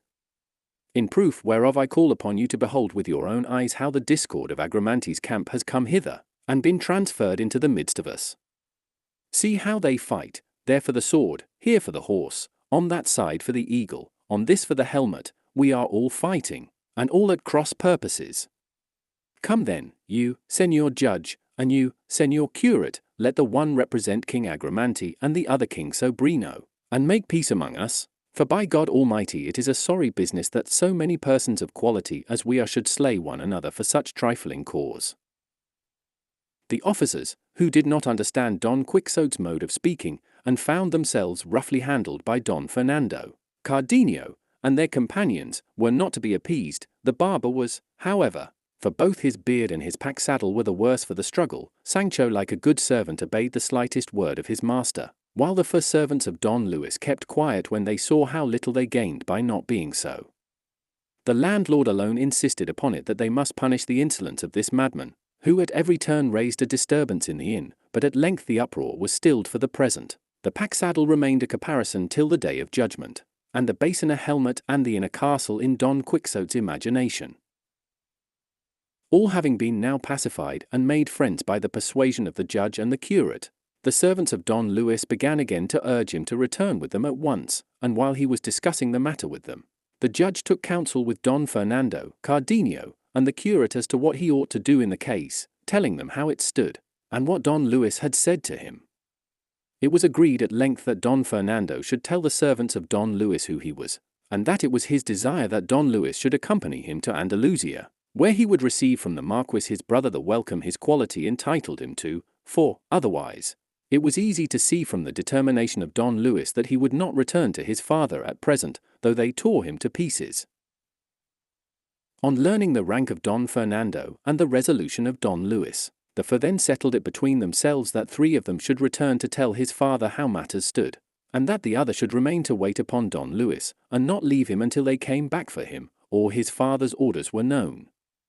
Thus by the authority of Agramante and the wisdom of King Sobrino all this complication of disputes was arranged, but the enemy of concord and hater of peace, feeling himself slighted and made a fool of, and seeing how little he had gained after having involved them all in such an elaborate entanglement, resolved to try his hand once more by stirring up fresh quarrels and disturbances. It came about in this wise: the officers were pacified on learning the rank of those with whom they had been engaged, and withdrew from the contest, considering that whatever the result might be they were likely to get the worst of the battle. But one of them, the one who had been thrashed and kicked by Don Fernando, recollected that among some warrants he carried for the arrest of certain delinquents, he had one against Don Quixote, whom the Holy Brotherhood had ordered to be arrested for setting the galley slaves free, as Sancho had, with very good reason, apprehended.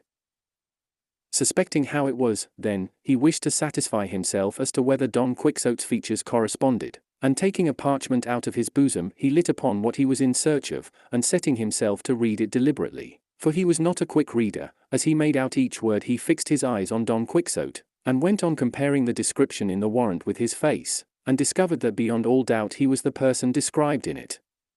As soon as he had satisfied himself, folding up the parchment, he took the warrant in his left hand and with his right seized Don Quixote by the collar so tightly that he did not allow him to breathe, and shouted aloud, "Help for the Holy Brotherhood!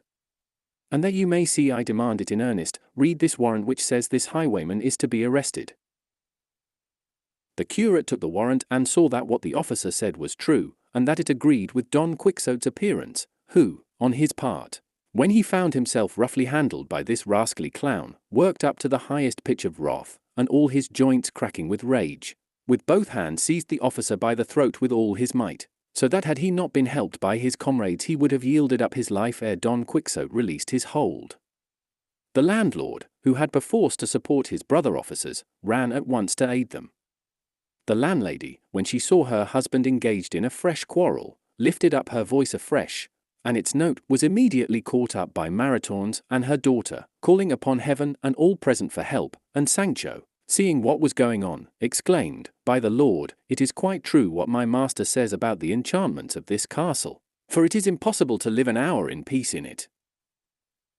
Don Fernando parted the officer and Don Quixote, and to their mutual contentment made them relax the grip by which they held, the one the coat collar, the other the throat of his adversary. For all this, however, the officers did not cease to demand their prisoner and call on them to help and deliver him over bound into their power, as was required for the service of the king and of the Holy Brotherhood, on whose behalf they again demanded aid and assistance to effect the capture of this robber and footpad of the highways. Don Quixote smiled when he heard these words, and said very calmly, "Come now, base, ill-born brood, call ye it highway robbery to give freedom to those in bondage, to release the captives, to succor the miserable, to raise up the fallen, to relieve the needy? Infamous beings, who by your vile grovelling intellects deserve that heaven should not make known to you the virtue that lies in knight-errantry, or show you the sin and ignorance in which ye lie when ye refuse to respect the shadow, not to say the presence, of any knight-errant. Come now, band, not of officers, but of thieves, footpads with the license of the Holy Brotherhood, not bold enough to give, single-handed, 400 cudgellings to 400 officers of the Holy Brotherhood if they come in his way. Not bold enough to give, single-handed, 400 cudgellings to 400 officers of the Holy Brotherhood if they come in his way." Chapter 46. Of the end of the notable adventure of the officers of the Holy Brotherhood, and of the great ferocity of our worthy knight, Don Quixote. While Don Quixote was talking in this strain, the curate was endeavouring to persuade the officers that he was out of his senses, as they might perceive by his deeds and his words, and that they need not press the matter any further, for even if they arrested him and carried him off, they would have to release him by and by as a madman, to which the holder of the warrant replied that he had nothing to do with inquiring into Don Quixote's madness, but only to execute his superior's orders, and that once taken they might let him go 300 times if they liked. "For all that," said the curate, "you must not take him away this time, nor will he, it is my opinion, let himself be taken away." In short, the curate used such arguments, and Don Quixote did such mad things, that the officers would have been more mad than he was if they had not perceived his want of wits, and so they thought it best to allow themselves to be pacified, and even to act as peacemakers between the barber and Sancho Panza, who still continued their altercation with much bitterness. In the end they, as officers of justice, settled the question by arbitration in such a manner that both sides were, if not perfectly contented, at least to some extent satisfied, for they changed the pack saddles, but not the girths or headstalls, and as to Mambrino's helmet, the curate, under the rose and without Don Quixote's knowing it, paid 8 reals for the basin, and the barber executed a full receipt and engagement to make no further demand then or thenceforth for evermore. Amen. These two disputes, which were the most important and gravest, being settled, it only remained for the servants of Don Luis to consent that 3 of them should return, while one was left to accompany him whither Don Fernando desired to take him, and good luck and better fortune, having already begun to solve difficulties and remove obstructions in favour of the lovers and warriors of the inn, were pleased to persevere and bring everything to a happy issue, for the servants agreed to do as Don Luis wished, which gave Dona Clara such happiness that no one could have looked into her face just then without seeing the joy of her heart. Zoraida, though she did not fully comprehend all she saw, was grave or gay without knowing why, as she watched and studied the various countenances, but particularly her Spaniards, whom she followed with her eyes and clung to with her soul.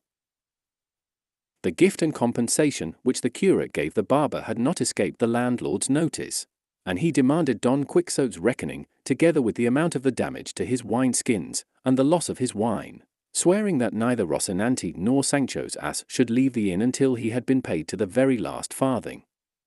The curate settled all amicably, and Don Fernando paid, though the judge had also very readily offered to pay the score, and all became so peaceful and quiet that the inn no longer reminded one of the discord of Agramante's camp, as Don Quixote said, but of the peace and tranquillity of the days of Octavianus, for all which it was the universal opinion that their thanks were due to the great zeal and eloquence of the curate, and to the unexampled generosity of Don Fernando. Finding himself now clear and quit of all quarrels, his squire's as well as his own, Don Quixote considered that it would be advisable to continue the journey he had begun, and bring to a close that great adventure for which he had been called and chosen, and with this high resolve he went and knelt before Dorothea, who, however, would not allow him to utter a word until he had risen, so to obey her he rose, and said, "It is a common proverb, fair lady, that diligence is the mother of good fortune. And experience has often shown in important affairs that the earnestness of the negotiator brings the doubtful case to a successful termination. But in nothing does this truth show itself more plainly than in war, where quickness and activity forestall the devices of the enemy, and win the victory before the foe has time to defend himself. All this I say, exalted and esteemed lady, because it seems to me that for us to remain any longer in this castle now is useless, and may be injurious to us in a way that we shall find out some day. For who knows but that your enemy the giant may have learned by means of secret and diligent spies that I am going to destroy him, and if the opportunity be given him he may seize it to fortify himself in some impregnable castle or stronghold, against which all my efforts and the might of my indefatigable arm may avail but little? Therefore, lady, let us, as I say, forestall his schemes by our activity, and let us depart at once in quest of fair fortune. For your highness is only kept from enjoying it as fully as you could desire by my delay in encountering your adversary." Don Quixote held his peace and said no more, calmly awaiting the reply of the beauteous princess, who, with commanding dignity and in a style adapted to Don Quixote's own, replied to him in these words, "I give you thanks, Sir Knight, for the eagerness you, like a good knight to whom it is a natural obligation to succor the orphan and the needy, display to afford me aid in my sore trouble, and heaven grant that your wishes and mine may be realized, so that you may see that there are women in this world capable of gratitude. As to my departure, let it be forthwith, for I have no will but yours. Dispose of me entirely in accordance with your good pleasure, for she who has once entrusted to you the defense of her person, and placed in your hands the recovery of her dominions, must not think of offering opposition to that which your wisdom may ordain." "On, then, in God's name," said Don Quixote, "for, when a lady humbles herself to me, I will not lose the opportunity of raising her up and placing her on the throne of her ancestors. Let us depart at once, for the common saying that in delay there is danger, lends spurs to my eagerness to take the road, and as neither heaven has created nor hell seen any that can daunt or intimidate me, saddle Rocinante, Sancho, and get ready thy ass and the queen's palfrey, and let us take leave of the castellan and these gentlemen, and go hence this very instant." Sancho, who was standing by all the time, said, shaking his head, "Ah, master, master, there is more mischief in the village than one hears of, begging all good bodies pardon." "What mischief can there be in any village, or in all the cities of the world, you booby, that can hurt my reputation?" said Don Quixote. "If your worship is angry," replied Sancho, "I will hold my tongue and leave unsaid what as a good squire I am bound to say, and what a good servant should tell his master." "Say what thou wilt," returned Don Quixote, "provided thy words be not meant to work upon my fears, for thou, if thou fearest, art behaving like thyself, but I like myself, in not fearing." "It is nothing of the sort, as I am a sinner before God," said Sancho, "but that I take it to be sure and certain that this lady, who calls herself queen of the great kingdom of my Comican, is no more so than my mother, for, if she was what she says, she would not go rubbing noses with one that is here every instant and behind every door." Dorothea turned red at Sancho's words, for the truth was that her husband Don Fernando had now and then, when the others were not looking, gathered from her lips some of the reward his love had earned, and Sancho seeing this had considered that such freedom was more like a courtesan than a queen of a great kingdom. She, however, being unable or not caring to answer him, allowed him to proceed, and he continued, "This I say, Señor, because, if after we have travelled roads and highways, and past bad nights and worse days, one who is now enjoying himself in this inn is to reap the fruit of our labours, there is no need for me to be in a hurry to saddle Rocinante, put the pad on the ass, or get ready the palfrey, For it will be better for us to stay quiet, and let every jade mind her spinning, and let us go to dinner." Good God, what was the indignation of Don Quixote when he heard the audacious words of his squire! So great was it, that in a voice inarticulate with rage, with a stammering tongue, and eyes that flashed living fire, he exclaimed, "Rascally clown, boorish, insolent, and ignorant, ill-spoken, foul-mouthed, impudent backbiter and slanderer! Hast thou dared to utter such words in my presence and in that of these illustrious ladies? Hast thou dared to harbour such gross and shameless thoughts in thy muddled imagination? Begone from my presence, thou born monster, storehouse of lies, hoard of untruths, garner of knaveries, inventor of scandals, publisher of absurdities, enemy of the respect due to royal personages. Begone, show thyself no more before me under pain of my wrath." And so saying he knitted his brows, puffed out his cheeks, gazed around him, and stamped on the ground violently with his right foot, showing in every way the rage that was pent up in his heart. And at his words and furious gestures Sancho was so scared and terrified that he would have been glad if the earth had opened that instant and swallowed him, and his only thought was to turn round and make his escape from the angry presence of his master.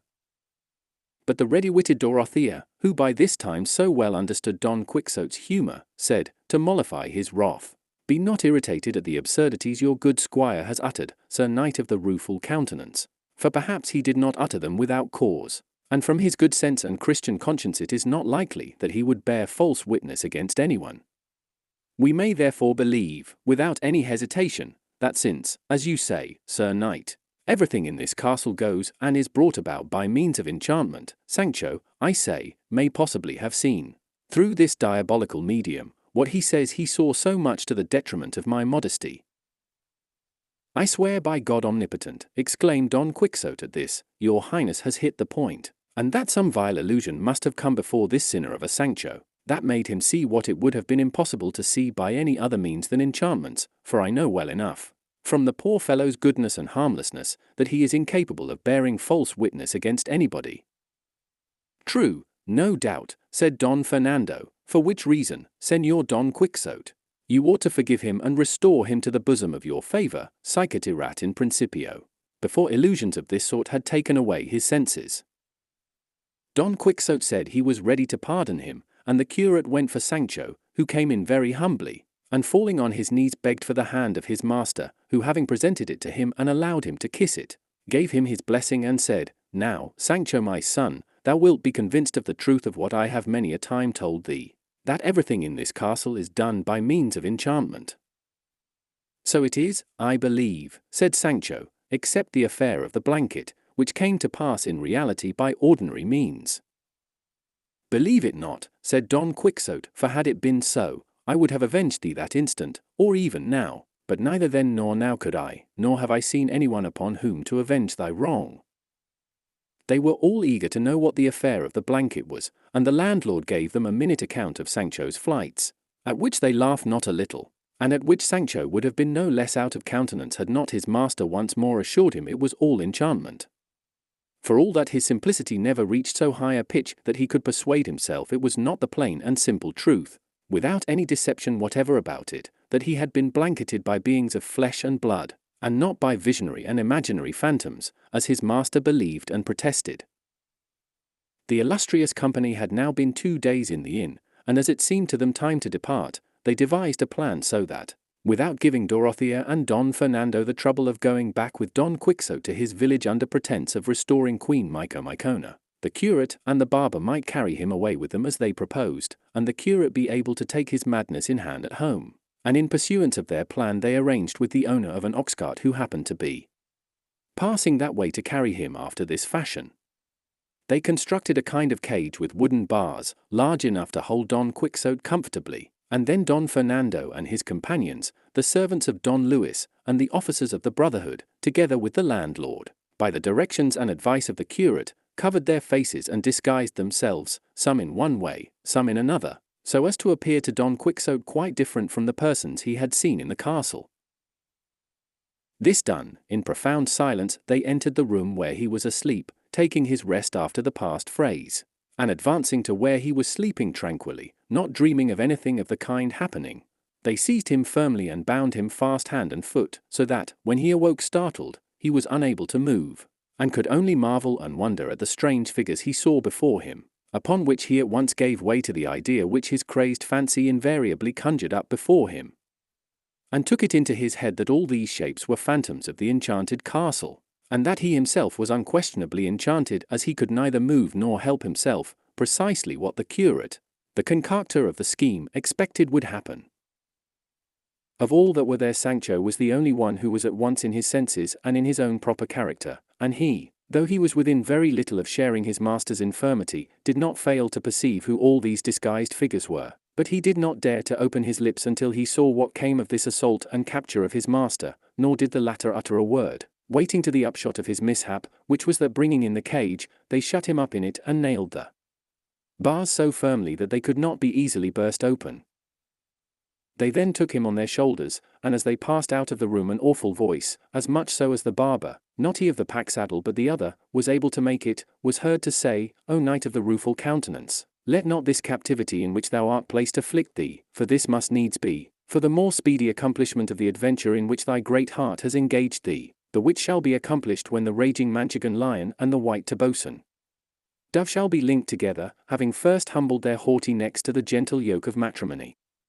And from this marvellous union shall come forth to the light of the world brave whelps that shall rival the ravening claws of their valiant father, and this shall come to pass ere the pursuer of the flying nymph shall in his swift natural course have twice visited the starry signs. And thou, O most noble and obedient squire that ever bore sword at side, beard on face, or nose to smell with, be not dismayed or grieved to see the flower of knight-errantry carried away thus before thy very eyes, for soon, if it so please the framer of the universe, thou shalt see thyself exalted to such a height that thou shalt not know thyself, and the promises which thy good master has made thee shall not prove false, and I assure thee, on the authority of the sage Mentironiana, that thy wages shall be paid thee, as thou shalt see in due season. Follow then the footsteps of the valiant enchanted knight, for it is expedient that thou shouldst go to the destination assigned to both of you, and as it is not permitted to me to say more, God be with thee, for I return to that place I wot of. And as he brought the prophecy to a close he raised his voice to a high pitch, and then lowered it to such a soft tone, that even those who knew it was all a joke were almost inclined to take what they heard seriously. Don Quixote was comforted by the prophecy he heard, for he at once comprehended its meaning perfectly, and perceived it was promised to him that he should see himself united in holy and lawful matrimony with his beloved Dulcinea del Toboso, from whose blessed womb should proceed the whelps, his sons, to the eternal glory of La Mancha, and being thoroughly and firmly persuaded of this, he lifted up his voice, and with a deep sigh exclaimed, O thou, whoever thou art, who hast foretold me so much good, I implore of thee that on my part thou entreat that sage enchanter who takes charge of my interests, that he leave me not to perish in this captivity in which they are now carrying me away, ere I see fulfilled promises so joyful and incomparable as those which have been now made me.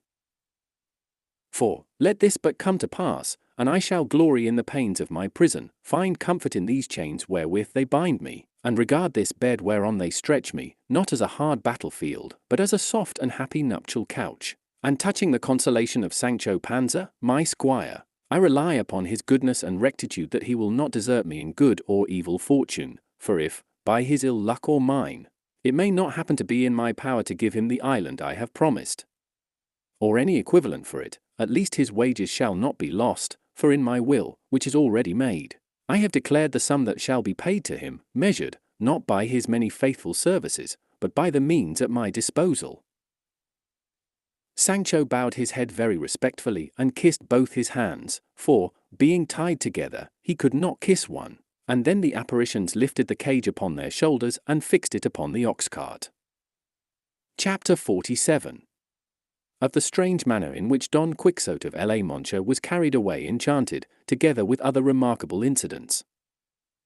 When Don Quixote saw himself caged and hoisted on the cart in this way, he said, Many grave histories of knights-errant have I read, but never yet have I read, seen, or heard of their carrying off enchanted knights-errant in this fashion, or at the slow pace that these lazy, sluggish animals promise, for they always take them away through the air with marvellous swiftness, enveloped in a dark thick cloud, or on a chariot of fire, or it may be on some hippogriff or other beast of the kind, but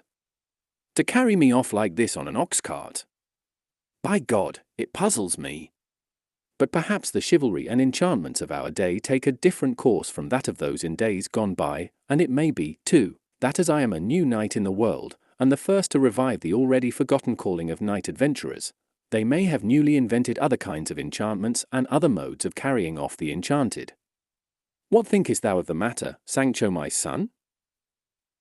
I don't know what to think, answered Sancho, not being as well read as your worship in errant writings. But for all that I venture to say and swear that these apparitions that are about us are not quite Catholic. Catholic, said Don Quixote. Father of me! How can they be Catholic when they are all devils that have taken fantastic shapes to come and do this, and bring me to this condition? And if thou wouldst prove it, touch them, and feel them, and thou wilt find they have only bodies of air, and no consistency except in appearance. By God, master, returned Sancho, I have touched them already, and that devil, that goes about there so busily, has firm flesh, and another property very different from what I have heard say devils have. For by all accounts they all smell of brimstone and other bad smells, but this one smells of amber half a league off. Sancho was here speaking of Don Fernando, who, like a gentleman of his rank, was very likely perfumed as Sancho said. Marvel not at that, Sancho my friend, said Don Quixote, for let me tell thee devils are crafty, and even if they do carry odours about with them, they themselves have no smell, because they are spirits, or, if they have any smell, they cannot smell of anything sweet, but of something foul and fetid, and the reason is that as they carry hell with them wherever they go, and can get no ease whatever from their torments, and as a sweet smell is a thing that gives pleasure and enjoyment, it is impossible that they can smell sweet, if, then, this devil thou speakest of seems to thee to smell of amber. Either thou art deceiving thyself, or he wants to deceive thee by making thee fancy he is not a devil. Such was the conversation that passed between master and man, and Don Fernando and Cardenio, apprehensive of Sancho's making a complete discovery of their scheme, towards which he had already gone some way, resolved to hasten their departure, and calling the landlord aside, they directed him to saddle Rocinante and put the pack saddle on Sancho's ass, which he did with great alacrity. In the meantime the curate had made an arrangement with the officers that they should bear them company as far as his village, he paying them so much a day. Cardenio hung the buckler on one side of the bow of Rocinante's saddle and the basin on the other, and by signs commanded Sancho to mount his ass and take Rocinante's bridle, and at each side of the cart he placed 2 officers with their muskets, but before the cart was put in motion, out came the landlady and her daughter and Maritornes to bid Don Quixote farewell, pretending to weep with grief at his misfortune, and to them Don Quixote said, Weep not, good ladies, for all these mishaps are the lot of those who follow the profession I profess, and if these reverses did not befall me I should not esteem myself a famous knight-errant, for such things never happen to knights of little renown and fame, because nobody in the world thinks about them, to valiant knights they do. For these are envied for their virtue and valour by many princes and other knights who compass the destruction of the worthy by base means. Nevertheless, virtue is of herself so mighty that, in spite of all the magic that Zoroaster its first inventor knew, she will come victorious out of every trial, and shed her light upon the earth as the sun does upon the heavens. Forgive me, fair ladies, if, through inadvertence, I have in aught offended you, for intentionally and wittingly I have never done so to any. And pray to God that he deliver me from this captivity to which some malevolent enchanter has consigned me, and should I find myself released therefrom, the favours that ye have bestowed upon me in this castle shall be held in memory by me, that I may acknowledge, recognize, and requite them as they deserve. While this was passing between the ladies of the castle and Don Quixote, the curate and the barber bade farewell to Don Fernando and his companions, to the captain, his brother, and the ladies, now all made happy, and in particular to Dorothea and Lucinda. They all embraced one another and promised to let each other know how things went with them, and Don Fernando directed the curate where to write to him, to tell him what became of Don Quixote, assuring him that there was nothing that could give him more pleasure than to hear of it, and that he too, on his part, would send him word of everything he thought he would like to know, about his marriage, Zoraida's baptism, Don Luis's affair, and Lucinda's return to her home. The curate promised to comply with his request carefully, and they embraced once more, and renewed their promises. The landlord approached the curate and handed him some papers, saying he had discovered them in the lining of the valise in which the novel of The Ill-Advised Curiosity had been found, and that he might take them all away with him as their owner had not since returned, for, as he could not read, he did not want them himself. The curate thanked him, and opening them he saw at the beginning of the manuscript the words, Novel of Rinconete and Cortadillo, by which he perceived that it was a novel, and as that of The Ill-Advised Curiosity had been good he concluded this would be so too, as they were both probably by the same author, so he kept it, intending to read it when he had an opportunity. He then mounted and his friend the barber did the same, both masked, so as not to be recognized by Don Quixote, and set out following in the rear of the cart. The order of march was this: first went the cart with the owner leading it, at each side of it marched the officers of the Brotherhood, as has been said, with their muskets, then followed Sancho Panza on his ass, leading Rocinante by the bridle, and behind all came the curate and the barber on their mighty mules, with faces covered, as aforesaid, and a grave and serious air, measuring their pace to suit the slow steps of the oxen. Don Quixote was seated in the cage, with his hands tied and his feet stretched out, leaning against the bars as silent and as patient as if he were a stone statue and not a man of flesh. Thus slowly and silently they made, it might be, 2 leagues, until they reached a valley which the carter thought a convenient place for resting and feeding his oxen, and he said so to the curate, but the barber was of opinion that they ought to push on a little farther, as at the other side of a hill which appeared close by he knew there was a valley that had more grass and much better than the one where they proposed to halt, and his advice was taken and they continued their journey. Just at that moment the curate, looking back, saw coming on behind them 6 or 7 mounted men, well found and equipped, who soon overtook them, for they were travelling, not at the sluggish, deliberate pace of oxen, but like men who rode cannon's mules, and in haste to take their noontide rest as soon as possible at the inn which was in sight not a league off. The quick travellers came up with the slow, and courteous salutations were exchanged, and one of the newcomers, who was, in fact, a canon of Toledo and master of the others who accompanied him, observing the regular order of the procession, the cart, the officers, Sancho, Rocinante, the curate and the barber, and above all Don Quixote caged and confined, could not help asking what was the meaning of carrying the man in that fashion, though, from the badges of the officers, he already concluded that he must be some desperate highwayman or other malefactor whose punishment fell within the jurisdiction of the Holy Brotherhood. One of the officers to whom he had put the question, replied, "Let the gentleman himself tell you the meaning of his going this way, Señor, for we do not know." Don Quixote overheard the conversation and said, "Haply, gentlemen, you are versed and learned in matters of errant chivalry.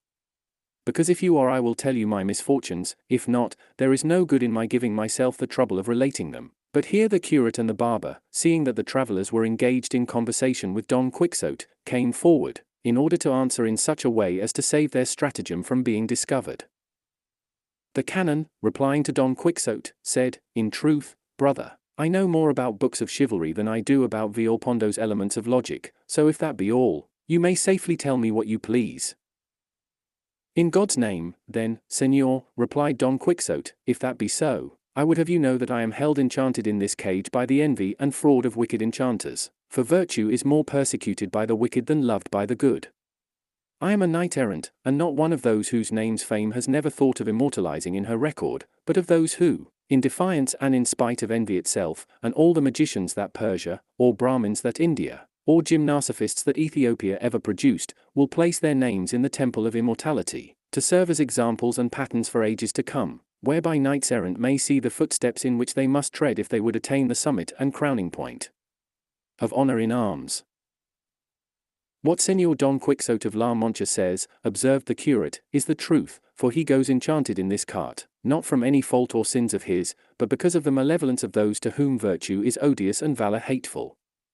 This, Señor, is the knight of the rueful countenance, if you have ever heard him named, whose valiant achievements and mighty deeds shall be written on lasting brass and imperishable marble, notwithstanding all the efforts of envy to obscure them and malice to hide them." When the canon heard both the prisoner and the man who was at liberty talk in such a strain he was ready to cross himself in his astonishment, and could not make out what had befallen him, and all his attendants were in the same state of amazement. At this point Sancho Panza, who had drawn near to hear the conversation, said, in order to make everything plain, "Well, sirs, you may like or dislike what I am going to say, but the fact of the matter is, my master, Don Quixote, is just as much enchanted as my mother. He is in his full senses, he eats and he drinks, and he has his calls like other men and as he had yesterday, before they caged him. And if that's the case, what do they mean by wanting me to believe that he is enchanted? For I have heard many a one say that enchanted people neither eat, nor sleep, nor talk, and my master, if you don't stop him, will talk more than 30 lawyers. Then turning to the curate he exclaimed, "Ah, Señor Curate. Do you think I don't know you? Do you think I don't guess and see the drift of these new enchantments? Well then, I can tell you I know you, for all your face is covered, and I can tell you I am up to you, however you may hide your tricks. After all, where envy reigns virtue cannot live, and where there is niggardliness there can be no liberality. Ill betide the devil!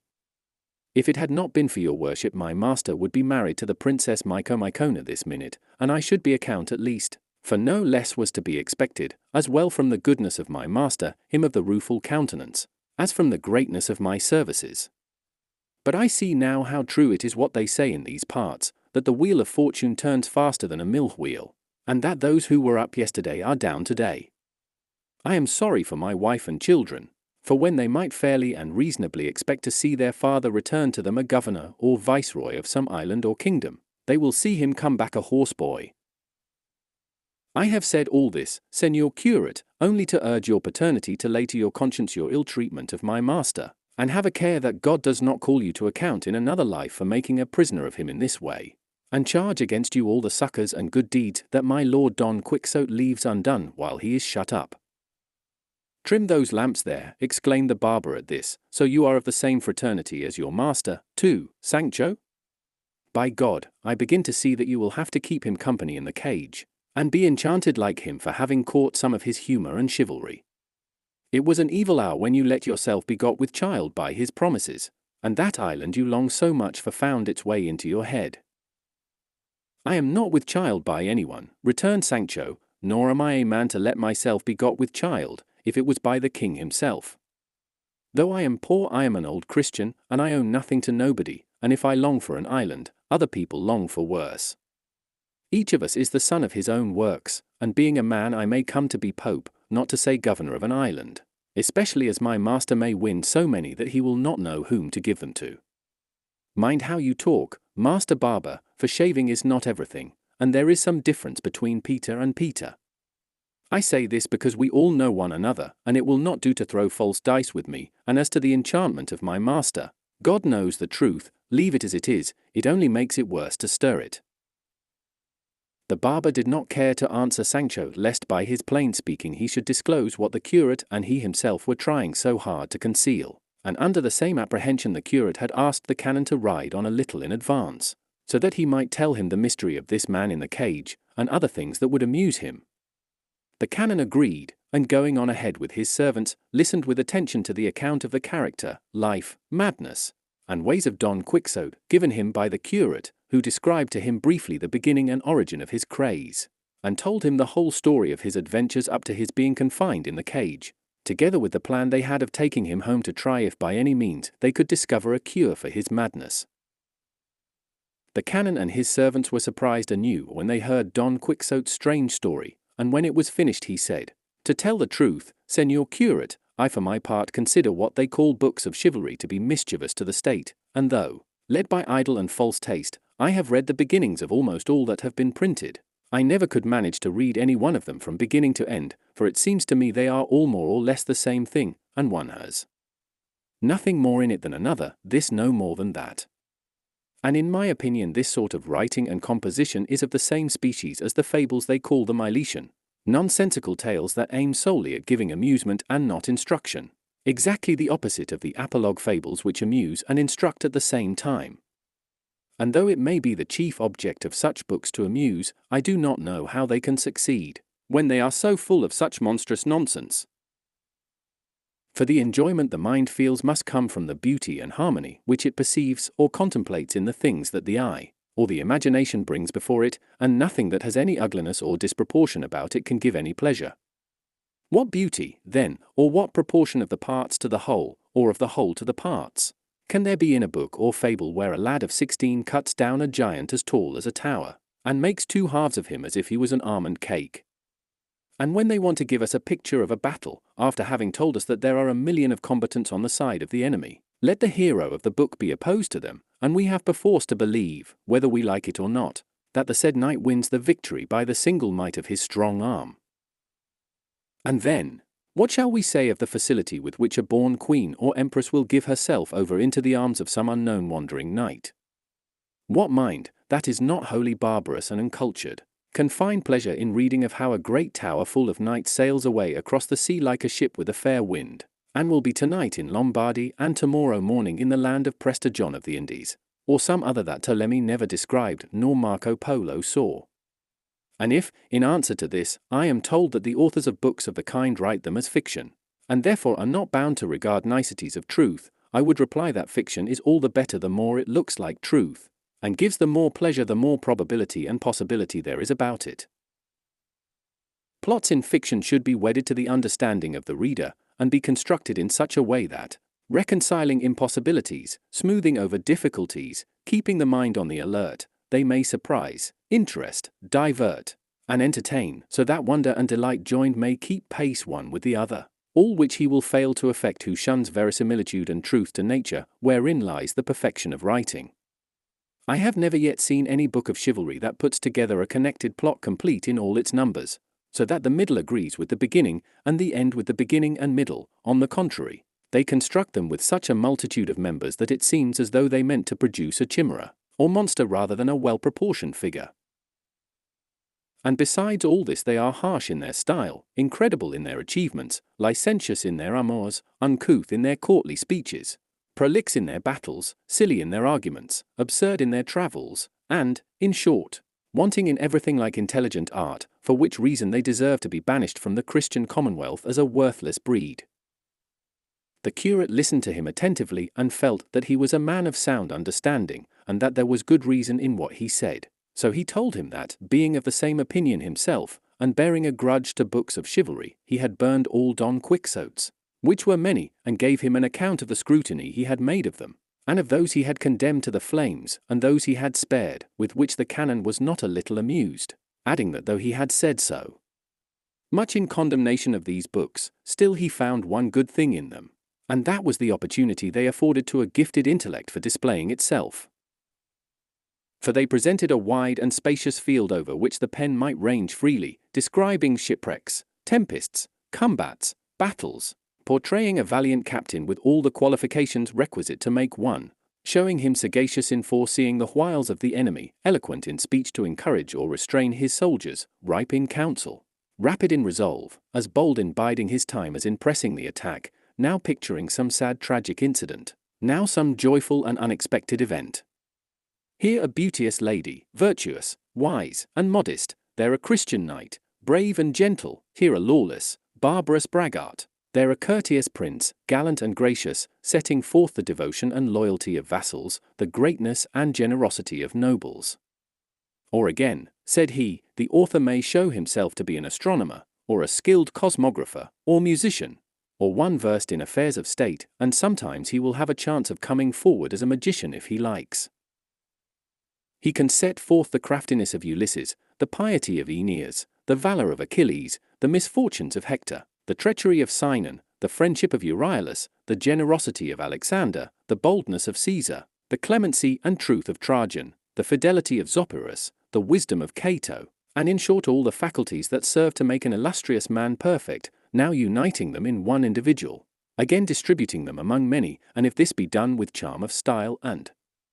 ingenious invention, aiming at the truth as much as possible, he will assuredly weave a web of bright and varied threads that, when finished, will display such perfection and beauty that it will attain the worthiest object any writing can seek, which, as I said before, is to give instruction and pleasure combined.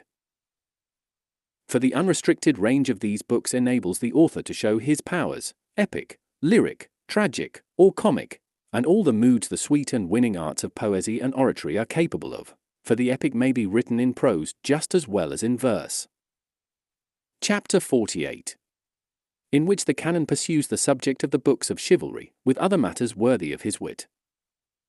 It is as you say, Senor Canon, said the curate, and for that reason those who have hitherto written books of the sort deserve all the more censure for writing without paying any attention to good taste, or the rules of art, by which they might guide themselves and become as famous in prose as the two princes of Greek and Latin poetry are in verse.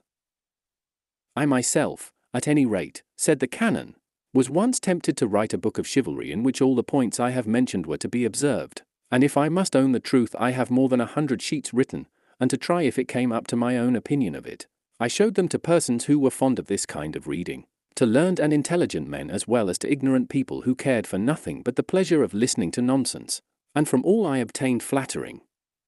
approval. Nevertheless, I proceeded no farther with it, as well because it seemed to me an occupation inconsistent with my profession, as because I perceived that the fools are more numerous than the wise, and, though it is better to be praised by the wise few than applauded by the foolish many, I have no mind to submit myself to the stupid judgment of the silly public, to whom the reading of such books falls for the most part.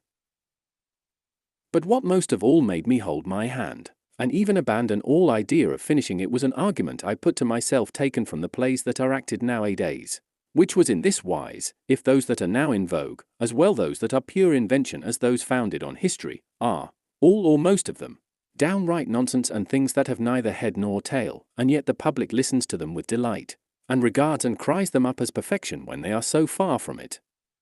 And if the authors who write them, and the players who act them, say that this is what they must be, for the public wants this and will have nothing else, and that those that go by rule, and work out a plot according to the laws of art, will only find some half-dozen intelligent people to understand them, while all the rest remain blind to the merit of their composition, and that for themselves it is better to get bread from the many than praise from the few, then my book will fare the same way, after I have burnt off my eyebrows in trying to observe the principles I have spoken of, and I shall be the tailor of the corner. And though I have sometimes endeavored to convince actors that they are mistaken in this notion they have adopted, and that they would attract more people and get more credit by producing plays in accordance with the rules of art than by absurd ones, they are so thoroughly wedded to their own opinion that no argument or evidence can wean them from it. I remember saying one day to one of these obstinate fellows, "Tell me, do you not recollect that a few years ago there were 3 tragedies acted in Spain, written by a famous poet of these kingdoms, which were such that they filled all who heard them with admiration, delight, and interest, the ignorant as well as the wise, the masses as well as the higher orders, and brought in more money to the performers, these 3 alone, than 30 of the best that have been since produced?" "No doubt," replied the actor in question, "you mean the Isabella, the Phyllis, and the Alexandra." "Those are the ones I mean," said I, "and see if they did not observe the principles of art, and if, by observing them, they failed to show their superiority and please all the world, so that the fault does not lie with the public that insists upon nonsense, but with those who don't know how to produce something else. The ingratitude revenged was not nonsense, nor was there any in the Numantia, nor any to be found in the Merchant Lover, nor yet in the Friendly Fair Foe, nor in some others that have been written by certain gifted poets, to their own fame and renown, and to the profit of those that brought them out." Some further remarks I added to these, with which, I think, I left him rather dumbfounded, but not so satisfied or convinced that I could disabuse him of his error. "You have touched upon a subject, Senor Canon," observed the curate here, "that has awakened an old enmity I have against the plays in vogue at the present day, quite as strong as that which I bear to the books of chivalry, for while the drama, according to Tully, should be the mirror of human life, the model of manners, and the image of the truth, those which are presented nowadays are mirrors of nonsense, models of folly, and images of lewdness. For what greater nonsense can there be in connection with what we are now discussing than for an infant to appear in swaddling clothes in the first scene of the first act, and in the second a grown-up bearded man? Or what greater absurdity can there be than putting before us an old man as a swashbuckler, a young man as a poltroon, a lackey using fine language, a page giving sage advice, a king plying as a porter, a princess who is a kitchen maid? And then what shall I say of their attention to the time in which the action they represent may or can take place, save that I have seen a play where the first act began in Europe, the second in Asia, the third finished in Africa, and no doubt, had it been in 4 acts, the fourth would have ended in America, and so it would have been laid in all 4 quarters of the globe. And if truth to life is the main thing the drama should keep in view, how is it possible for any average understanding to be satisfied when the action is supposed to pass in the time of King Pepin or Charlemagne, and the principal personage in it they represent to be the Emperor Heraclius, who entered Jerusalem with the cross and won the Holy Sepulchre, like Godfrey of Bouillon, there being years innumerable between the one and the other? or, if the play is based on fiction and historical facts are introduced, or bits of what occurred to different people and at different times mixed up with it, all, not only without any semblance of probability, but with obvious errors that from every point of view are inexcusable. And the worst of it is, there are ignorant people who say that this is perfection, and that anything beyond this is affected refinement. And then if we turn to sacred dramas, what miracles they invent in them! What apocryphal, ill-devised incidents attributing to one saint the miracles of another! And even in secular plays they venture to introduce miracles without any reason or object except that they think some such miracle, or transformation as they call it, will come in well to astonish stupid people and draw them to the play. All this tends to the prejudice of the truth and the corruption of history, nay more, to the reproach of the wits of Spain. For foreigners who scrupulously observe the laws of the drama look upon us as barbarous and ignorant, when they see the absurdity and nonsense of the plays we produce. Nor will it be a sufficient excuse to say that the chief object well-ordered governments have in view, when they permit plays to be performed in public, is to entertain the people with some harmless amusement occasionally, and keep it from those evil humours which idleness is apt to engender, and that, as this may be attained by any sort of play, good or bad, there is no need to lay down laws, or bind those who write or act them to make them as they ought to be made, since, as I say, the object sought for may be secured by any sort. To this I would reply that the same end would be, beyond all comparison, better attained by means of good plays than by those that are not so. For after listening to an artistic and properly constructed play, the hearer will come away enlivened by the jests, instructed by the serious parts, full of admiration at the incidents, his wits sharpened by the arguments, warned by the tricks, all the wiser for the examples, inflamed against vice, and in love with virtue, for in all these ways a good play will stimulate the mind of the hearer, be he ever so boorish or dull. And of all impossibilities the greatest is that a play endowed with all these qualities will not entertain, satisfy, and please much more than one wanting in them, like the greater number of those which are commonly acted nowadays. Nor are the poets who write them to be blamed for this, for some there are among them who are perfectly well aware of their faults, and know what they ought to do, but as plays have become a saleable commodity, they say, and with truth, that the actors will not buy them unless they are after this fashion, and so the poet tries to adapt himself to the requirements of the actor who is to pay him for his work.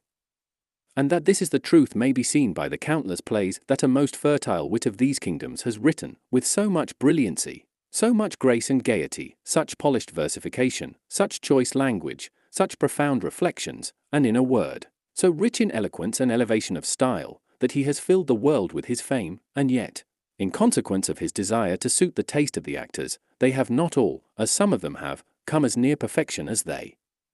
ought. Others write plays with such heedlessness that, after they have been acted, the actors have to fly and abscond, afraid of being punished, as they often have been, for having acted something offensive to some king or other, or insulting to some noble family. All which evils, and many more that I say nothing of, would be removed if there were some intelligent and sensible person at the capital to examine all plays before they were acted, not only those produced in the capital itself, but all that were intended to be acted in Spain, without whose approval, seal, and signature, no local magistracy should allow any play to be acted. In that case actors would take care to send their plays to the capital, and could act them in safety, and those who write them would be more careful and take more pains with their work, standing in awe of having to submit it to the strict examination of one who understood the matter, and so good plays would be produced and the objects they aim at happily attained, as well the amusement of the people, as the credit of the wits of Spain, the interest and safety of the actors, and the saving of trouble in inflicting punishment on them. And if the same or some other person were authorized to examine the newly written books of chivalry, no doubt some would appear with all the perfections you have described, enriching our language with the gracious and precious treasure of eloquence, and driving the old books into obscurity before the light of the new ones that would come out for the harmless entertainment, not merely of the idle but of the very busiest, for the bow cannot be always bent, nor can weak human nature exist without some lawful amusement. The canon and the curate had proceeded thus far with their conversation, when the barber, coming forward, joined them, and said to the curate, "This is the spot, Señor Licentiate, that I said was a good one for fresh and plentiful pasture for the oxen, while we take our noontide rest." "And so it seems," returned the curate, and he told the canon what he proposed to do, on which he too made up his mind to halt with them, attracted by the aspect of the fair valley that lay before their eyes, and to enjoy it as well as the conversation of the curate, to whom he had begun to take a fancy, and also to learn more particulars about the doings of Don Quixote, he desired some of his servants to go on to the inn, which was not far distant, and fetch from it what eatables there might be for the whole party, as he meant to rest for the afternoon where he was, to which one of his servants replied that the sumpter mule, which by this time ought to have reached the inn, carried provisions enough to make it unnecessary to get anything from the inn except barley. In that case, said the canon, take all the beasts there, and bring the sumpter mule back. While this was going on, Sancho, perceiving that he could speak to his master without having the curate and the barber, of whom he had his suspicions, present all the time, approached the cage in which Don Quixote was placed, and said, Señor, to ease my conscience I want to tell you the state of the case as to your enchantment, and that is that these two here, with their faces covered, are the curate of our village and the barber, and I suspect they have hit upon this plan of carrying you off. In this fashion, out of pure envy because your worship surpasses them in doing famous deeds, and if this be the truth it follows that you are not enchanted, but hoodwinked and made a fool of. And to prove this I want to ask you one thing, and if you answer me as I believe you will answer, you will be able to lay your finger on the trick, and you will see that you are not enchanted, but gone wrong in your wits. Ask what thou wilt, Sancho my son, returned Don Quixote, for I will satisfy thee and answer all thou requirest. For if on the one hand thou dost tell me that the barber and curate of our village are here in company with us, and on the other I find myself shut up in a cage, and know in my heart that no power on earth that was not supernatural would have been able to shut me in, what wouldst thou have me say or think, but that my enchantment is of a sort that transcends all I have ever read of in all the histories that deal with knights-errant that have been enchanted, so thou mayest set thy mind at rest as to the idea that they are what thou sayest, for they are as much so as I am a Turk. But touching thy desire to ask me something, say on, and I will answer thee, though thou shouldst ask questions from this till tomorrow morning. For if on the one hand thou dost tell me that the barber and curate of our village are here in company with us, and on the other I find myself shut up in a cage, and know in my heart that no power on earth that was not supernatural would have been able to shut me in, what wouldst thou have me say or think, but that my enchantment is of a sort that transcends all I have ever read of in all the histories that deal with knights-errant that have been enchanted, so thou mayest set thy mind at rest as to the idea that they are what thou sayest, for they are as much so as I am a Turk. But touching thy desire to ask me something, say on, and I will answer thee, though thou shouldst ask questions from this till tomorrow morning. May Our Lady be good to me, said Sancho, lifting up his voice, and is it possible that your worship is so thick of skull and so short of brains that you cannot see that what I say is the simple truth, and that malice has more to do with your imprisonment and misfortune than enchantment? But as it is so, I will prove plainly to you that you are not enchanted. Now tell me, so may God deliver you from this affliction, and so may you find yourself when you least expect it in the arms of my lady Dulcinea. Leave off conjuring me, said Don Quixote, and ask what thou wouldst know. I have already told thee I will answer with all possible precision. That is what I want, said Sancho, and what I would know, and have you tell me, without adding or leaving out anything, but telling the whole truth as one expects it to be told, and as it is told, by all who profess arms, as your worship professes them, under the title of knights-errant. I tell thee I will not lie in any particular, said Don Quixote, finish thy question, for in truth thou weariest me with all these asseverations, requirements, and precautions, Sancho.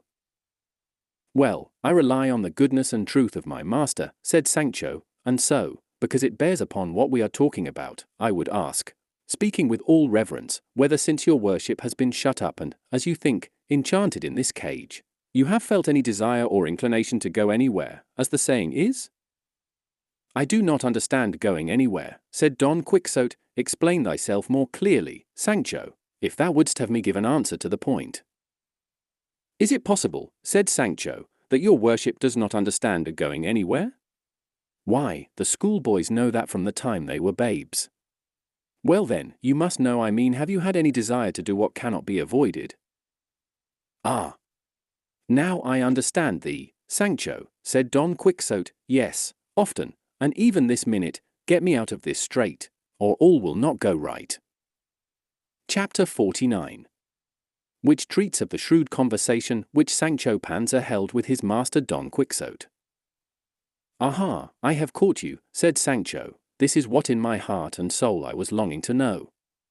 Come now, señor, can you deny what is commonly said around us, when a person is out of humor, I don't know what ails so-and-so, that he neither eats, nor drinks, nor sleeps, nor gives a proper answer to any question, one would think he was enchanted? From which it is to be gathered that those who do not eat, or drink, or sleep, or do any of the natural acts I am speaking of, that such persons are enchanted, but not those that have the desire your worship has, and drink when drink is given them, and eat when there is anything to eat, and answer every question that is asked them." "What thou sayest is true, Sancho," replied Don Quixote, "but I have already told thee there are many sorts of enchantments, and it may be that in the course of time they have been changed one for another, and that now it may be the way with enchanted people to do all that I do, though they did not do so before, so it is vain to argue or draw inferences against the usage of the time. I know and feel that I am enchanted, and that is enough to ease my conscience, for it would weigh heavily on it if I thought that I was not enchanted, and that in a faint-hearted and cowardly way I allowed myself to lie in this cage, defrauding multitudes of the succor I might afford to those in need and distress, who at this very moment may be in sore want of my aid and protection." "Still for all that," replied Sancho, "I say that, for your greater and fuller satisfaction, it would be well if your worship were to try to get out of this prison, and I promise to do all in my power to help, and even to take you out of it, and see if you could once more mount your good Rocinante, who seems to be enchanted too. He is so melancholy and dejected, and then we might try our chance in looking for adventures again, and if we have no luck there will be time enough to go back to the cage in which, on the faith of a good and loyal squire, I promise to shut myself up along with your worship, if so be you are so unfortunate, or I so stupid, as not to be able to carry out my plan." "I am content to do as thou sayest, brother Sancho," said Don Quixote, "and when thou sayest an opportunity for effecting my release I will obey thee absolutely, but thou wilt see, Sancho, how mistaken thou art in thy conception of my misfortune." The knight-errant and the ill-errant squire kept up their conversation till they reached the place where the curate, the canon, and the barber, who had already dismounted, were waiting for them. The carter at once unyoked the oxen and left them to roam at large about the pleasant green spot, the freshness of which seemed to invite, not enchanted people like Don Quixote, but wide-awake, sensible folk like his squire, who begged the curate to allow his master to leave the cage for a little, for if they did not let him out, the prison might not be as clean as the propriety of such a gentleman as his master required. The curate understood him, and said he would very gladly comply with his request, only that he feared his master, finding himself at liberty, would take to his old courses and make off where nobody could ever find him again. "I will answer for his not running away," said Sancho. "And I also," said the canon, "especially if he gives me his word as a knight not to leave us without our consent." Don Quixote, who was listening to all this, said, "I give it. Moreover, one who is enchanted as I am cannot do as he likes with himself, for he who had enchanted him could prevent his moving from one place for 3 ages, and if he attempted to escape would bring him back flying. And that being so, they might as well release him, particularly as it would be to the advantage of all, for, if they did not let him out, he protested he would be unable to avoid offending their nostrils unless they kept their distance." The canon took his hand, tied together as they both were, and on his word and promise they unbound him, and rejoiced beyond measure he was to find himself out of the cage. The first thing he did was to stretch himself all over, and then he went to where Rocinante was standing and giving him a couple of slaps on the haunches said, "I still trust in God and in his blessed mother, O flower and mirror of steeds, that we shall soon see ourselves, both of us, as we wish to be, thou with thy master on thy back, and I mounted upon thee, following the calling for which God sent me into the world." And so saying, accompanied by Sancho, he withdrew to a retired spot, from which he came back much relieved and more eager than ever to put his squire's scheme into execution. The canon gazed at him, wondering at the extraordinary nature of his madness, and that in all his remarks and replies he should show such excellent sense, and only lose his stirrups, as has been already said, when the subject of chivalry was broached. And so, moved by compassion, he said to him, as they all sat on the green grass awaiting the arrival of the provisions, "Is it possible, gentle sir, that the nauseous and idle reading of books of chivalry can have had such an effect on your worship as to upset your reason so that you fancy yourself enchanted, and the like, all as far from the truth as falsehood itself is? How can there be any human understanding that can persuade itself there ever was all that infinity of Amadises in the world, or all that multitude of famous knights, all those emperors of Trebizond, all those Felix Marts of Hyrcania, all those palfreys, and damsels errant, and serpents, and monsters, and giants, and marvelous adventures, and enchantments of every kind, and battles, and prodigious encounters, splendid costumes, lovesick princesses, squires made counts, droll dwarfs, love letters, billings, and cooings, swashbuckler women, and, in a word, all that nonsense the books of chivalry contain. For myself, I can only say that when I read them, so long as I do not stop to think that they are all lies and frivolity. They give me a certain amount of pleasure, but when I come to consider what they are, I fling the very best of them at the wall, and would fling it into the fire if there were one at hand, as richly deserving such punishment as cheats and impostors out of the range of ordinary toleration, and as founders of new sects and modes of life, and teachers that lead the ignorant public to believe and accept as truth all the folly they contain. And such is their audacity, they even dare to unsettle the wits of gentlemen of birth and intelligence, as is shown plainly by the way they have served your worship, when they have brought you to such a pass that you have to be shut up in a cage and carried on an ox-cart as one would carry a lion, or a tiger from place to place to make money by showing it. Come, Señor Don Quixote, have some compassion for yourself, return to the bosom of common sense, and make use of the liberal share of it that heaven has been pleased to bestow upon you, employing your abundant gifts of mind in some other reading that may serve to benefit your conscience and add to your honor.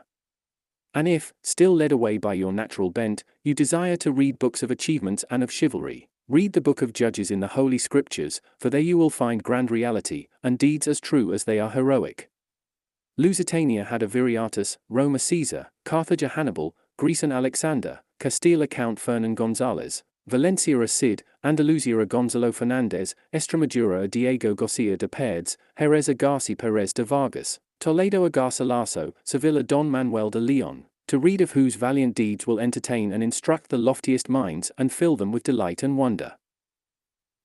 Here, Señor Don Quixote will be reading worthy of your sound understanding, from which you will rise learned in history, in love with virtue, strengthened in goodness, improved in manners, brave without rashness, prudent without cowardice, and all to the honor of God, your own advantage and the glory of La Mancha, whence, I am informed, your worship derives your birth. Don Quixote listened with the greatest attention to the canon's words, and when he found he had finished, after regarding him for some time, he replied to him, "It appears to me, gentle sir, that your worship's discourse is intended to persuade me that there never were any knights-errant in the world, and that all the books of chivalry are false, lying, mischievous and useless to the state, and that I have done wrong in reading them, and worse in believing them, and still worse in imitating them, when I undertook to follow the arduous calling of knight-errantry which they set forth. For you deny that there ever were Amadises of Gaul or of Greece, or any other of the knights of whom the books are full." "It is all exactly as you stated," said the canon, to which Don Quixote returned. "You also went on to say that books of this kind had done me much harm, inasmuch as they had upset my senses, and shut me up in a cage, and that it would be better for me to reform and change my studies, and read other truer books which would afford more pleasure and instruction." "Just so," said the canon. "Well then," returned Don Quixote, "to my mind it is you who are the one that is out of his wits and enchanted, as you have ventured to utter such blasphemies against a thing so universally acknowledged and accepted as true that whoever denies it, as you do, deserves the same punishment which you say you inflict on the books that irritate you when you read them. For to try to persuade anybody that Amadis, and all the other knights adventurers with whom the books are filled, never existed, would be like trying to persuade him that the sun does not yield light, or ice cold, or earth nourishment. What wit in the world can persuade another that the story of the Princess Floripes and Guy of Burgundy is not true, or that of Fierabras and the bridge of Mantible, which happened in the time of Charlemagne? For by all that is good it is as true as that it is daylight now, and if it be a lie, it must be a lie too that there was a Hector, or Achilles, or Trojan War, or 12 peers of France, or Arthur of England, who still lives changed into a raven, and is unceasingly looked for in his kingdom. One might just as well try to make out that the history of Guarino Mezquino, or of the quest of the Holy Grail, is false, or that the loves of Tristram and the Queen Iseult are apocryphal, as well as those of Guinevere and Lancelot, when there are persons who can almost remember having seen the Dame Quintanona, who was the best cupbearer in Great Britain. And so true is this, that I recollect a grandmother of mine on the father's side, whenever she saw any dame in a venerable hood, used to say to me, "Grandson, that one is like Dame Quintanona," from which I conclude that she must have known her, or at least had managed to see some portrait of her. Then who can deny that the story of Pierres and the fair Magalona is true, when even to this day may be seen in the king's armory the pin with which the valiant Pierres guided the wooden horse he rode through the air, and it is a trifle bigger than the pole of a cart. And alongside of the pin is Babica's saddle, and at Roncesvalles there is Roland's horn, as large as a large beam, whence we may infer that there were 12 peers, and a Pierres, and a Cid, and other knights like them, of the sort people commonly call adventurers. Or perhaps I shall be told, too, that there was no such knight-errant as the valiant Lusitanian Juan de Malo, who went to Burgundy and in the city of Arras fought with the famous Lord of Charny, Mosen Pierres by name, and afterwards in the city of Basel with Mosen Enrique de Remeston, coming out of both encounters covered with fame and honour, or adventures and challenges achieved and delivered, also in Burgundy, by the valiant Spaniards Pedro Barba and Gutierre Quixada, of whose family I come, in the direct male line, when they vanquished the sons of the Count of San Polo. I shall be told, too, that Don Fernando de Guevara did not go in quest of adventures to Germany, where he engaged in combat with Maese George, a knight of the house of the Duke of Austria. I shall be told that the jousts of Suero de Quiñones, him of the Paso, and the emprise of Mosen Luis de Falces against the Castilian knight, Don Gonzalo de Guzman, were mere mockeries, as well as many other achievements of Christian knights of these and foreign realms, which are so authentic and true, that, I repeat, he who denies them must be totally wanting in reason and good sense. The canon was amazed to hear the medley of truth and fiction Don Quixote uttered, and to see how well acquainted he was with everything relating or belonging to the achievements of his knight-errantry. So he said in reply,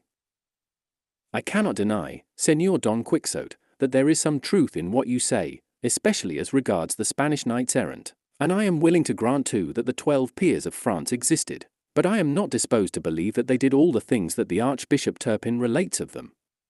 For the truth of the matter is they were knights chosen by the kings of France, and called peers, because they were all equal in worth, rank and prowess, at least if they were not they ought to have been. And it was a kind of religious order like those of Santiago and Calatrava in the present day, in which it is assumed that those who take it are valiant knights of distinction and good birth, and just as we say now a knight of St. John, or of Alcantara, they used to say then a knight of the 12 peers, because 12 equals were chosen for that military order. That there was a Cid, as well as a Bernardo del Carpio, there can be no doubt, but that they did the deeds people say they did, I hold to be very doubtful. In that other matter of the pin of Count Pierres that you speak of, and say is near Babica's saddle in the armory, I confess my sin, for I am either so stupid or so short-sighted, that, though I have seen the saddle, I have never been able to see the pin, in spite of it being as big as your worship says it is. For all that it is there, without any manner of doubt, said Don Quixote, and more by token they say it is enclosed in a sheath of cowhide to keep it from rusting. All that may be, replied the canon, but, by the orders I have received, I do not remember seeing it. However, granting it is there, that is no reason why I am bound to believe the stories of all those Amadises and of all that multitude of knights they tell us about, nor is it reasonable that a man like your worship, so worthy, and with so many good qualities, and endowed with such a good understanding, should allow himself to be persuaded that such wild crazy things as are written in those absurd books of chivalry are really true. Chapter 50. Of the shrewd controversy which Don Quixote and the canon held, together with other incidents. A good joke, that, returned Don Quixote. Books that have been printed with the king's license, and with the approbation of those to whom they have been submitted, and read with universal delight, and extolled by great and small, rich and poor, learned and ignorant, gentle and simple, in a word by people of every sort, of whatever rank or condition they may be, that these should be lies. And above all when they carry such an appearance of truth with them, for they tell us the father, mother, country, kindred, age, place, and the achievements, step by step, and day by day, performed by such a knight or knights. Hush, sir, utter not such blasphemy, Trust me, I am advising you now to act as a sensible man should. Only read them, and you will see the pleasure you will derive from them. 4. Come, tell me, can there be anything more delightful than to see, as it were, here now displayed before us a vast lake of bubbling pitch with a host of snakes and serpents and lizards, and ferocious and terrible creatures of all sorts swimming about in it, while from the middle of the lake there comes a plaintive voice saying, Knight, whosoever thou art who beholdest this dread lake, if thou wouldst win the prize that lies hidden beneath these dusky waves, prove the valor of thy stout heart and cast thyself into the midst of its dark burning waters, else thou shalt not be worthy to see the mighty wonders contained in the 7 castles of the 7 fays that lie beneath this black expanse.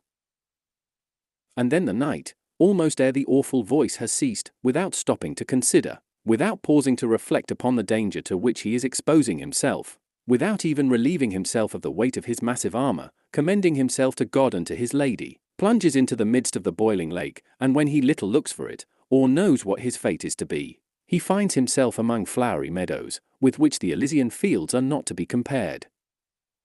The sky seems more transparent there, and the sun shines with a strange brilliancy, and a delightful grove of green leafy trees presents itself to the eyes, and charms the sight with its verdure, while the ear is soothed by the sweet untutored melody of the countless birds of gay plumage that flit to and fro among the interlacing branches. Here he sees a brook whose limpid waters, like liquid crystal, ripple over fine sands and white pebbles that look like sifted gold and purest pearls. There he perceives a cunningly wrought fountain of many-colored jasper and polished marble, here another of rustic fashion where the little mussel shells and the spiral white and yellow mansions of the snail disposed in studious disorder, mingled with fragments of glittering crystal and mock emeralds, make up a work of varied aspect, where art, imitating nature, seems to have outdone it. Suddenly there is presented to his sight a strong castle or gorgeous palace with walls of massy gold, turrets of diamond and gates of jacinth. In short, so marvelous is its structure that though the materials of which it is built are nothing less than diamonds, carbuncles, rubies, pearls, gold, and emeralds, the workmanship is still more rare. And after having seen all this, what can be more charming than to see how a bevy of damsels comes forth from the gate of the castle in gay and gorgeous attire, such that, were I to set myself now to depict it as the histories describe it to us, I should never have done. And then how she who seems to be the first among them all takes the bold knight who plunged into the boiling lake by the hand, and without addressing a word to him leads him into the rich palace or castle, and strips him as naked as when his mother bore him, and bathes him in lukewarm water, and anoints him all over with sweet-smelling unguents, and clothes him in a shirt of the softest sendal, all scented and perfumed, while another damsel comes and throws over his shoulders a mantle which is said to be worth at the very least a city, and even more. How charming it is, then, when they tell us how, after all this, they lead him to another chamber where he finds the table set out in such style that he is filled with amazement and wonder, to see how they pour out water for his hands distilled from amber and sweet-scented flowers, how they seat him on an ivory chair, to see how the damsels wait on him all in profound silence, how they bring him such a variety of dainties so temptingly prepared that the appetite is at a loss which to select, to hear the music that resounds while he is at table, by whom or whence produced he knows not. And then when the repast is over and the tables removed, for the knight to recline in the chair, picking his teeth perhaps as usual, and a damsel, much lovelier than any of the others, to enter unexpectedly by the chamber door, and herself by his side, and begin to tell him what the castle is, and how she is held enchanted there, and other things that amaze the knight and astonish the readers who are perusing his history. But I will not expatiate any further upon this, as it may be gathered from it that whatever part of whatever history of a knight-errant one reads, it will fill the reader, whoever he be, with delight and wonder, and take my advice, sir, and, as I said before, read these books and you will see how they will banish any melancholy you may feel and raise your spirits should they be depressed. For this reason I should be glad were fortune soon to offer me some opportunity of making myself an emperor, so as to show my heart in doing good to my friends, particularly to this poor Sancho Panza, my squire, who is the best fellow in the world, and I would gladly give him a county I have promised him this ever so long, only that I am afraid he has not the capacity to govern his realm. For this reason I should be glad were fortune soon to offer me some opportunity of making myself an emperor, so as to show my heart in doing good to my friends, particularly to this poor Sancho Panza, my squire, who is the best fellow in the world, and I would gladly give him a county. I have promised him this ever so long. Only that I am afraid he has not the capacity to govern his realm." Sancho partly heard these last words of his master, and said to him, "Strive hard you, Señor Don Quixote, to give me that county so often promised by you and so long looked for by me, for I promise you there will be no want of capacity in me to govern it, and even if there is, I have heard say there are men in the world who farm seigniories, paying so much a year, and they themselves taking charge of the government, while the lord, with his legs stretched out, enjoys the revenue they pay him, without troubling himself about anything else. That's what I'll do, and not stand haggling over trifles, but wash my hands at once of the whole business, and enjoy my rents like a duke, and let things go their own way." "That, brother Sancho," said the canon, "only holds good as far as the enjoyment of the revenue goes. But the lord of the seigniory must attend to the administration of justice, and here capacity and sound judgment come in, and above all a firm determination to find out the truth, for if this be wanting in the beginning, the middle and the end will always go wrong, and God as commonly aids the honest intentions of the simple as he frustrates the evil designs of the crafty." "I don't understand those philosophies," returned Sancho Panza. "All I know is I had the county as soon as I shall know how to govern it, for I have as much soul as another, and as much body as anyone, and I shall be as much king of my realm as any other of his, and being so I should do as I liked, and doing as I liked I should please myself, and pleasing myself I should be content, and when one is content he has nothing more to desire, and when one has nothing more to desire there is an end of it. So let the county come, and God be with you, and let us see one another, as one blind man said to the other." "That is not bad philosophy thou art talking, Sancho," said the canon, "but for all that there is a good deal to be said on this matter of counties." To which Don Quixote returned, "I know not what more there is to be said. I only guide myself by the example set me by the great Amadis of Gaul when he made his squire count of the insular firm, and so, without any scruples of conscience, I can make account of Sancho Panza, for he is one of the best squires that ever knight-errant had." The canon was astonished at the methodical nonsense, if nonsense be capable of method, that Don Quixote uttered, at the way in which he had described the adventure of the Knight of the Lake, at the impression that the deliberate lies of the books he read had made upon him, and lastly he marvelled at the simplicity of Sancho, who desired so eagerly to obtain the county his master had promised him. By this time the canon's servants, who had gone to the inn to fetch the sumpter mule, had returned, and making a carpet and the green grass of the meadow serve as a table, they seated themselves in the shade of some trees and made their repast there, that the carter might not be deprived of the advantage of the spot, as has been already said. As they were eating they suddenly heard a loud noise and the sound of a bell that seemed to come from among some brambles and thick bushes that were close by, and the same instant they observed a beautiful goat, spotted all over black, white, and brown, spring out of the thicket with a goat herd after it, calling to it and uttering the usual cries to make it stop or turn back to the fold. The fugitive goat, scared and frightened, ran towards the company as if seeking their protection and then stood still, and the goat-herd coming up seized it by the horns and began to talk to it as if it were possessed of reason and understanding. "Ah, wanderer, wanderer, Spotty, Spotty, how have you gone limping all this time? What wolves have frightened you, my daughter? Won't you tell me what is the matter, my beauty? But what else can it be except that you are a she, and cannot keep quiet? A plague on your humours and the humours of those you take after. Come back, my darling, and if you will not be so happy, at any rate you will be safe in the fold or with your companions, for if you who ought to keep and lead them, go wandering astray, what will become of them?" The goatherd's talk amused all who heard it, but especially the canon, who said to him, "As you live, brother, take it easy, and be not in such a hurry to drive this goat back to the fold, for, being a female, as you say, she will follow her natural instinct in spite of all you can do to prevent it. Take this morsel and drink a sup, and that will soothe your irritation, and in the meantime the goat will rest herself," and so saying, he handed him the loins of a cold rabbit on a fork. The goatherd took it with thanks, and drank and calmed himself, and then said, "I should be sorry if your worships were to take me for a simpleton for having spoken so seriously as I did to this animal, but the truth is there is a certain mystery in the words I used. I am a clown, but not so much of one, but that I know how to behave to men and to beasts." "That I can well believe," said the curate, "for I know already by experience that the woods breed men of learning, and shepherds' huts harbour philosophers. At all events, Señor, returned the goat-herd, they shelter men of experience, and that you may see the truth of this and grasp it. Though I may seem to put myself forward without being asked, I will, if it will not tire you, gentlemen, and you will give me your attention for a little, tell you a true story which will confirm this gentleman's word. And he pointed to the curate, as well as my own.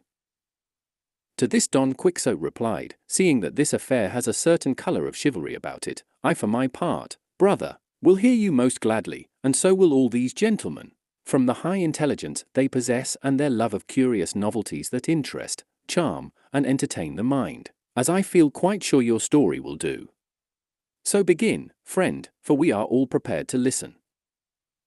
I draw my stakes, said Sancho, and will retreat with this pasty to the brook there, where I mean to victual myself for 3 days. For I have heard my lord, Don Quixote, say that a knight-errant squire should eat until he can hold no more, whenever he has the chance, because it often happens them to get by accident into a wood so thick that they cannot find a way out of it for 6 days, and if the man is not well filled or his alforjas well stored, there he may stay, as very often he does,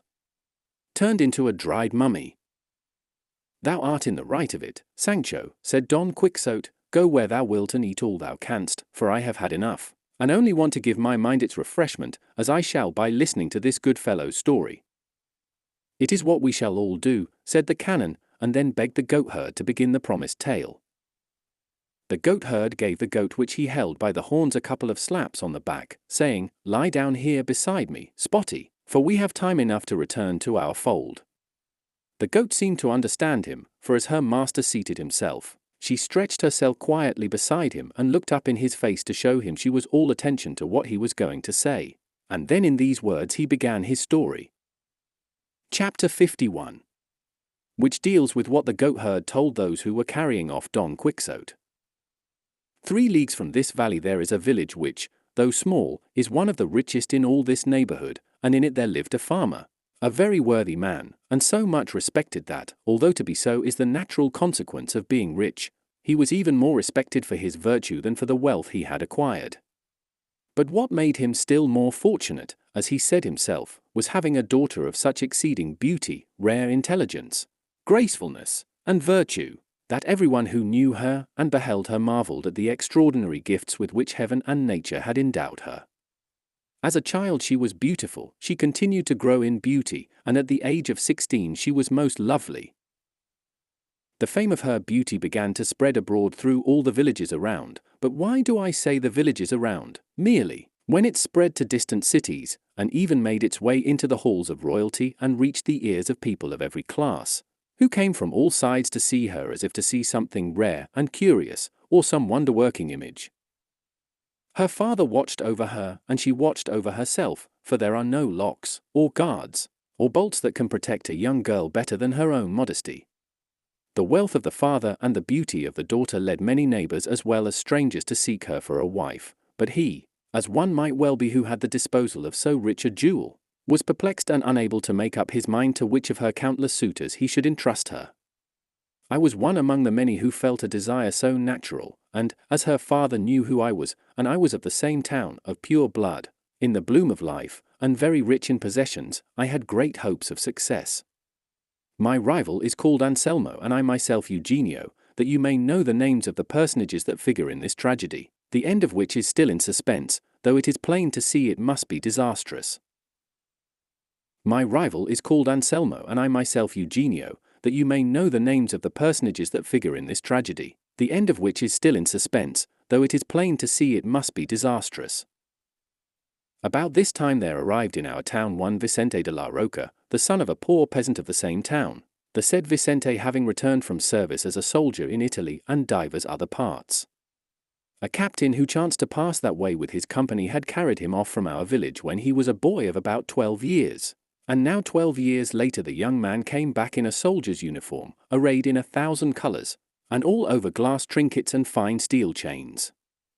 Today he would appear in one gay dress, tomorrow in another, but all flimsy and gaudy, of little substance and less worth.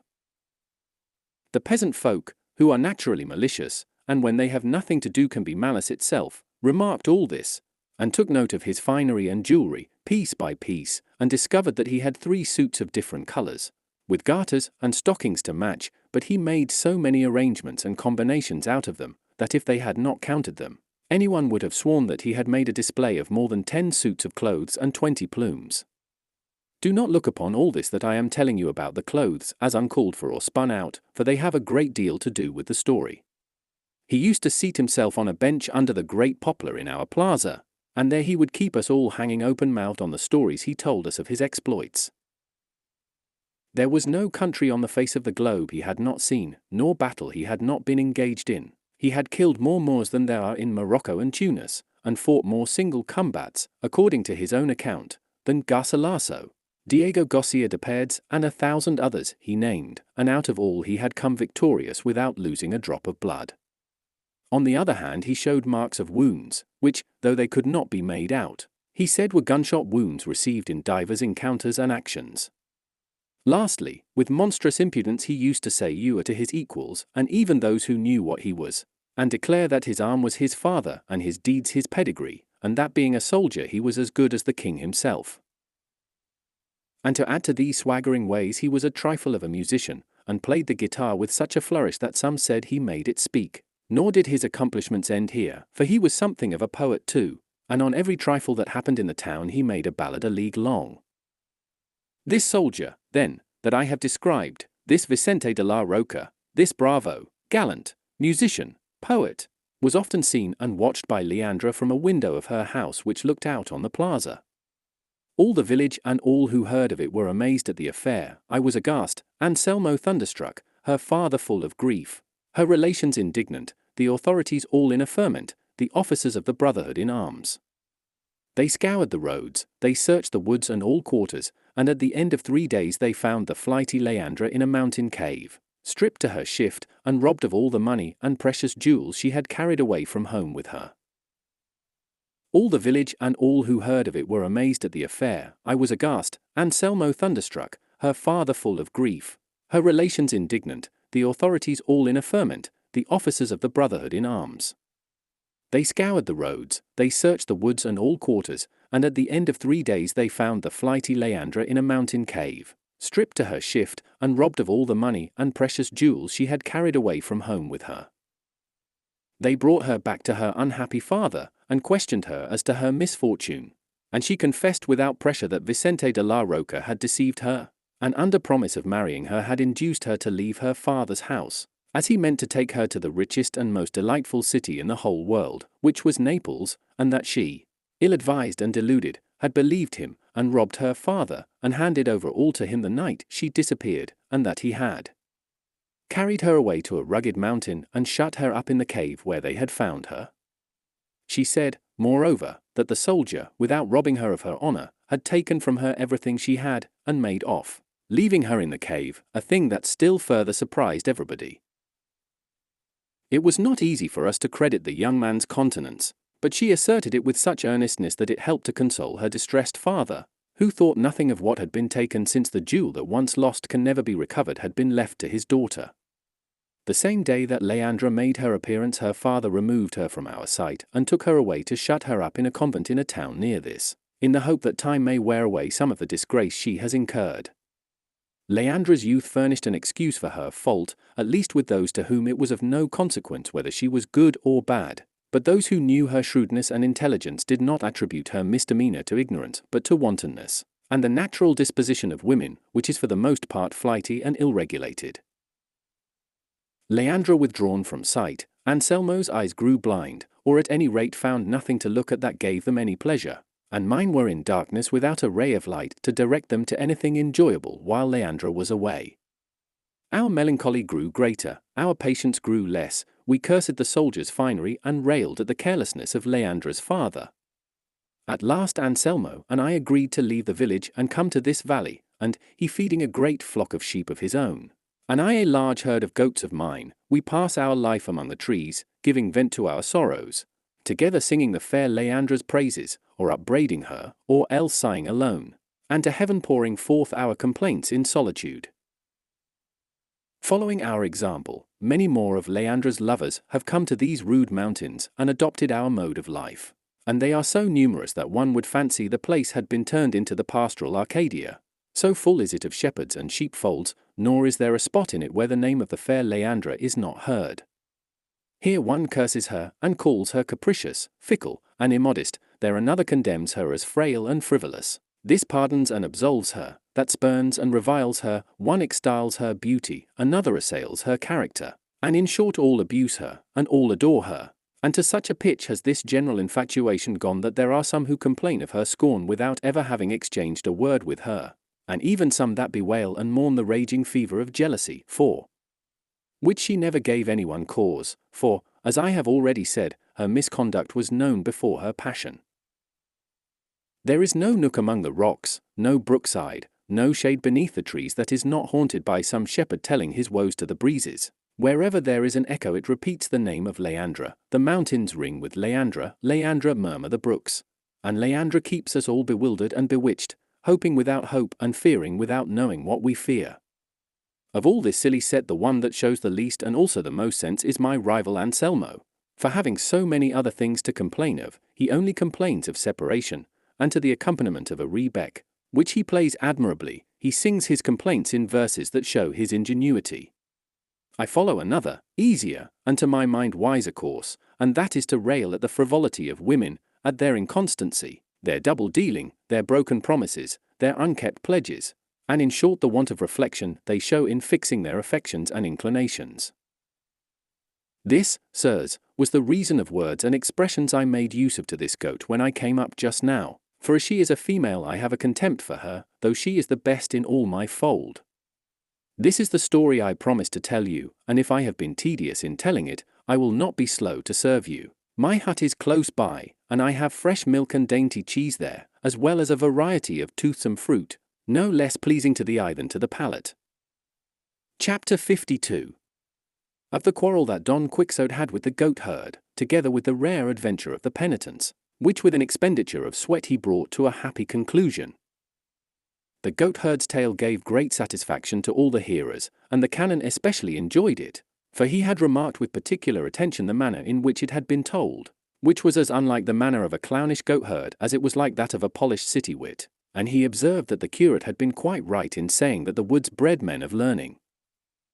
They all offered their services to Eugenio, but he who showed himself most liberal in this way was Don Quixote, who said to him, "Most assuredly, brother goatherd, if I found myself in a position to attempt any adventure, I would, this very instant, set out on your behalf, and would rescue Leandra from that convent, where no doubt she is kept against her will, in spite of the abbess and all who might try to prevent me, and would place her in your hands to deal with her according to your will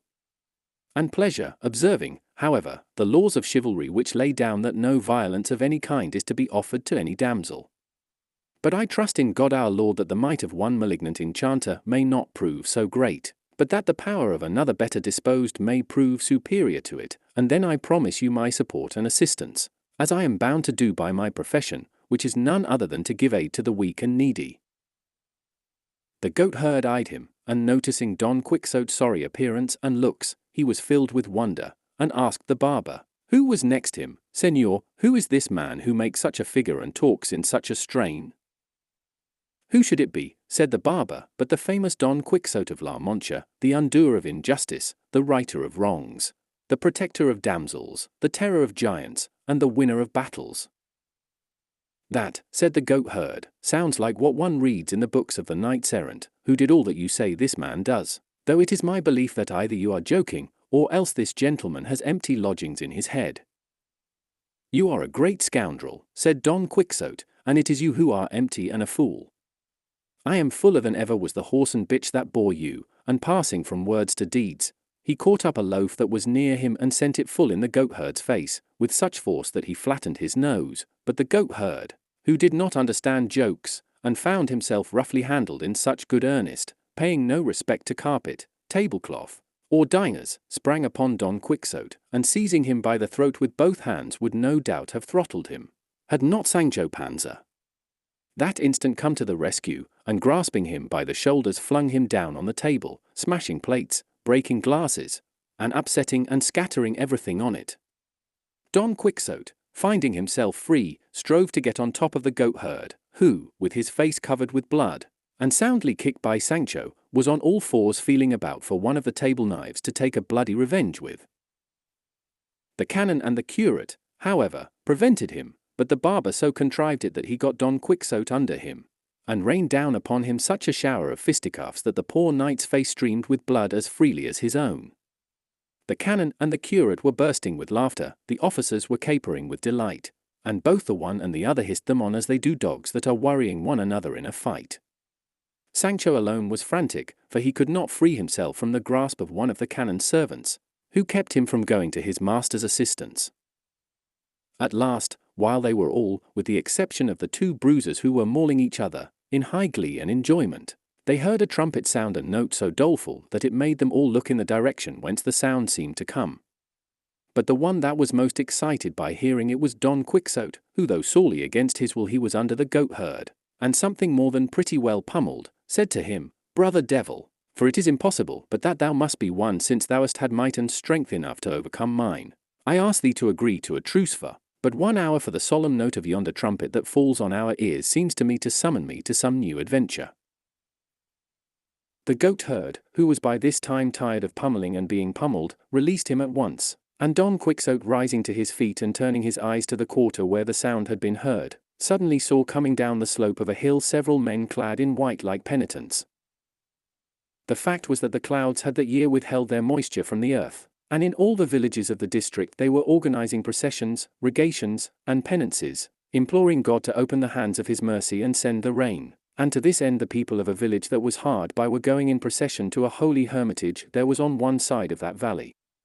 Don Quixote, when he saw the strange garb of the penitents, without reflecting how often he had seen it before, took it into his head that this was a case of adventure, and that it fell to him alone as a knight-errant to engage in it, and he was all the more confirmed in this notion by the idea that an image draped in black they had with them was some illustrious lady that these villains and discourteous thieves were carrying off by force. As soon as this occurred to him he ran with all speed to Rocinante, who was grazing at large, and taking the bridle and the buckler from the saddle-bow, he had him bridled in an instant, and calling to Sancho for his sword he mounted Rocinante, braced his buckler on his arm, and in a loud voice exclaimed to those who stood by, "Now, noble company, ye shall see how important it is that there should be knights in the world professing the order of knight-errantry. Now, I say, ye shall see, by the deliverance of that worthy lady who is born captive there, whether knights-errant deserve to be held in estimation." And so saying he brought his legs to bear on Rocinante, for he had no spurs, and at a full canter, for in all this veracious history we never read of Rocinante fairly galloping, set off to encounter the penitents, though the curate, the canon, and the barber ran to prevent him. But it was out of their power, nor did he even stop for the shouts of Sancho calling after him, "Where are you going, Señor Don Quixote? What devils have possessed you to set you on against our Catholic faith? Plague take me! Mind, that is a procession of penitents, and the lady they are carrying on that stand there is the blessed image of the Immaculate Virgin. Take care what you are doing, Señor, for this time it may be safely said you don't know what you are about." Sancho labored in vain, for his master was so bent on coming to quarters with these sheeted figures and releasing the lady in black that he did not hear a word, and even had he heard, he would not have turned back if the king had ordered him. He came up with the procession and reined in Rocinante, who was already anxious enough to slacken speed a little, and in a hoarse, excited voice he exclaimed, "You who hide your faces, perhaps because you are not good subjects, pay attention and listen to what I am about to say to you." The first to halt were those who were carrying the image, and one of the 4 ecclesiastics who were chanting the litany, struck by the strange figure of Don Quixote, the leanness of Rocinante, and the other ludicrous peculiarities he observed, said in reply to him, "Brother, if you have anything to say to us, say it quickly, for these brethren are whipping themselves, and we cannot stop, nor is it reasonable we should stop to hear anything, unless indeed it is short enough to be said in 2 words." "I will say it in 1, replied Don Quixote, "and it is this, that at once, this very instant, ye release that fair lady whose tears and sad aspect show plainly that ye are carrying her off against her will, and that ye have committed some scandalous outrage against her, and I, who was born into the world to redress all such like wrongs, will not permit you to advance another step until you have restored to her the liberty she pines for and deserves."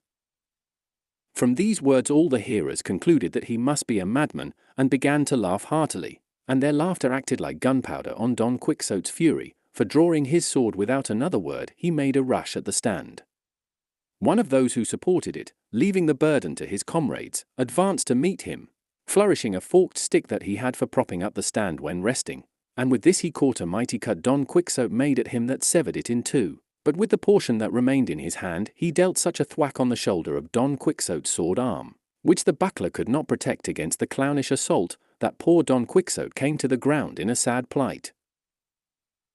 Sancho Panza, who was coming on close behind puffing and blowing, seeing him fall, cried out to his assailant not to strike him again. For he was a poor enchanted knight, who had never harmed anyone all the days of his life, but what checked the clown was, not Sancho's shouting, but seeing that Don Quixote did not stir hand or foot, and so, fancying he had killed him, he hastily hitched up his tunic under his girdle and took to his heels across the country like a deer.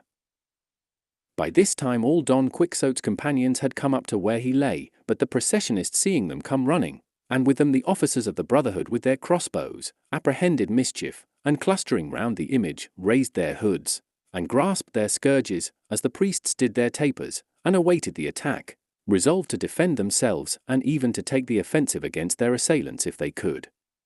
Fortune, however, arranged the matter better than they expected, for all Sancho did was to fling himself on his master's body, raising over him the most doleful and laughable lamentation that ever was heard, for he believed he was dead. The curate was known to another curate who walked in the procession, and their recognition of one another set at rest the apprehensions of both parties. The first then told the other in 2 words who Don Quixote was, and he and the whole troop of penitents went to see if the poor gentleman was dead, and heard Sancho Panza saying, with tears in his eyes, "O flower of chivalry, that with one blow of a stick hast ended the course of thy well-spent life! O pride of thy race, honour, and glory of all La Mancha, nay, of all the world, that for want of thee will be full of evildoers, no longer in fear of punishment for their misdeeds! O thou, generous above all the Alexanders, since for only 8 months of service thou hast given me the best island the sea girds or surrounds! Humble with the proud, haughty with the humble, encounterer of dangers, endurer of outrages, enamoured without reason, imitator of the good, scourge of the wicked, enemy of the mean, in short, knight-errant, which is all that can be said." At the cries and moans of Sancho, Don Quixote came to himself, and the first word he said was, "He who lives separated from you, sweetest Dulcinea, has greater miseries to endure than these. Aid me, friend Sancho, to mount the enchanted cart, for I am not in a condition to press the saddle of Rocinante, as this shoulder is all knocked to pieces." "That I will do with all my heart, señor," said Sancho, "and let us return to our village with these gentlemen, who seek your good, and there we will prepare for making another sally, which may turn out more profitable and creditable to us." "Thou art right, Sancho," returned Don Quixote, "it will be wise to let the malign influence of the stars which now prevails pass off." The canon, the curate, and the barber told him he would act very wisely in doing as he said, and so, highly amused at Sancho Panza's simplicities, they placed Don Quixote in the cart as before.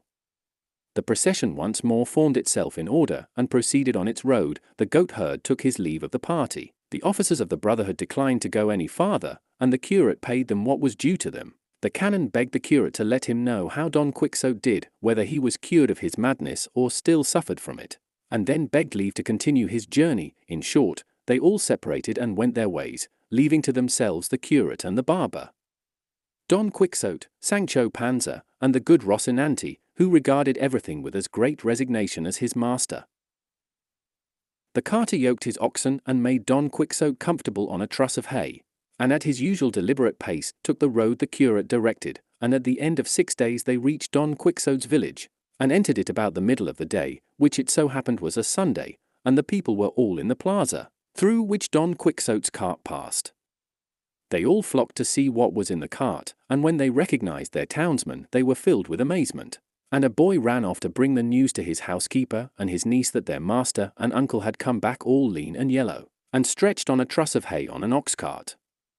It was piteous to hear the cries the 2 good ladies raised, how they beat their breasts and poured out fresh maledictions on those accursed books of chivalry, all which was renewed when they saw Don Quixote coming in at the gate.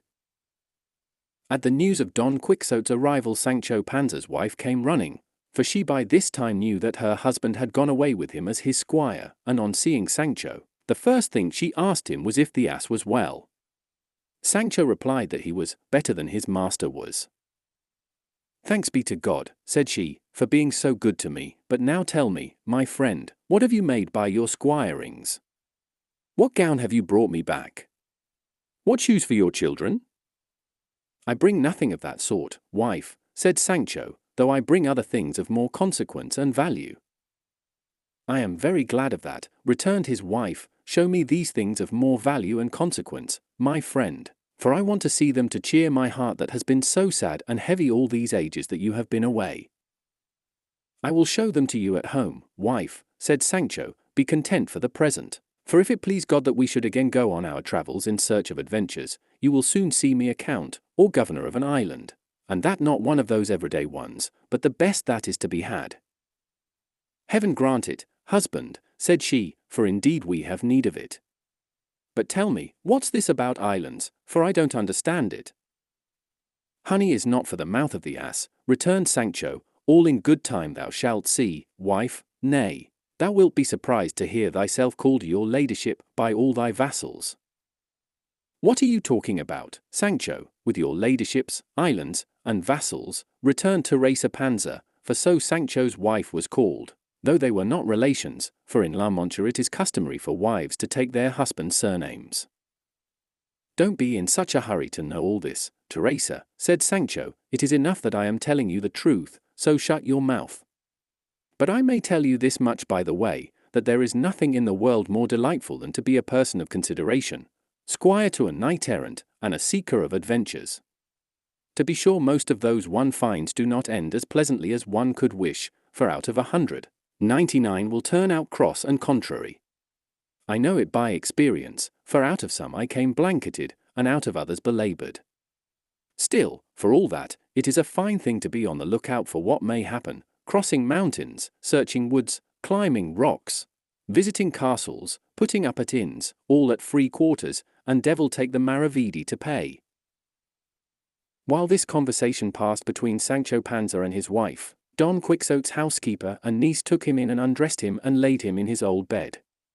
He eyed them askance, and could not make out where he was. The curate charged his niece to be very careful to make her uncle comfortable, and to keep a watch over him lest he should make his escape from them again, telling her what they had been obliged to do to bring him home. On this the pair once more lifted up their voices and renewed their maledictions upon the books of chivalry, and implored heaven to plunge the authors of such lies and nonsense into the midst of the bottomless pit. They were, in short, kept in anxiety and dread lest their uncle and master should give them the slip the moment he found himself somewhat better, and as they feared so it fell out. But the author of this history, though he has devoted research and industry to the discovery of the deeds achieved by Don Quixote in his third sally, has been unable to obtain any information respecting them, at any rate derived from authentic documents. Tradition has merely preserved in the memory of La Mancha the fact that Don Quixote, the third time he sallied forth from his home, betook himself to Saragossa, where he was present at some famous jousts which came off in that city, and that he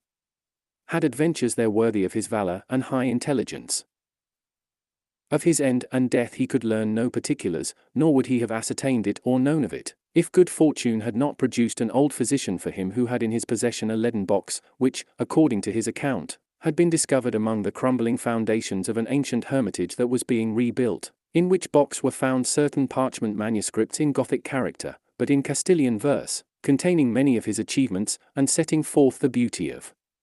Dulcinea, the form of Rocinante, the fidelity of Sancho Panza, and the burial of Don Quixote himself, together with sundry epitaphs and eulogies on his life and character. But all that could be read and deciphered were those which the trustworthy author of this new and unparalleled history here presents.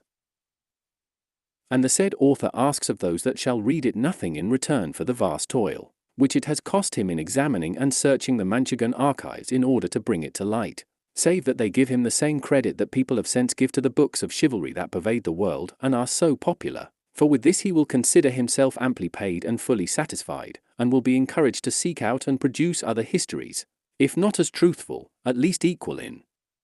invention and not less entertaining. The first words written on the parchment found in the leaden box were these: "The Academicians of Argamasilla, a village of La Mancha, on the life and death of Don Quixote of La Mancha, hoc scripserunt Monicongo, Academician of Argamasilla, on the tomb of Don Quixote.